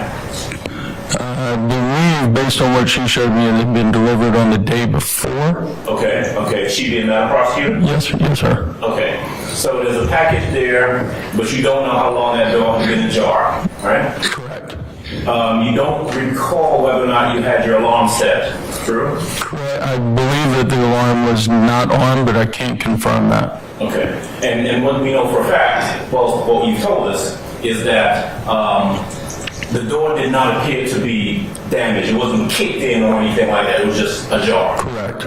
This is a standalone house. Correct. In a neighborhood. Correct. Yes, sir. Subdivision, cul-de-sac, something like that? Just a neighborhood, normal neighborhood with homes next to one another. Okay. Bunch of families live in the neighborhood, some kids, some are not? Correct. Okay. There been other thefts or burglaries in the neighborhood as far as you're aware? I feel like some things had taken place, but I can't recall. Sure. And so what you can tell us is that you come home and 2 guns, a laptop, and a blanket are missing from the house. That sounds accurate. Okay. May I approach, Judge? You may, sir. All right. The item that you've been shown here that's been previously made safe by, made safe, is a gun. It's a black gun, right? Yes, sir. Looks kind of like the gun that you had, right? Correct. But you don't know the serial number. Correct. Right. And so you can't identify, I mean, there's more than one black gun out there in the world, right? I can say, yes, sir, but when they called me with that gun specifically, they had matched the serial number to the serial number that I had submitted. Okay, but for purposes of you telling this jury that you know for a fact that this item that we're looking at right here, I'm gonna move it so that put it this way, that does have a serial number on it, you don't know that serial number. You can't recognize it by that serial number. Not off the top of my head, no, sir. All right.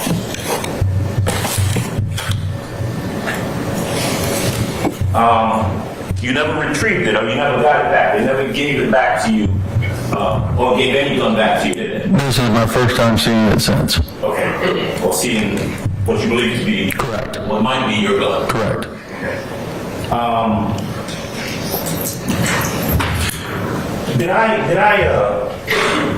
Do I recall or know correctly that the officers who came out dusted the location for fingerprints? I believe they did. It was a long time ago. Would that have been the Atlanta Police Department that came out, or was it another jurisdiction? I want to say that it was APD. Okay. And so as far as you know, they conducted some degree of investigation involving and including dusting for fingerprints, right? Correct. Do you remember whether they told you, or do you remember them telling you that they were actually able to retrieve or to lift? Objection as to hearsay. I'll sustain it as to this point. Okay. I'll sustain the question. All right.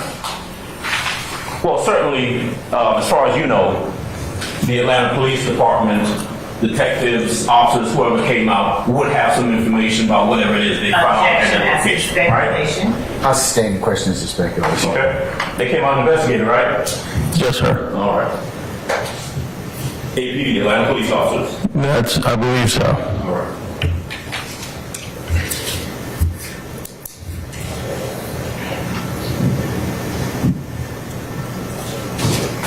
Okay. Mr. Phillips, thank you. That's all I have. Thank you, sir. Anybody else? Anything further, madam? Your Honor, I don't have anything further now. I would ask that Mr. Phillips temporarily be released and allowed to be recalled. Okay. Mr. Phillips, thank you for your patience with us. I'm going to go ahead and temporarily excuse you as a witness. So what that means is at some point in time, you may be subject to being recalled. We'll certainly give you enough advance notice in order for you to get here timely. But don't discuss your testimony with anybody except the attorneys in this case, okay? Understood. Right. Thank you, Judge. Thank you, sir. All right.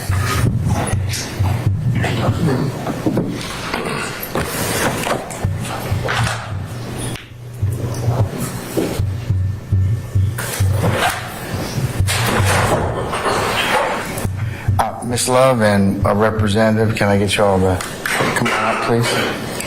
And the rest of you, put your headphones on, please.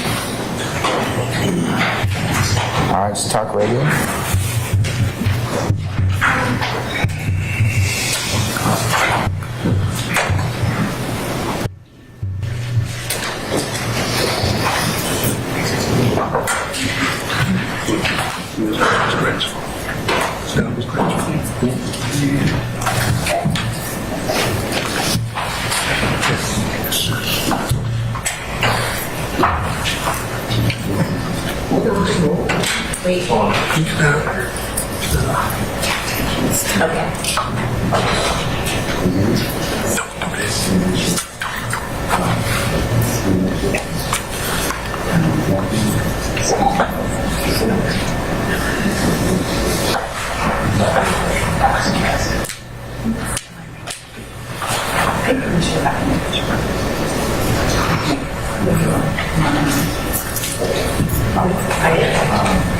I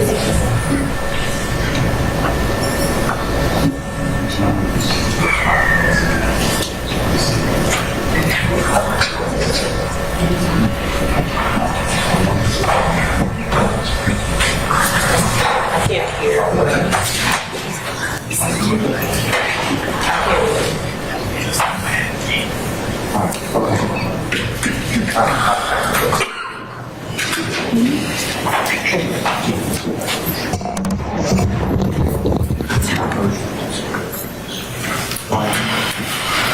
I'll take it up in just a second, Christine. All right, ladies and gentlemen, how about we take 5 minutes? I have it on good authority that we're going to go ahead and maybe take one more witness, and then we'll conclude for the day. But, what do I know, though, right? Okay, so take 5 minutes or thereabouts. We'll call you back in, okay? All right. All rise.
Is that correct? Yes, sir. All right. Okay. Mr. Steele, what is your motion, sir?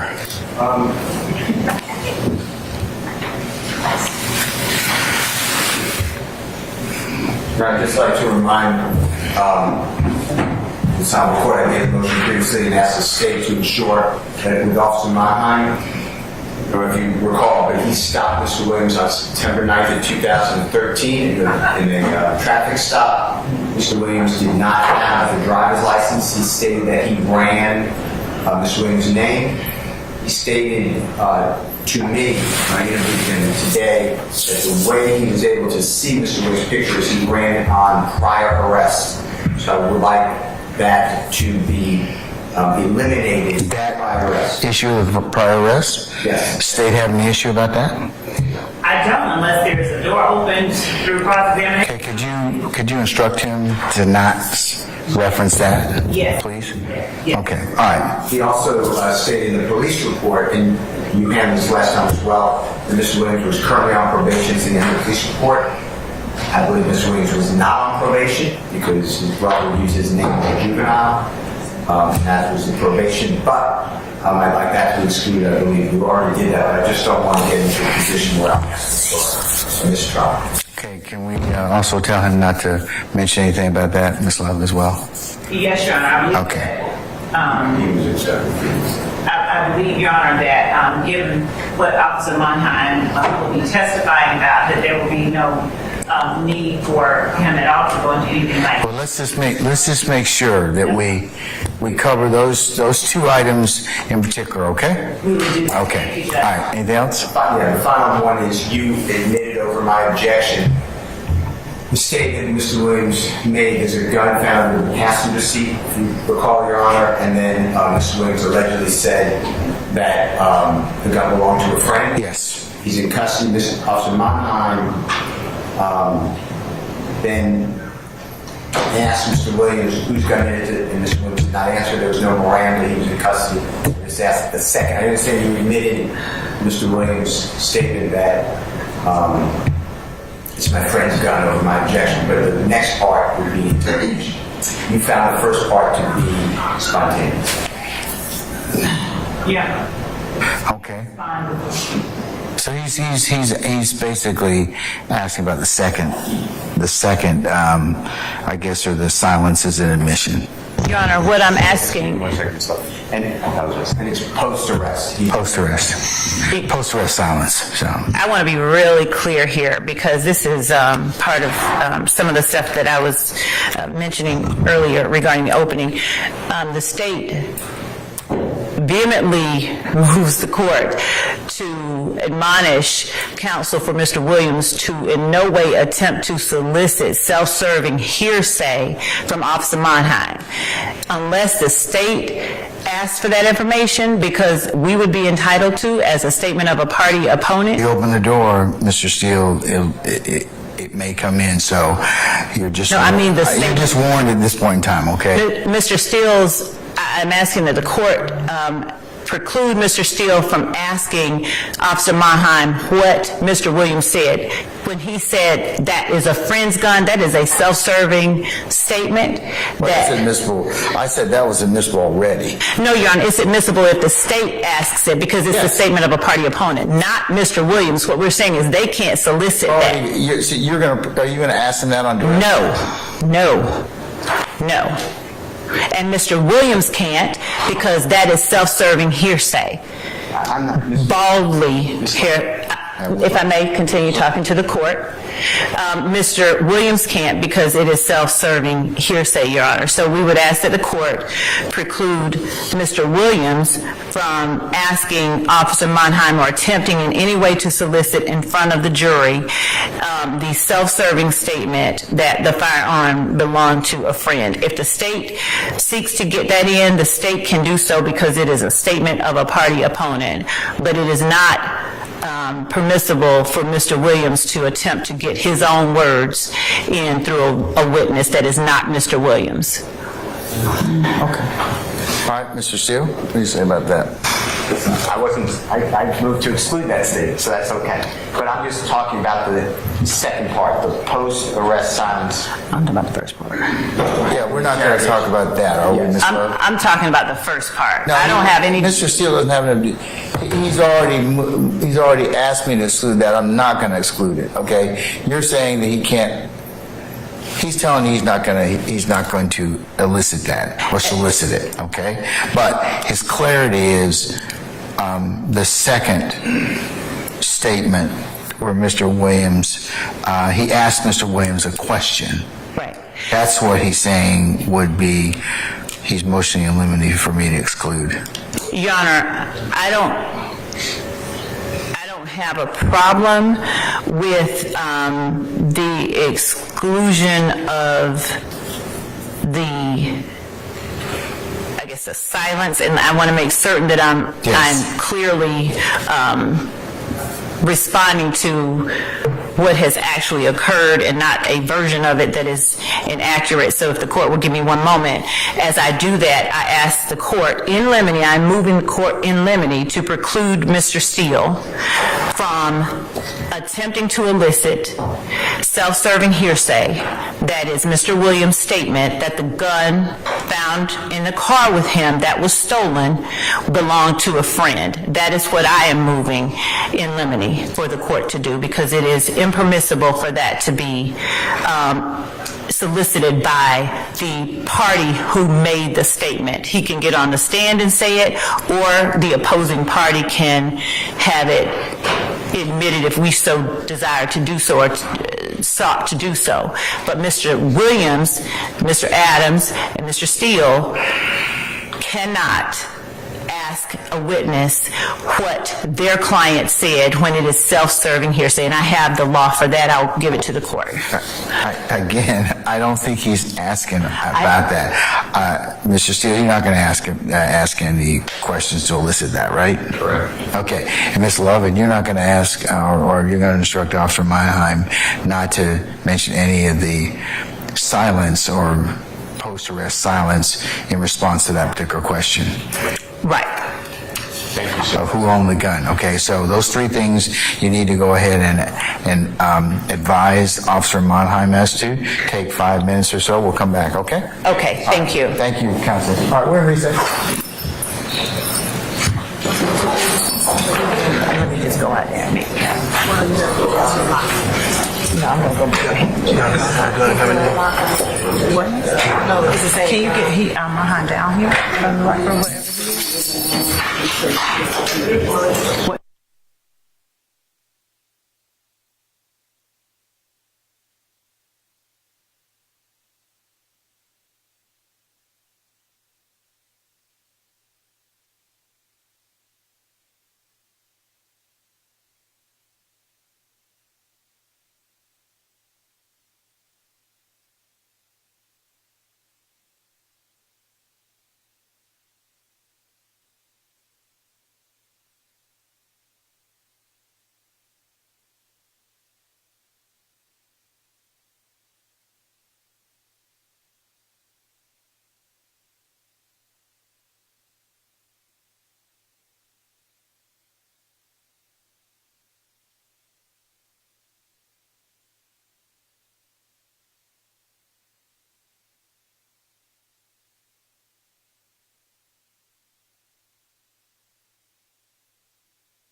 Then before the jury comes out.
Let me have that farm.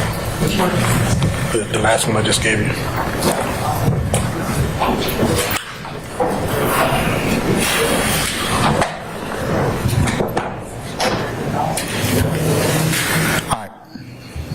All right, Ms. Love. Thank you, Judge.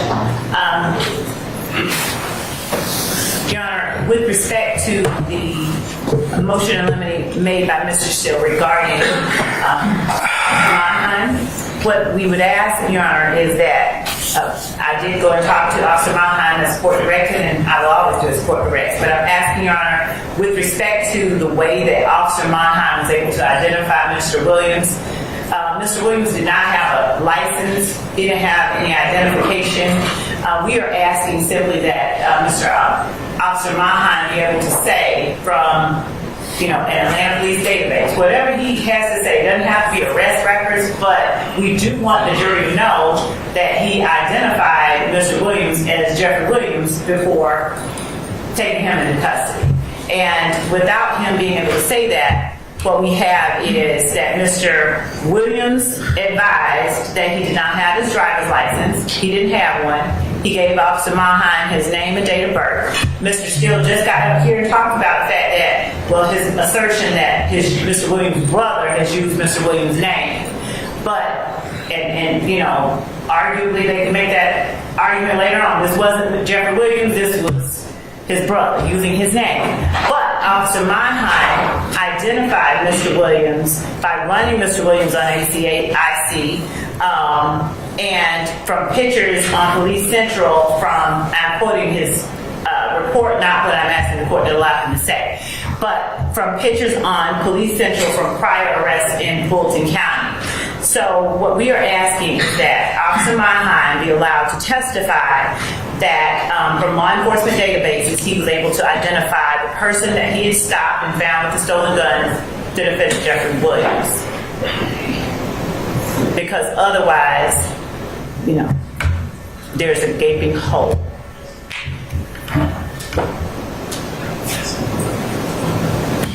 Mr. Steele? Your Honor, I would object to that, but I don't mind A, stipulating to Mr. Williams, I won't make an argument it's not, and B, you ran a computer check. You don't need to say... Yeah, I think making it general would probably be fine. How did I first say, Judge? Well, I think that running a computer check, he was able to determine that was Jeffrey Williams. Okay. Mr. Steele says he's not going to object to that. Okay. It's just that it's more prejudicial than probative if he gets into, there are multiple arrests and I saw it, and that's the way I was able to determine it was between him and his brother. Definitely. Okay, well, that's what... Database, okay. Computer is kind of weird. A records check. A records check, okay. Thank you. That works. Can we call him now? Yes. Okay. Can you get him in here? And I want to make sure he's clear. Wait, Your Honor, being told that a records check is bad, I don't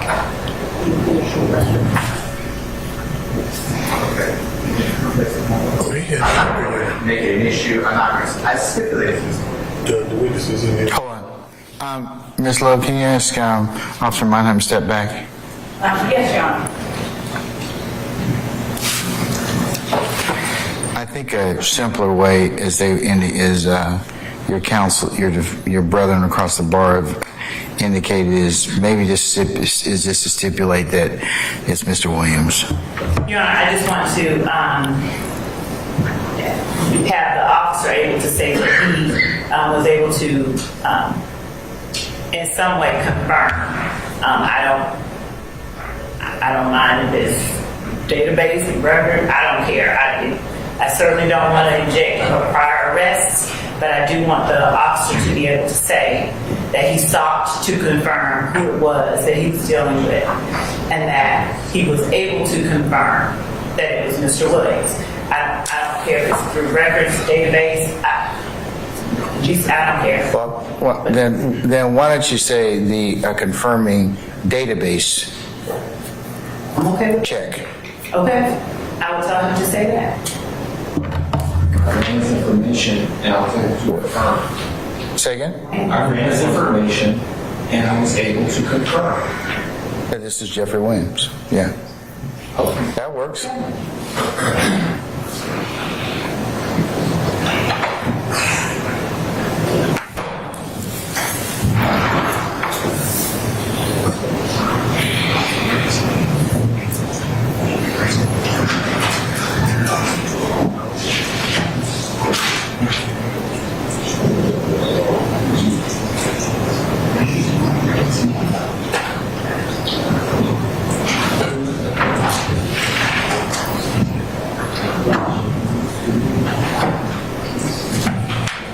You want to bring the jury out before we come in?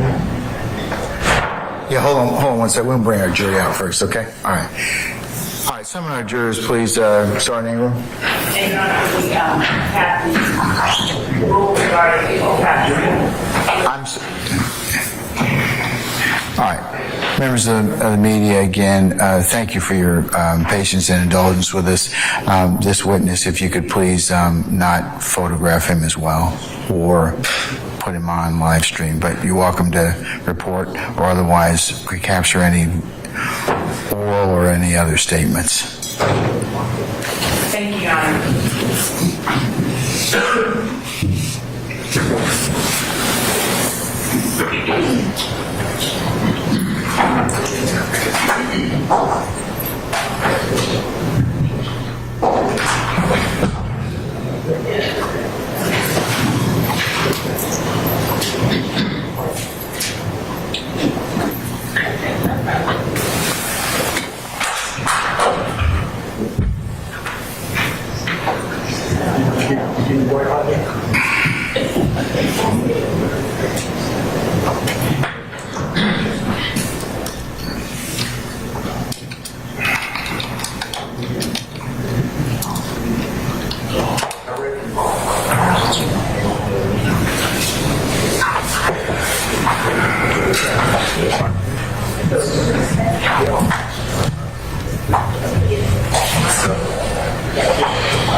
Thank you, Sergeant Ingram. Ladies and gentlemen, please be seated.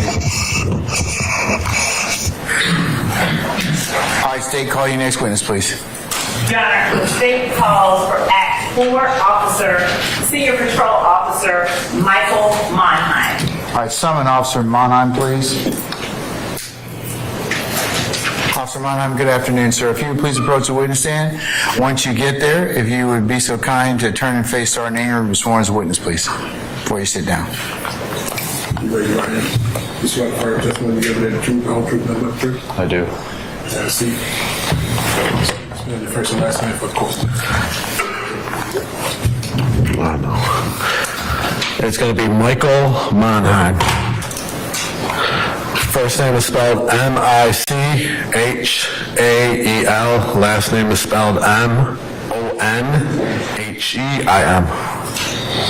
Good afternoon, Officer Monheim. Would you tell the jury a little bit about yourself and tell them where you currently are employed? I've been employed with the City of Atlanta Police Department for 18 years now. My assignments is patrol officer, responding to 911 calls, accidents, proactive policing, and engaging in the public. What was that last part? Engaging with the public. Right. And what area, if any, in particular of Atlanta are you assigned to cover? The downtown and midtown area. Are you certified as a law enforcement officer in the state of Georgia? Yes, I am. Have you remained so certified during your entire career with the Atlanta Police Department? Yes. Prior to working with the Atlanta Police Department, what was your background? I was prior military, and I worked for Armored Car Company. Say the last part. Armored Car Company. Okay. And what was your service? What branch of the military? The Marines. Thank you for your service. How long did you serve in the Marines? 8 years. From what year to what year? From 1996 to 2004. And what was your position within the Marines? I was infantry personnel.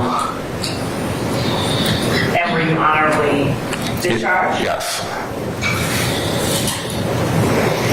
In September of 2013, were you working with the Atlanta Police Department? Yes, I was. What was your position at that time? I was a patrol officer at that time. And were you assigned to any particular area of Atlanta? The midtown area. On that date, did you have an occasion to conduct a traffic stop on a person you later learned was Jeffrey Williams? Yes, I did. Would you tell the jury how that came to be? On the date that you had mentioned, I was sitting at the intersection of Techwood Drive and 14th Street, which is near 1132 Techwood Drive. I was sitting there monitoring the flow of traffic during rush hour at that time. I was in a very far right lane facing westbound on 14th Street at that intersection. At around 8:26 in the morning, I observed a black Dodge Challenger. It was traveling westbound in the middle lane, which is a straight lane only. The tag number, I believe, is going to be P as in Paul, IN 4143. And it passed me in the straight lane only, and then it made a left-hand turn that was now traveling southbound on Techwood Drive. I observed that he made a proper left turn because he wasn't in the turn lane to make a left turn. And our signs indicated that have lane assignments. I then went to go pull the vehicle over, and he continued southbound on Techwood Drive, approaching 10th Street. As you approach that intersection, there is a right turn lane only, and that is clearly labeled with the sign saying right lane must turn right. I observed him traveling that, and he continued straight, going southbound, merging on the I-75-85 southbound ramp from 10th Street. At that time, I made a traffic stop on the vehicle on I-75-85 southbound underneath the 5th Street overpass. At the time that you first observed the vehicle committing traffic violations, did you know who the driver of the vehicle was? No, I did not. And can you tell the jury, do you have a basis for knowing approximately how far the location of 1132 Techwood Drive is when you first noticed the vehicle from the address of 11 Demarest Avenue in Buckhead? Approximately 3 miles. So how is it when you were able to conduct the traffic stop? Tell the jury what it is that happened next. I approached the vehicle, the driver rolled down the window. I explained to him why I pulled him over and asked him for his driver's license. He said he didn't have a driver's license on him, but he gave me his name and his birthday. And what name and what birthday did he give? Jeffrey Williams. Now, would you give the jury a general description of the person that was in the vehicle if you recall? He was a black male, thin built, tall, and he had some long braids. Okay. Now, you said that he told you he did not have a license? That's correct. Were you able to run this information and confirm that he was who he said he was? That's correct. When he gave me his name and his birthday, I ran his information on ACIC. Just go ahead and you have some information sources, databases. Correct. Okay. So after that, after you were able to confirm who he was,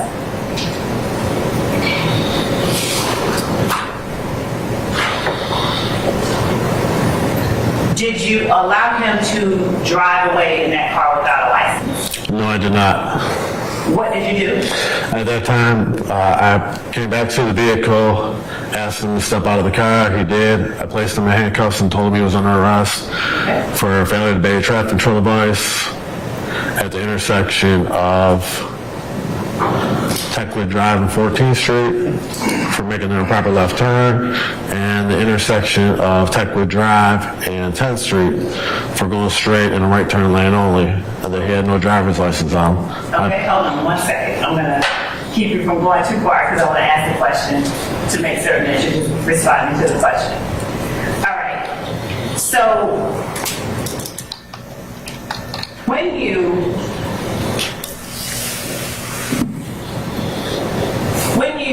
placed him under arrest, just 1 second.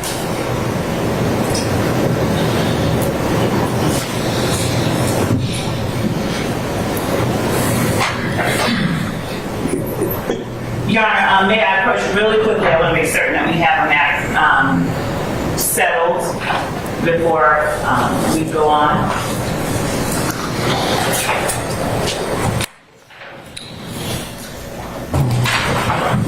It'll be quick.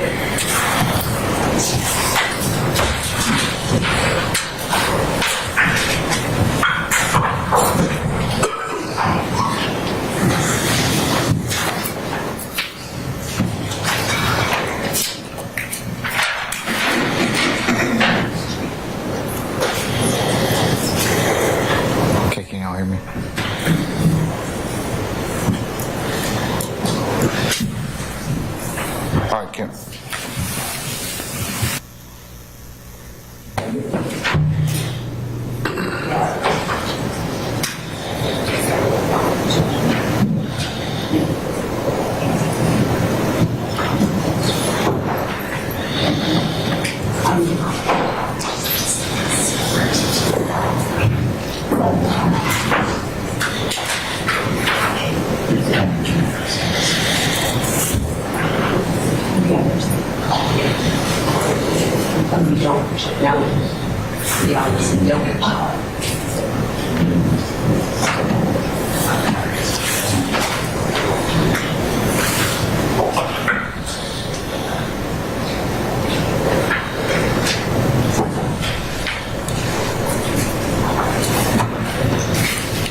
Officer Monheim, I'm going to just ask you to step outside for just 1 second, please, if you wouldn't mind, sir.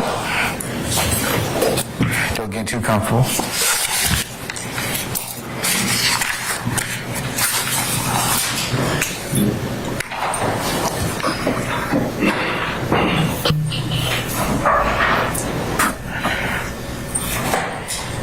Are you going to handle the matter that we... Oh, yes, thank you.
Thank you, Your Honor.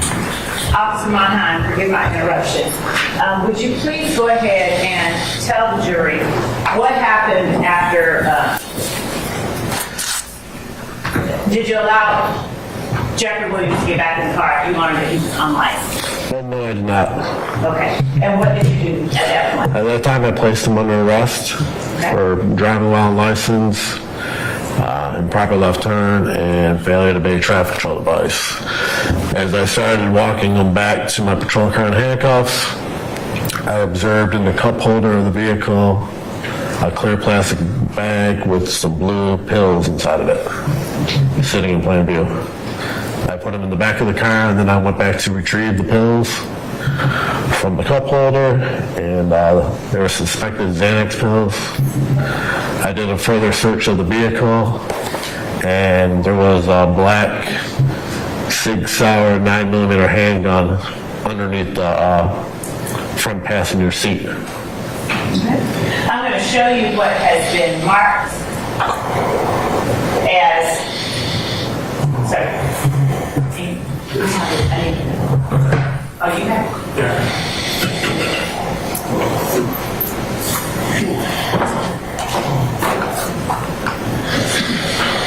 As 12 Bravo, and ask you if you recognize the exhibit marked 12 Bravo. You can go ahead and take a look at it.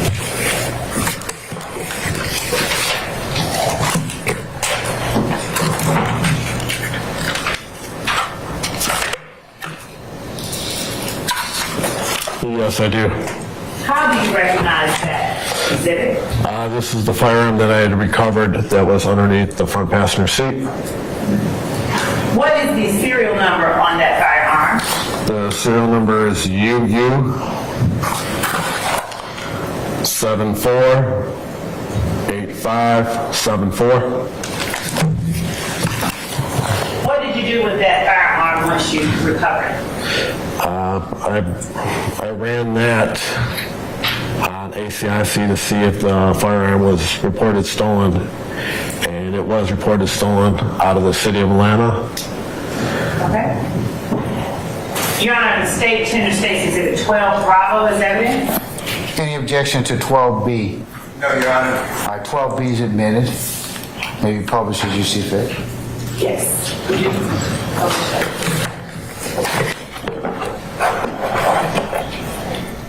All right.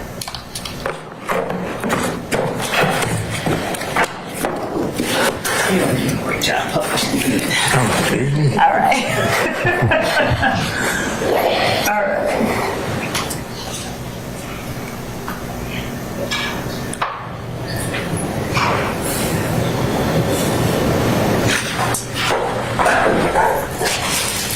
And what is the item that I'm holding here? That is the magazine that goes to that gun. Okay. And we don't keep ammunition with the guns in court.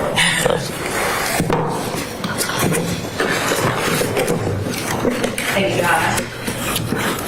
Now, when you said that the gun was reported stolen out of Atlanta, by whom was that gun reported stolen? It was reported stolen by, I want to say it was an Andrew Phillips. Okay. And were you able to, or do you recall off the top of your head the incident report in which that gun was reported stolen by Mr. Phillips? I don't remember the APD case number off the top of my head, but I do recall that it was taken from a burglary. Hearsay and competition. Yeah. May I respond? Yes. Your Honor, the officer is talking to the jury about what was reported and why it was stolen, why he did what he did as it related to the firearm, and Okay. we... All right, Mr. Steele, I'm going to overrule the objection. Go ahead, please. That the firearm was reported stolen from a burglary from 11 DeMorris Avenue, which is in Buckhead, and that firearm was reported stolen on July 10th of 2013. All right. And was the owner of the firearm able to, how did the Atlanta Police Department get the serial number from the owner of the firearm? Basis. Same. What? Overrule the objection. How was the Atlanta Police Department able to obtain the serial number for the stolen firearm? The original responding officer that took the initial report, I believe, was the one that got the serial number from the victim. so he can list it as stolen. And I'm going to show you a document we will mark State's Exhibit 55.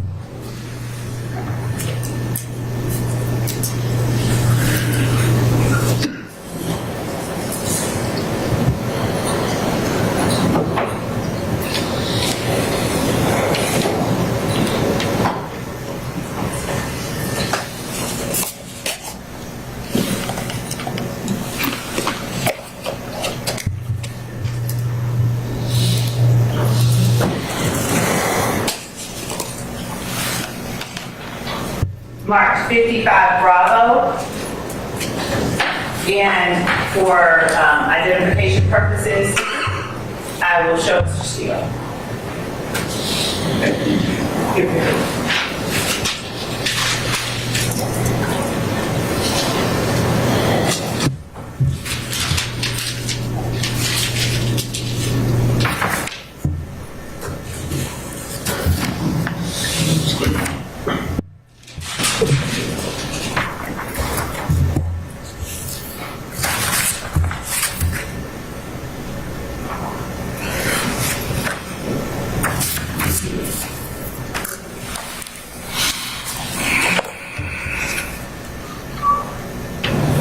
To show you what has been marked as State's Exhibit 55 Bravo, and ask you, are you familiar with State's Exhibit 55 Bravo? I am now, yes. Okay. Now, when you say I am now, what are you looking at it that makes you familiar with that exhibit? It has the original case number for the initial report, but it was a supplemental report to the initial report. Okay. And it indicates on this police report that the serial number was added to the police report so that the vehicle could be put on the system as stolen. The vehicle or the gun? I'm sorry, the gun. Okay. And what serial number is listed on that report so that the firearm could be listed or reported as stolen? The serial number is listed as UU748574.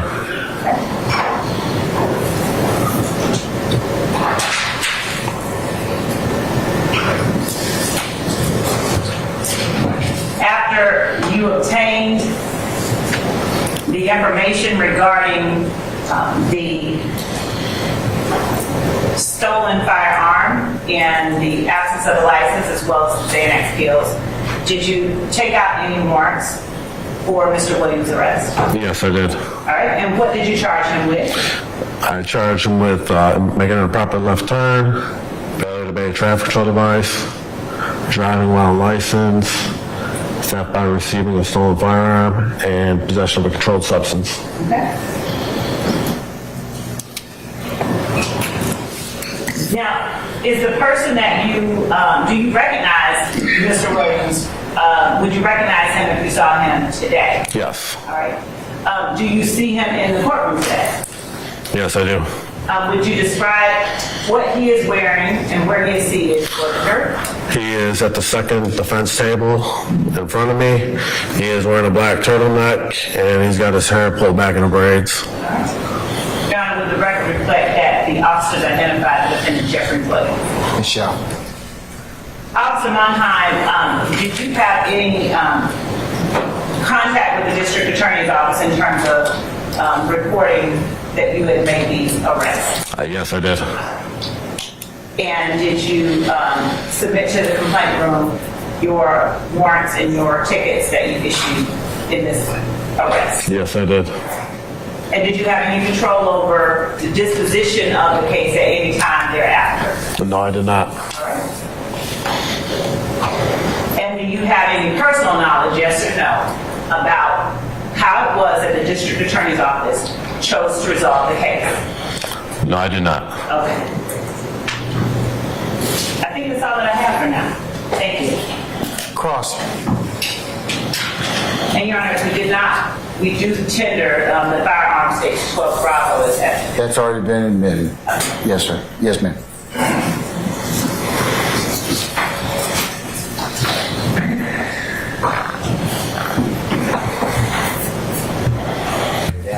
the office.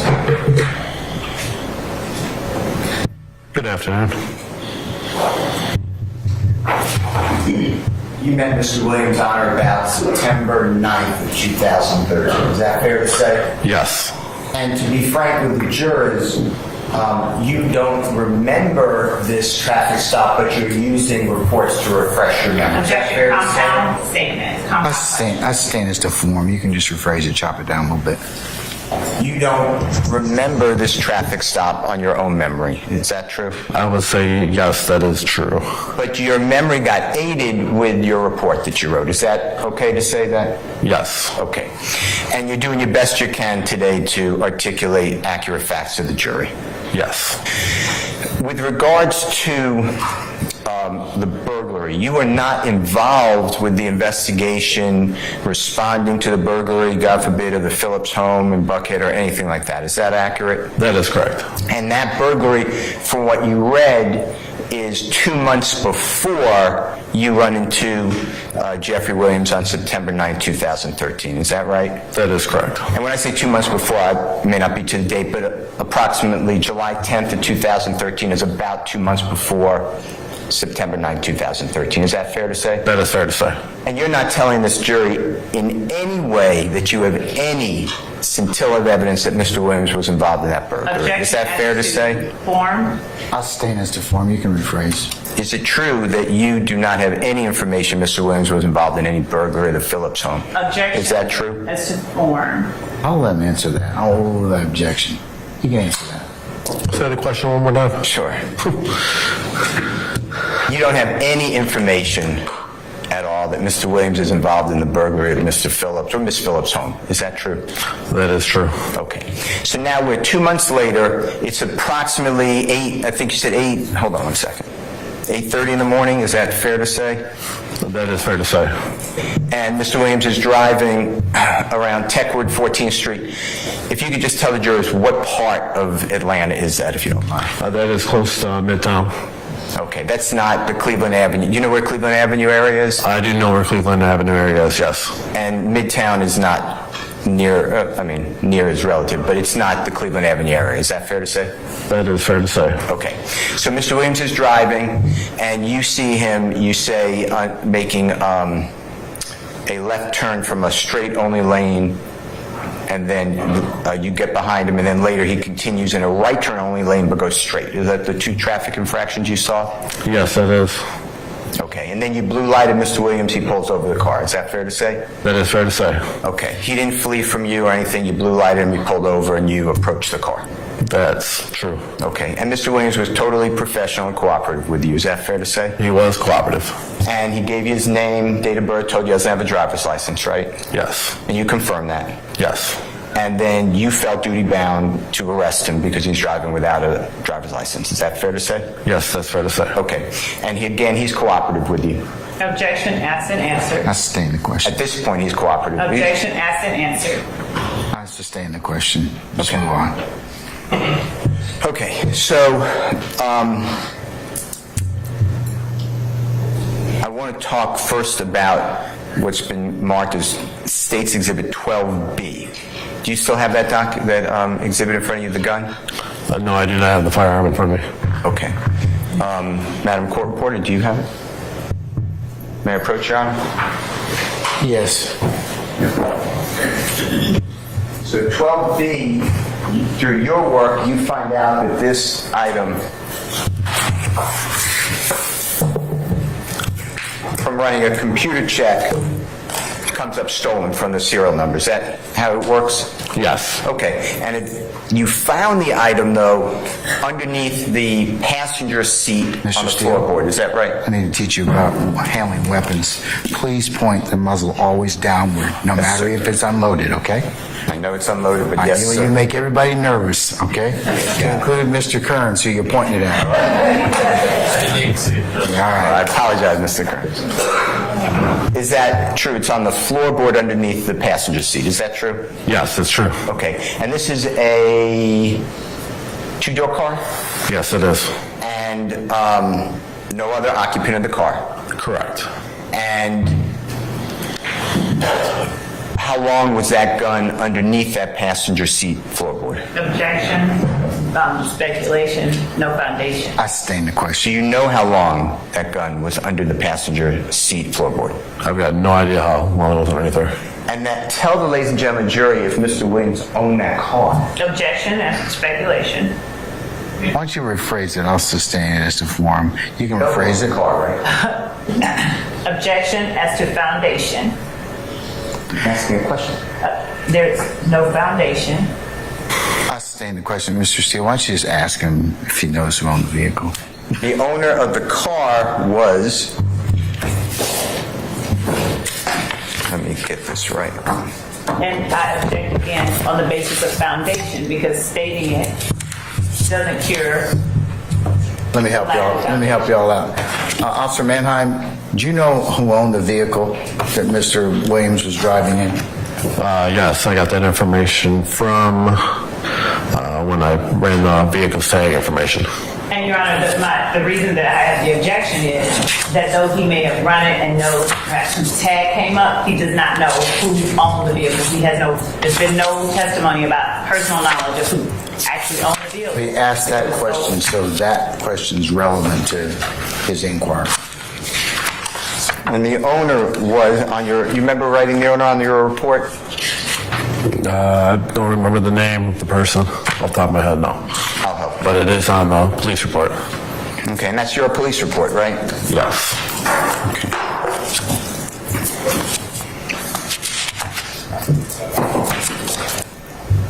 Do you have your report in front of you? No, I do not.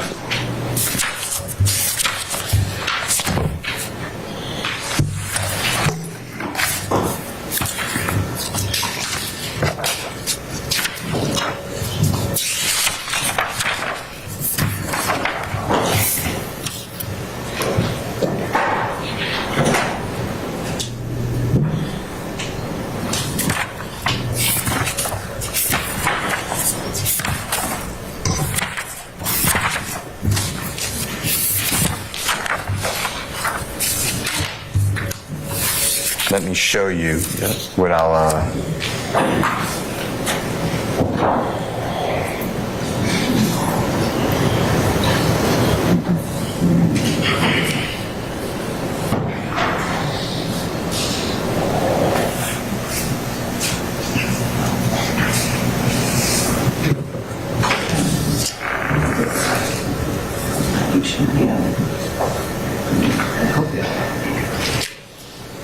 May I approach, Your Honor? You may. Your Honor, I object to this witness being shown that document with all that. What is the document, Mr. Steele? Officer Mannheim's police report. I'd ask that the court look at it. Let me look at it, Mr. Steele. Please. Just hand it to Mr. Kearns.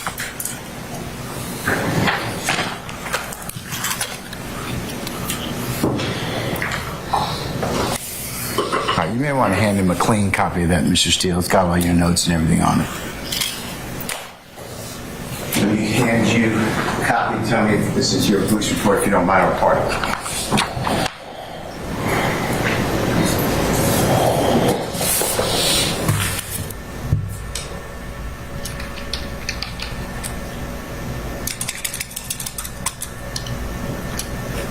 Yes. So, Najee, I'm going to spell it N-A-J-E-E, Sanford, S-A-N-F-O-R-D, that's the owner of the vehicle. Fair to say? Yes. And Mr. Williams is the driver on the day that we're talking about, correct? Yes. And the date, again, is the September 9, 2013, right? Yes. And the vehicle's not stolen, right? The vehicle's not stolen. Okay.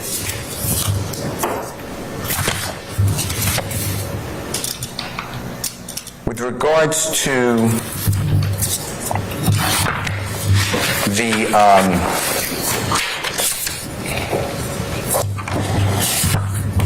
firearm, are there any fingerprints of Mr. Williams on that firearm? And that's 12B is what I'm talking about. It's on 12B? The firearm itself? Yes, sir. No, there was no firearms. I mean, there was no fingerprints lifted from the firearm. Okay. And you have no evidence whatsoever that Mr. Williams ever touched that firearm. Is that fair to say? That is fair to say. And you have no evidence that Mr. Williams even knew that that firearm was in that car. Is that fair to say? Objection, Your Honor. That would call for... It's speculation. I'll sustain the questions to form. Okay. With regards to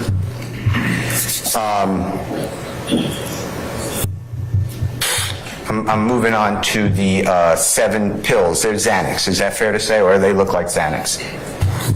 Yes. But not in a container. Is that right? That is correct. And when I say a container, that's a bad word. Not in a prescription pill bottle like they're supposed to be. Is that true? That is true. Okay. And you found them, you said, in the cup holder, right? Yes. Do you remember writing a draft report in this case before the final report? Yes, I do. And do you remember in the draft report saying that the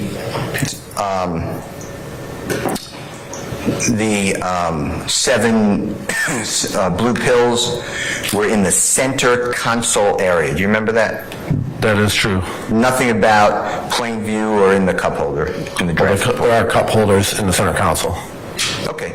But you didn't say that in the draft report? No, I did not say that. Okay.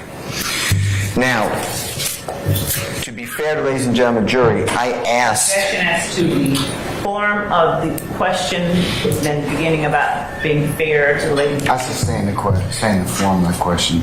Just rephrase it, Steele. Okay. I asked and you tried. Well, let's go back a little bit. At that time, in September 9, 2013, you had the ability to record, and you did record this incident with Mr. Williams. Is that fair to say? That is fair to say. And this is on, when I say recording, we're talking about video as well as audio recording, right? That is correct. And I asked to bring to court the video and the audio. Is that true? I want to say the prosecutor asked for me to bring that to court. Okay. And you tried to find it, right? Yes. And other people tried to find it. If you know, if you don't know that to say, that's fine. I don't know how hard they tried, but other people did look for it, yes. And it came back that there is no audio or video that I could show to the jury, right? That is true. It's lost. It is lost. By the City of Atlanta Police Department or the DA's office or somebody there, right? Your Honor, I object to that latter part. I'll sustain it as to the... It's lost by the authority. Latter portion. Is that true? Yes. All right. You know Mr. Williams to be a well-known musical artist, is that fair? At the time of the traffic stop, no, I did not. No, I'm saying you know that now. Oh, yes, I do. Objection as to relevance. I sustain the question. Okay.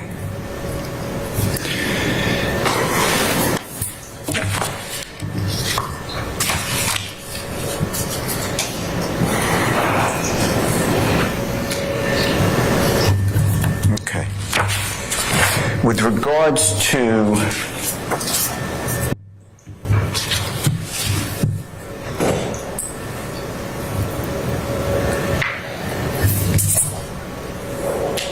your encounter on this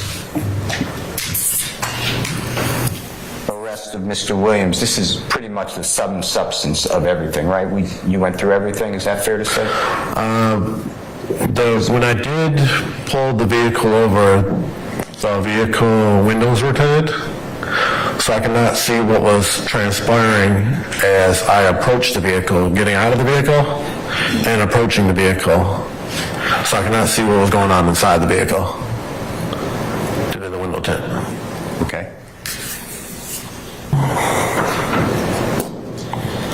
You're not saying anything was going on inside the vehicle. You don't know, you're saying. I'm sitting here saying I don't know what was going on inside the vehicle due to the window tint. And we don't have the video audio, right? The video. Objection as to compound. I sustain this to form. You can rephrase it, Mr. We don't have the video, right? That is correct. We don't have the audio. That is correct. Okay.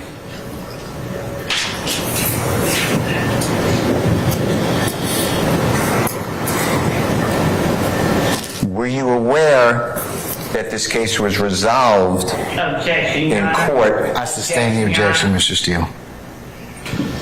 have a certified copy of the disposition. It's still not in the correct format. I'm still going to sustain the objection. Okay. I will show you what I'll mark as Mr. Williams number 1. Your Honor, I object. It's a certified copy. object. Mr. Steele? Yes, sir. Please stop that, okay? It's not, I'm going to sustain the objection, okay? Okay. He is not the proper witness for this. And D1, I'm going to mark D1, it's a DW1 as the item for refreshing recollection, so you can start with whatever else when you come up, if you have any other documents. Okay, this will be number 2, Your Honor. I'll do it as soon as the court lets me. Okay, all right. I have no other questions. Thank you very much. Thank you, Officer Monaghan. Yes, Your Honor. Thank you. And Officer Monaghan, you were asked on cross-examination who owned the vehicle Mr. Williams was driving with the tinted windows. Do you remember that? Yes. All right. Now, are you stating to the jury that you have personal knowledge about who actually owned that car? No, I do not. Okay, then what is it that you're actually testifying about? I am testifying to, that is the person's whose name was on the legal documents that purchased the vehicle. Okay. And who the vehicle is registered to. Okay. So is it always the case in your experience as a patrol officer? I sustain the questions to leading. You can rephrase, madam. During your time patrolling the streets of Atlanta, do you always find that the person who is registered as an owner is the actual owner of the vehicle? No. Okay. And without saying how, you were asked by Mr. Williams whether or not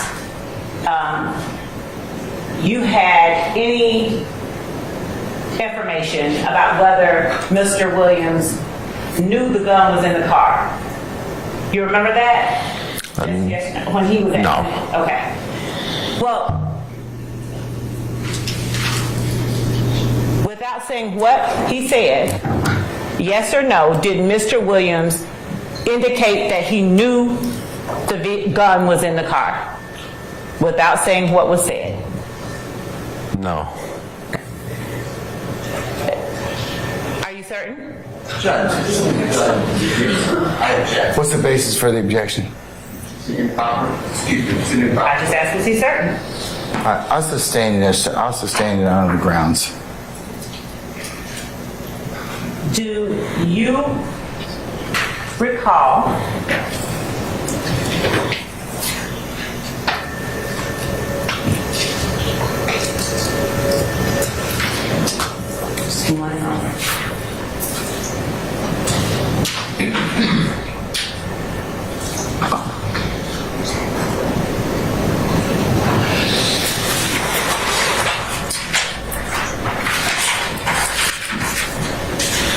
in answering the question no, would you tell the jury what it is that you are saying?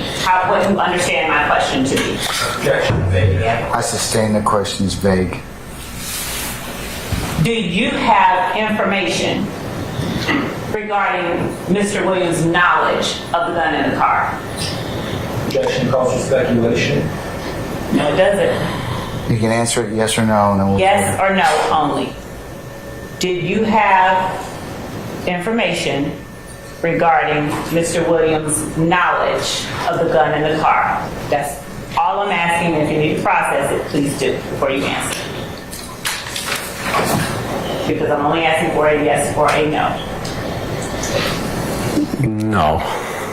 Okay. Do you recall ever indicating that you had such knowledge? No. Okay.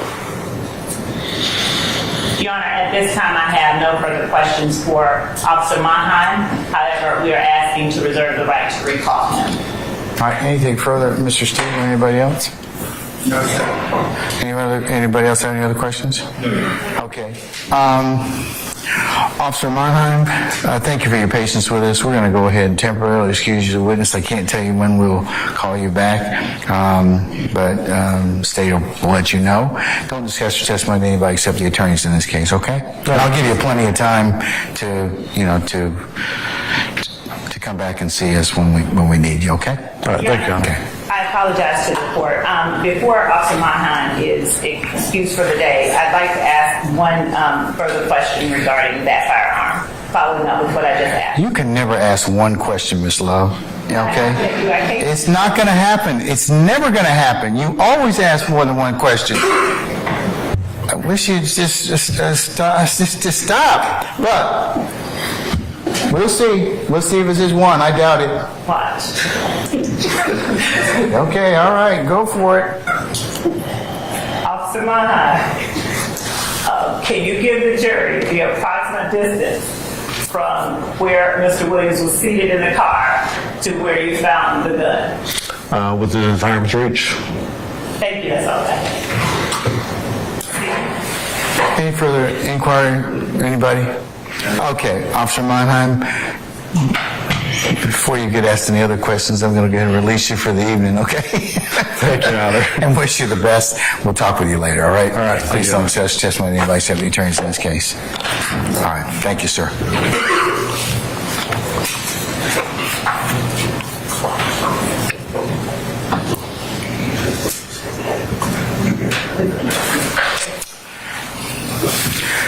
All right, ladies and gentlemen, it is 5:50 p.m.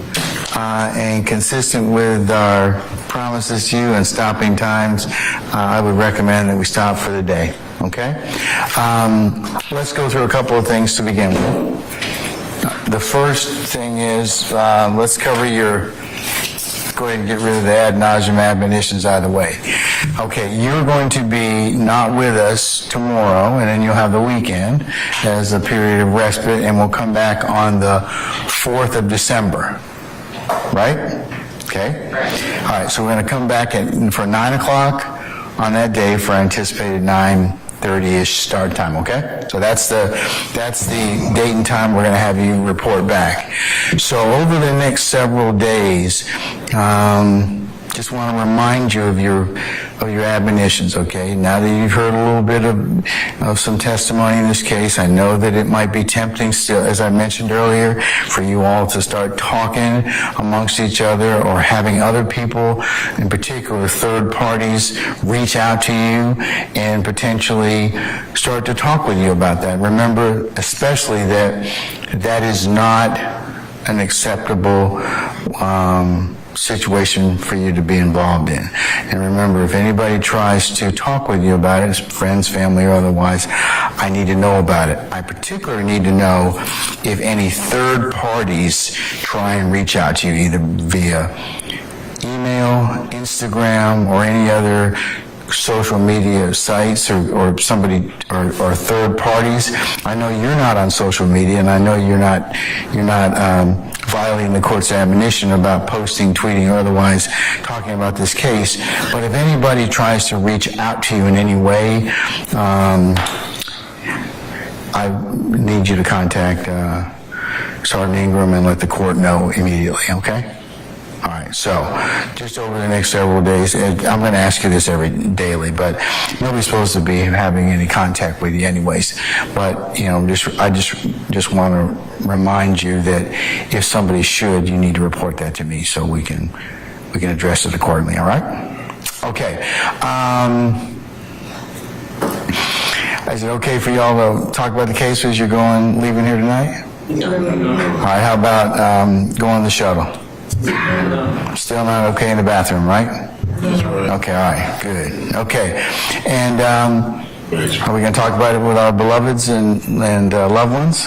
No. Okay, all right. So remember, all the admonitions I gave you in particular still apply, especially the ones involving electronic media. Now that the case is getting a little bit more it may be covered in the press. I know there's a temptation for people to look or otherwise recap what's ever going on. That is not a valid source of evidence. That would be a violation. So please do not look at any print or other online or any other media, recapping this case, because that would be a violation of of the admonitions I gave you. So I know you all are going to be conscientious and continue to be conscientious about these particular issues, and we really appreciate that for you being so vigilant in that respect. So enough about that. Leave your notepads in the basket. We'll police up the basket. We'll get your notepads back on Monday morning. Okay, like I said, Ms. Omana secures those, and we do not read them, we do not touch them, and we'll go ahead and get that for you when you return on Monday morning.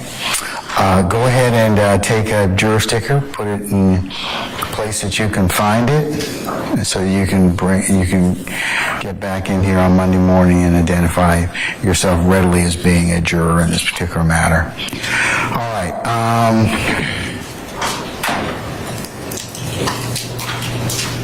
Questions of me? Anybody? Okay, there's one of your member that still owes me some information about a medical test. And related to that, ladies and gentlemen, as I mentioned earlier, just going to get my calendar out here right quick.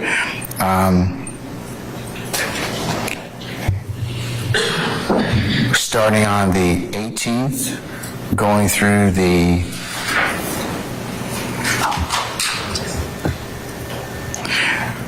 the 1st of January. That'll be our downtime period for you all to, prepare for the holidays and take a period of respite. And we will start back up on the 2nd. So if you have any appointments that you need to go ahead and facilitate, that's a good period for you to kind of start to look at that. The other period I'd just kind of tell you up front would be the week of the 15th of January. That's the MLK weeks, the 15th through the 19th. If you have any other appointments or any other things you need to go ahead and take care of, go ahead and you can go ahead and book those at this point in time now without fear of running afoul of anything that we may be doing, okay? All right. Anything else of me? Any questions of me? Any questions, concerns, clarifications? Anyone? Okay. All right. All right, then, ladies and gentlemen, thank you so much again for your patience and your understanding to be patient with us, and that you've given us continually throughout this process and will continue to give us. So unless you have any other questions of me, I'm going to go ahead and excuse you until Monday morning, and we'll see you for a 9 o'clock start time, and wish you well, okay? So we'll see you then. All right, all rise.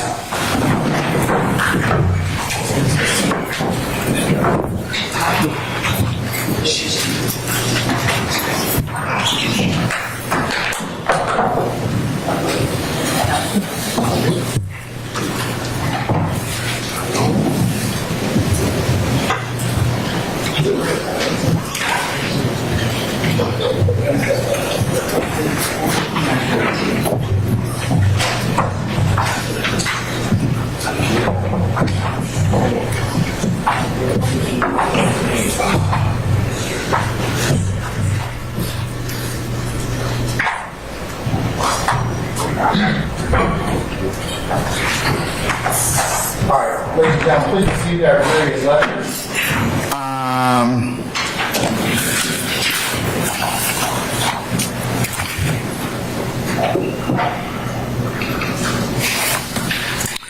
Okay, earlier we had a bench conference between the court, Ms. Love, Mr. Steele, and were you up here, Mr. Matthews? Yes, sir. Okay. And that was when our microphone listening devices died.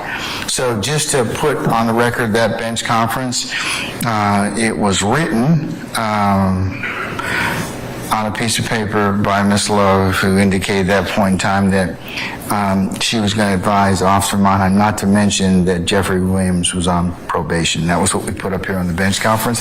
Counsel, do you have any additions or deletions to what the court covered? No, sir. Okay, I just want to make sure that that was our bench conference that we went ahead and put on the record. Okay.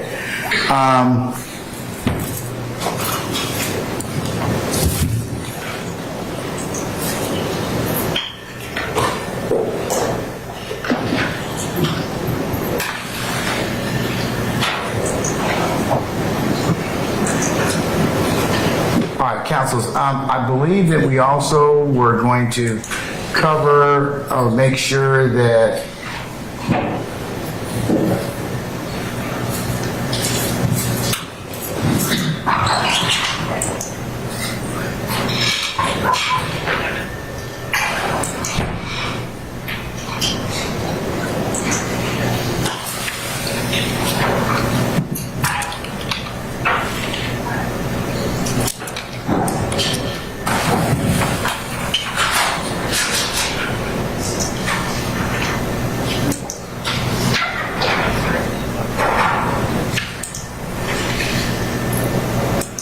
going to talk about the list of witnesses. So if you all had an opportunity to actually take a look at the dates that the court gave you, which would be the 18th through the 29th.